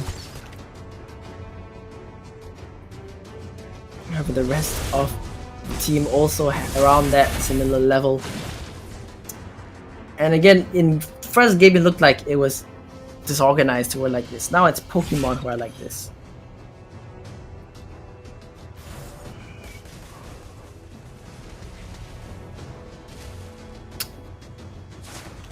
Lord is up, but both teams have yet to move towards it really.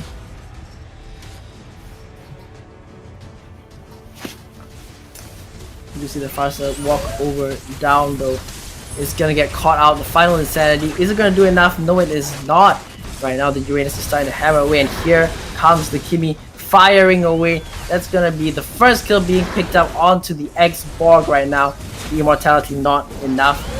Feeling pretty mortal, I guess. That turret is all that stands between Disorganized and finding themselves the first win. Kimmy firing away, just pummeling down the opponent's Roger. However, is able to take out the Belmont, and that turret is doing a whole lot of work too. Roger finding that double kill. Now it's Uranus in the middle of everyone. Is he gonna be able to find enough damage? Looks like the answer for now is no. Fast gonna deal with the Cho. Pops that ultimate there. Maybe not the best spot, but with a tanky front line like Uranus, I think he's gonna be alright. Roger popping into that wolf form, gonna jump onto Uranus, but there's just not enough damage on him for now. But Pokemon have been able to dissuade their opponents for just a while longer. Whoa, Cho is just jumping in. Flickers out. Uranus goes back in again. X-Borg popping that ultimate onto Uranus. But right now, this Uranus, he's so tanky, and there's nothing that the Pokemon can do about it at all. Just dealing more damage and being more tanky than anyone on the side of Pokemon right now. Farsa popping the ultimate, and Lord has been enhanced, everyone. Uranus, he's not even taking any damage from this, honestly. Lord has been taken by the Belmont. Now with that enhanced Lord, you have to think that Disorganized are going to be able to find their first win of the series.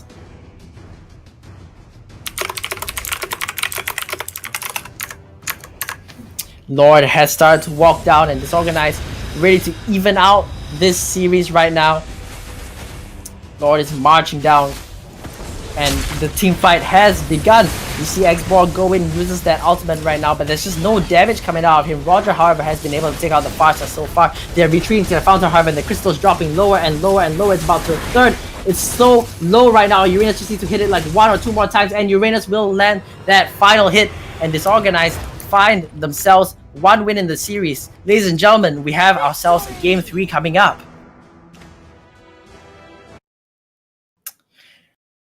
Very, very exciting stuff, guys. Game 3 will be coming up soon after a short break. But before we go for the break, let's talk a little bit about the game that happened just now. Disorganized, completely different flavor of them. Kimi absolutely doing a lot of work. Belmont doing a lot of work as well, really, out compared to, well, what we saw from the Pokemon, which was really a sort of a role reversal situation. You know, in first game, Pokemon were like 4 levels ahead on their hyper, and now it's the Disorganized, Team Disorganized, I'm just gonna call them, that were ahead instead. And the Pokemon really need to get their head back into the game, really, at this point. They have the Kimi to deal with.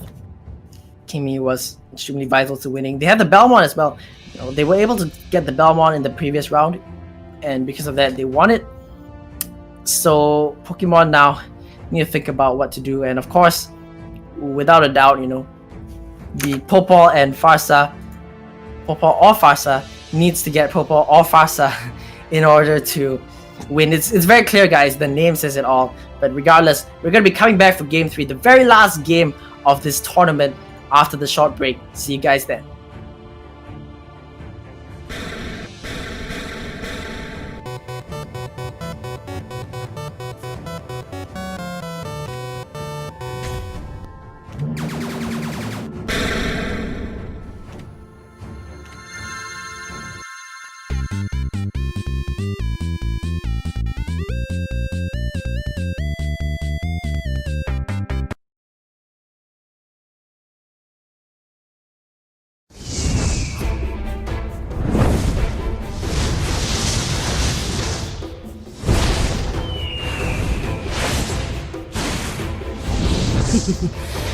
Payback time.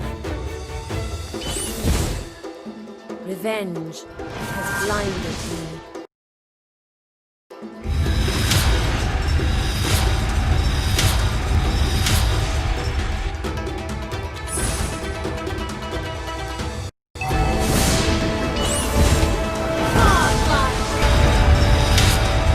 Double kill. Your team destroyed a turret. Killing spree. The higher Legendary. Ally. Legendary.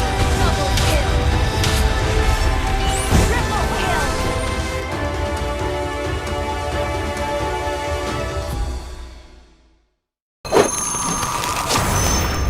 Download for free Mobile Legends Bang Bang.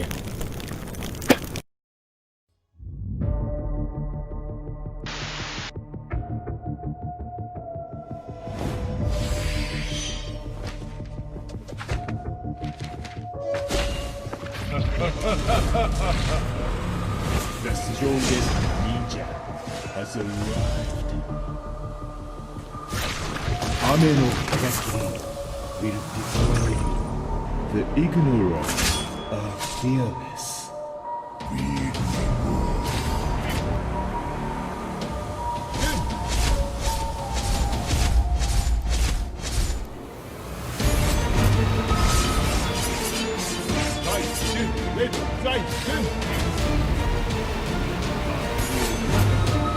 Even stronger.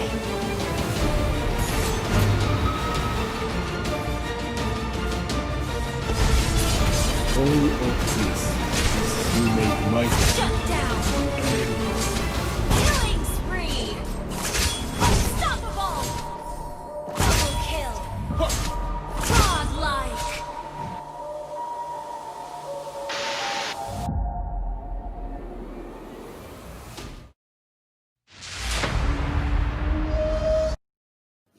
Hello there, ladies and gentlemen, and welcome back to the last game of the Presto 2020 Mobile Legends tournament.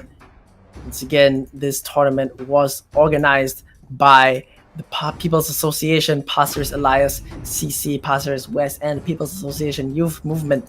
We are in draft, right now, and we see that Pokemon have opted to ban Popol and Farsa. So I think this is a poetic end to that man's name right there. First being denied by the enemy team and now being denied by his own team. That being said, we do see a return to some classics that we saw earlier in the day. We see Khalid being picked up by the Pokemon. We see Disorganized opting to go for the Yuzhong as well as that Hilda. Pokemon once again picking up the Kufra to deliver them the engages that they used in game 1 to basically find the wins. They're gonna perhaps opt for the Lunox or the Uranus instead, actually, and now they have a pretty decent front line. So ban phase 2 is where you're gonna see them pick up their carry and their mage. There is a Sicilian as well on the side of Disorganized as we're into ban phase 2.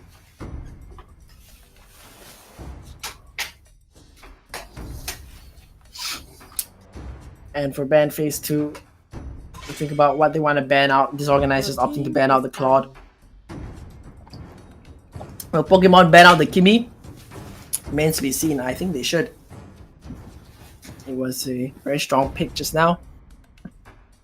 You definitely have the potential for Disorganized to pull it off again. But they're gonna ban away the Belmont, and I think that's a good call as well. It really was between either one, but oh boy. Here we go again. The Diggy. Pokemon don't ban that Diggy, and it gets hovered by Disorganized. Are they gonna pick it up? No, they're actually gonna pick up the carry instead to be their carry. And now the question is, do Pokemon want to play that Diggy? Do they want to give us a good time? Do they want to skew the scoreboard against their favor? Well, that remains to be seen. Roger is available for Pokemon if they want to use it. They're gonna go for the Veil. Perhaps just hovering it, giving us a little tease of what could be. Roger as well being hovered right there. And oh wow, they're not gonna go for that. They're gonna go for Ling. And it is our first Ling game, and it's the very last game. So Ling, he's a very powerful assassin that can definitely jump in and deal with that carry if necessary. Disorganized probably gonna pick up the Ruby, but Pokemon opting not to have a traditional marksman as their final carry, their hyper carry. Probably gonna be the Ling instead. Ruby. And there we go. That's the team comps settled right there. Disorganized settling for that Ruby as the very last pick of this tournament right now. Pokemon versus Disorganized. Both teams are 1-1 on the board. Everything comes down to this final game. Who walks away with the $500 worth of vouchers, 1,500 diamonds, and the $250 worth of vouchers from Kaiju? The answer will be decided in this game. Guys, we are loading up. Everything is on the line right now for these two teams. They definitely have wanted to pick up their best picks, their best heroes to carry them through this game right now. It is 7 p.m. guys. It's been an extremely long day really for both the players and production as well, so to show them some love. We are in the game, everyone. Pokemon versus Disorganized, the very last game of this tournament. Minions have spawned. I'm super excited to see what happens now. It's gonna be a fairly standard 1-3-1 at the very start. Looks like Ling is the one that they're gonna be hypering as expected. Ling gonna be able to jump on some walls, do a fair amount of damage. You do see that Pokemon have decided to rotate up to the top side. And Disorganized also doing the exact same, but there's a little bit of a contest going on here in the buff right now. Khalid has arrived, however, floating on with the desert sands there, landing a fair amount of damage onto Sicilian, but not enough for now. Sir Zenon gonna get taken down very low, and Hilda finding the first blood, Ruby finding the kill as well, and they stole the buff. To absolute disaster right now for the side of Pokemon, because everyone other than the carry has lived. The Sicilian walked away with a sliver of health right there, but Disorganized find 3. Hilda has reached level 3 as well. For the Pokemon, they're gonna just try to get Link up to that level 4 as well, allow him to get access to that ultimate. Khalid, meanwhile, a fairly formidable Soul Laner Ruby as well. Both of them can just basically spin at each other all day long.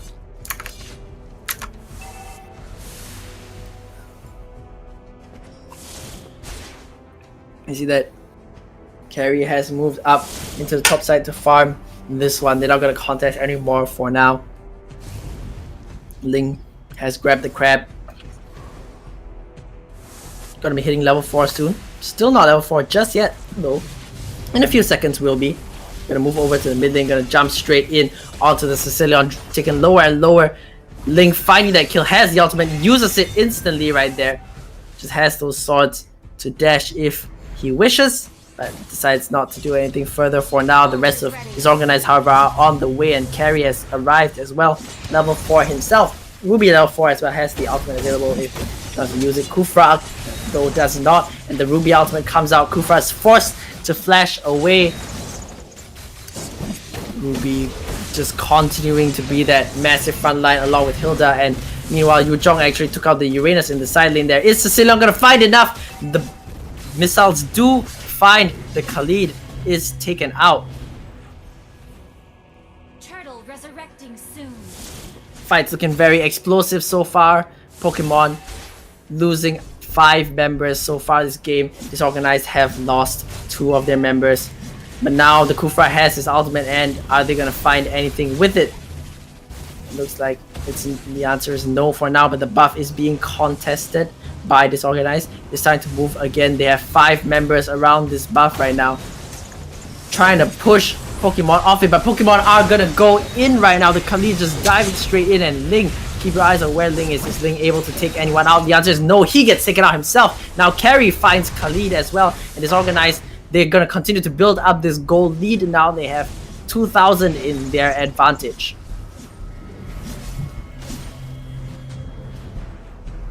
Turtle has been slain, and it's gonna be Disorganized Carrie who picks up one of those.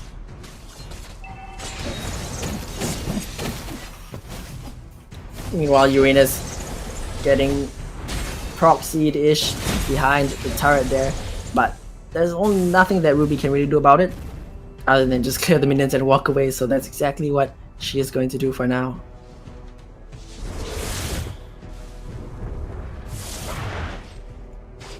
Sicilian just roaming down to the bottom lane to help out a little bit.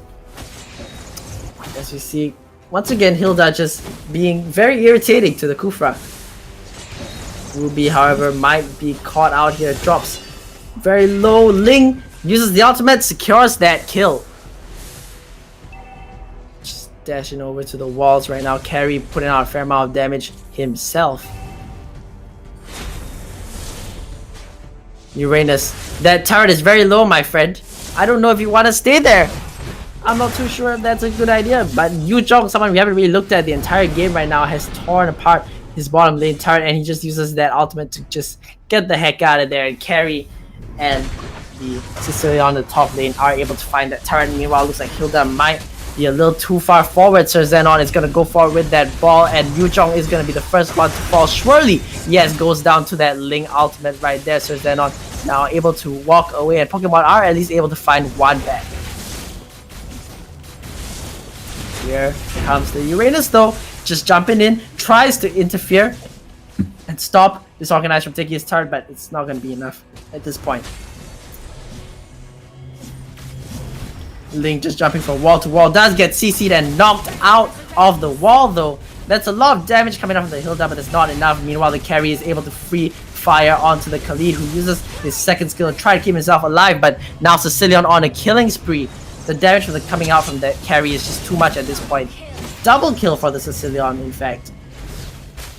Kufra jumping in, uses the ultimate to push the Ruby back into his turret, but Ruby is probably going to be able to make it out of this one. Ling uses the ultimate, however, and takes out that Ruby now, just blinking away, trading that Uranus for the Ruby. The turtle's up once again, and Disorganized are going to move towards it.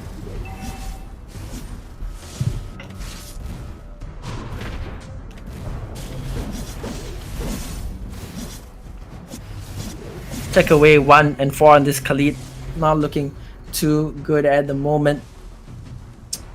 Still trying his best though, that's for sure. But this Hilda just gonna start up the buff. Is she too deep in enemy territory? Nah, she's fine. The rest of the opponents have arrived, though, and they're gonna be giving this one over to Ling. Turtle will be spawning up in the top side in about 100 seconds. Meanwhile, Yuzhong continuing to push that top side there. There is already no turret for him to break, so he's just gonna be shoving in those minions constantly.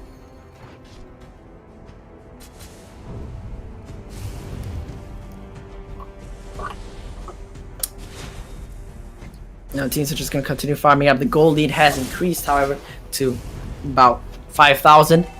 Disorganized over Pokemon as they start to converge on the bottom side right now. Ling is there. Ling should be fine. Kufra actually gonna jump in, use the ball, gets pulled back actually. A lot of damage being landed, but a nice ultimate there from the Kufra. Isn't gonna be enough. Ling coming down for the mega kill. Here comes the dragon, however. He comes in, he smacks straight into everyone. He takes them out. Yuzhong right now trying to find this Ling who's chilling on the wall. Very evasive, honestly, and I don't think that the Ling is gonna fall. Might lead them on a bit of a wild goose chase, but at the very least, Disorganized were able to find 2. Is this Ling gonna make it out right now? Jumps back onto the Sicilian, tries to take him out maybe, dropping lower and lower, but Carry with one more auto attack is gonna shut him down and get the mega kill.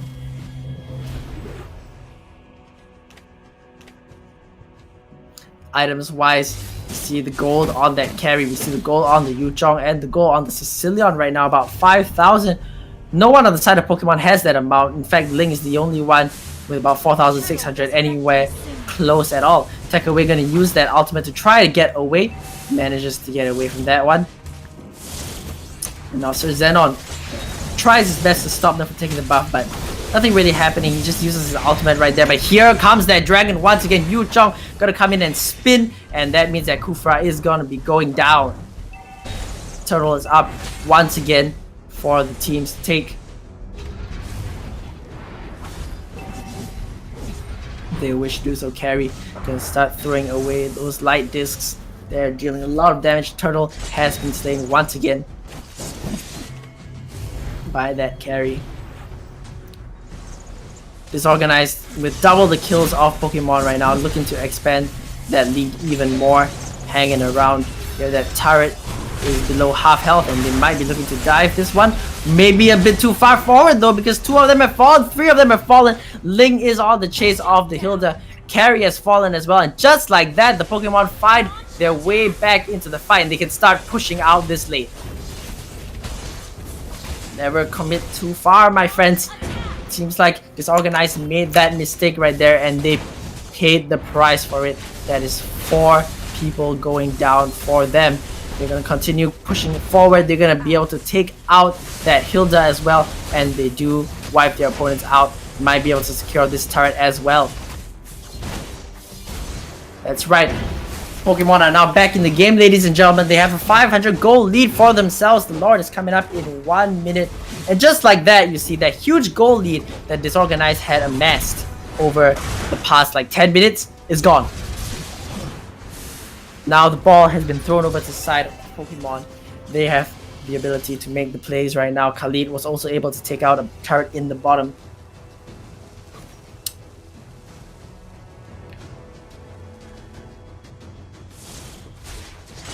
Lord is up in 30 seconds. Disorganized, trying to reorganize themselves right now, sending the Hilda in. They definitely don't want to overdive this one again.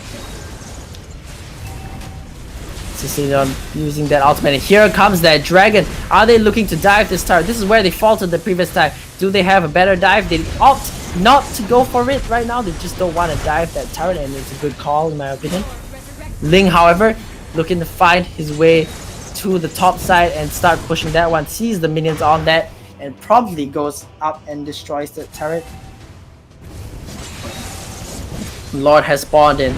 Now without the Ling here, they're gonna be able to take out this mid turret that they've been trying their hardest to do for the longest time. The engage comes in, but the Ling is not here. The Ling is split pushing. However, Kufra has gone down and already the Khalid has fallen as well. It's gonna be 3 picked up for the side of his organized. They send 2 back to deal with the Ling.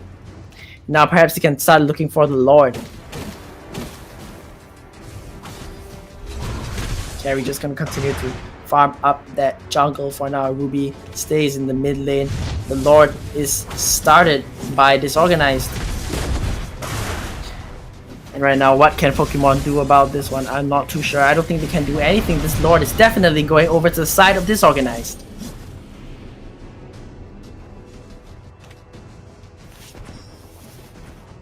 Now with the Lord in their hands, what are they going to be able to find with it? Are they going to be able to find themselves the victory? We are 12 minutes in the game, and it is about 3,000 gold, and now separates these teams. And just as fast as Pokemon had a lead, it is now gone.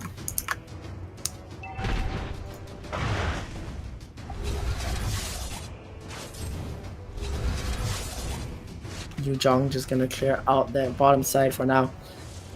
Hilda just walking through and scouting out the jungle right there. No one wants to jump on her because she's just so tanky at this point. There is a nice flank, however, from that Kufra. He's gonna jump in, but he doesn't really land it, so that's an unfortunate. Lord is gonna start pushing up that top side, and the rest of Disorganized are moving down bottom. They have taken out a turret. Is the Lord gonna survive long enough? I don't think it is. It's dropping down pretty quickly. There, Hilda tries to interfere, but it's too little too late.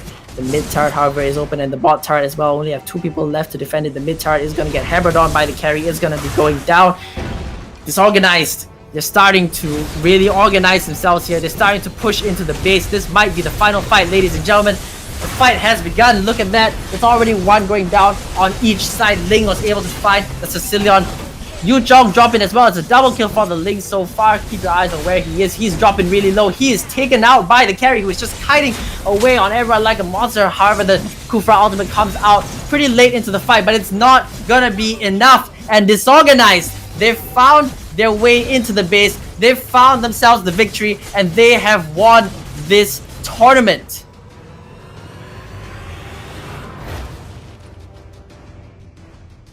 Congratulations to Disorganized. They have won the Presto 2020 Passeris Elias tournament.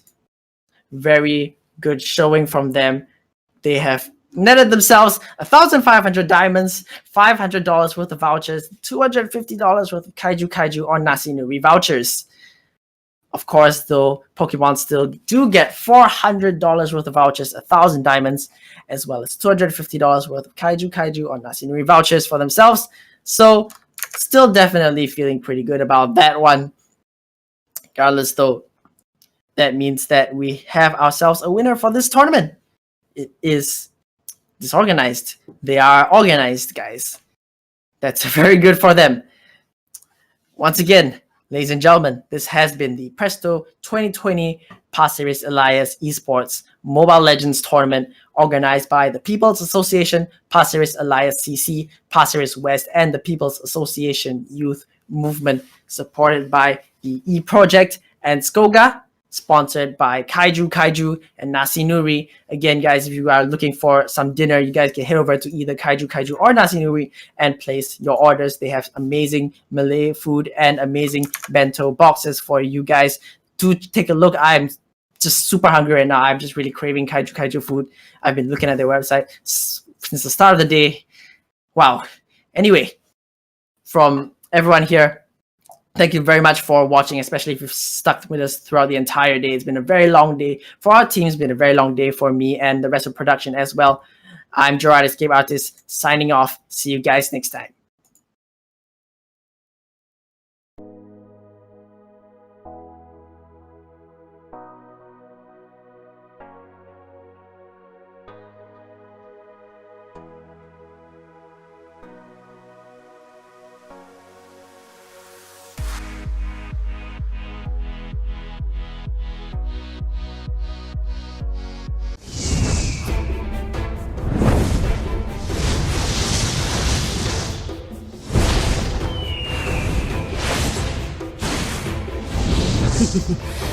Payback time.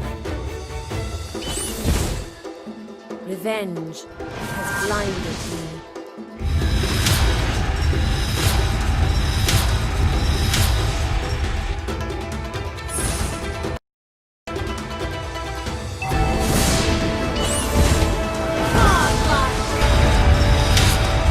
Double kill. Your team destroyed a turret. Killing spree. The higher Legendary. Ally has legendary. Double kill. Triple kill.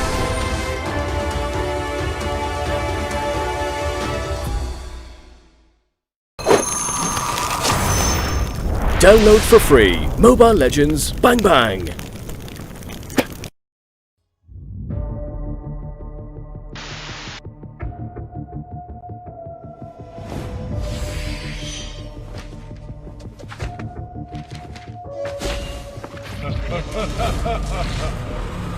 The strongest ninja has arrived.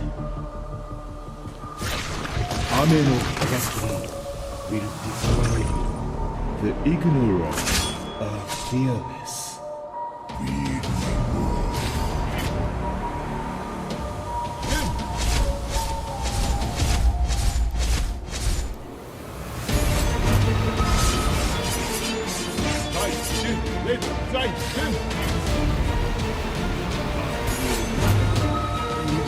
stronger.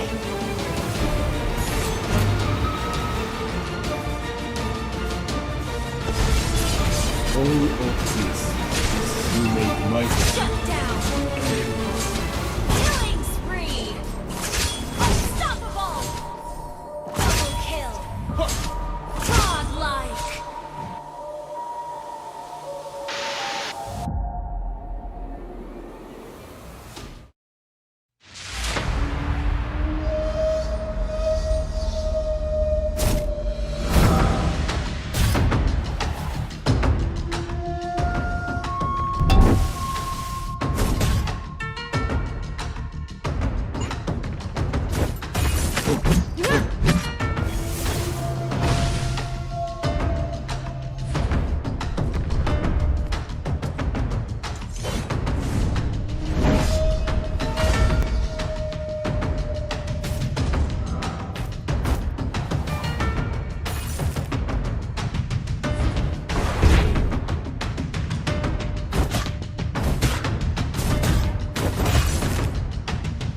Spirits of Northern Vale, guide me!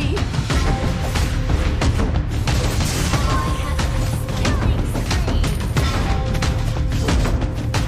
People of Northern Vale may be defeated. We never Spirits of Northern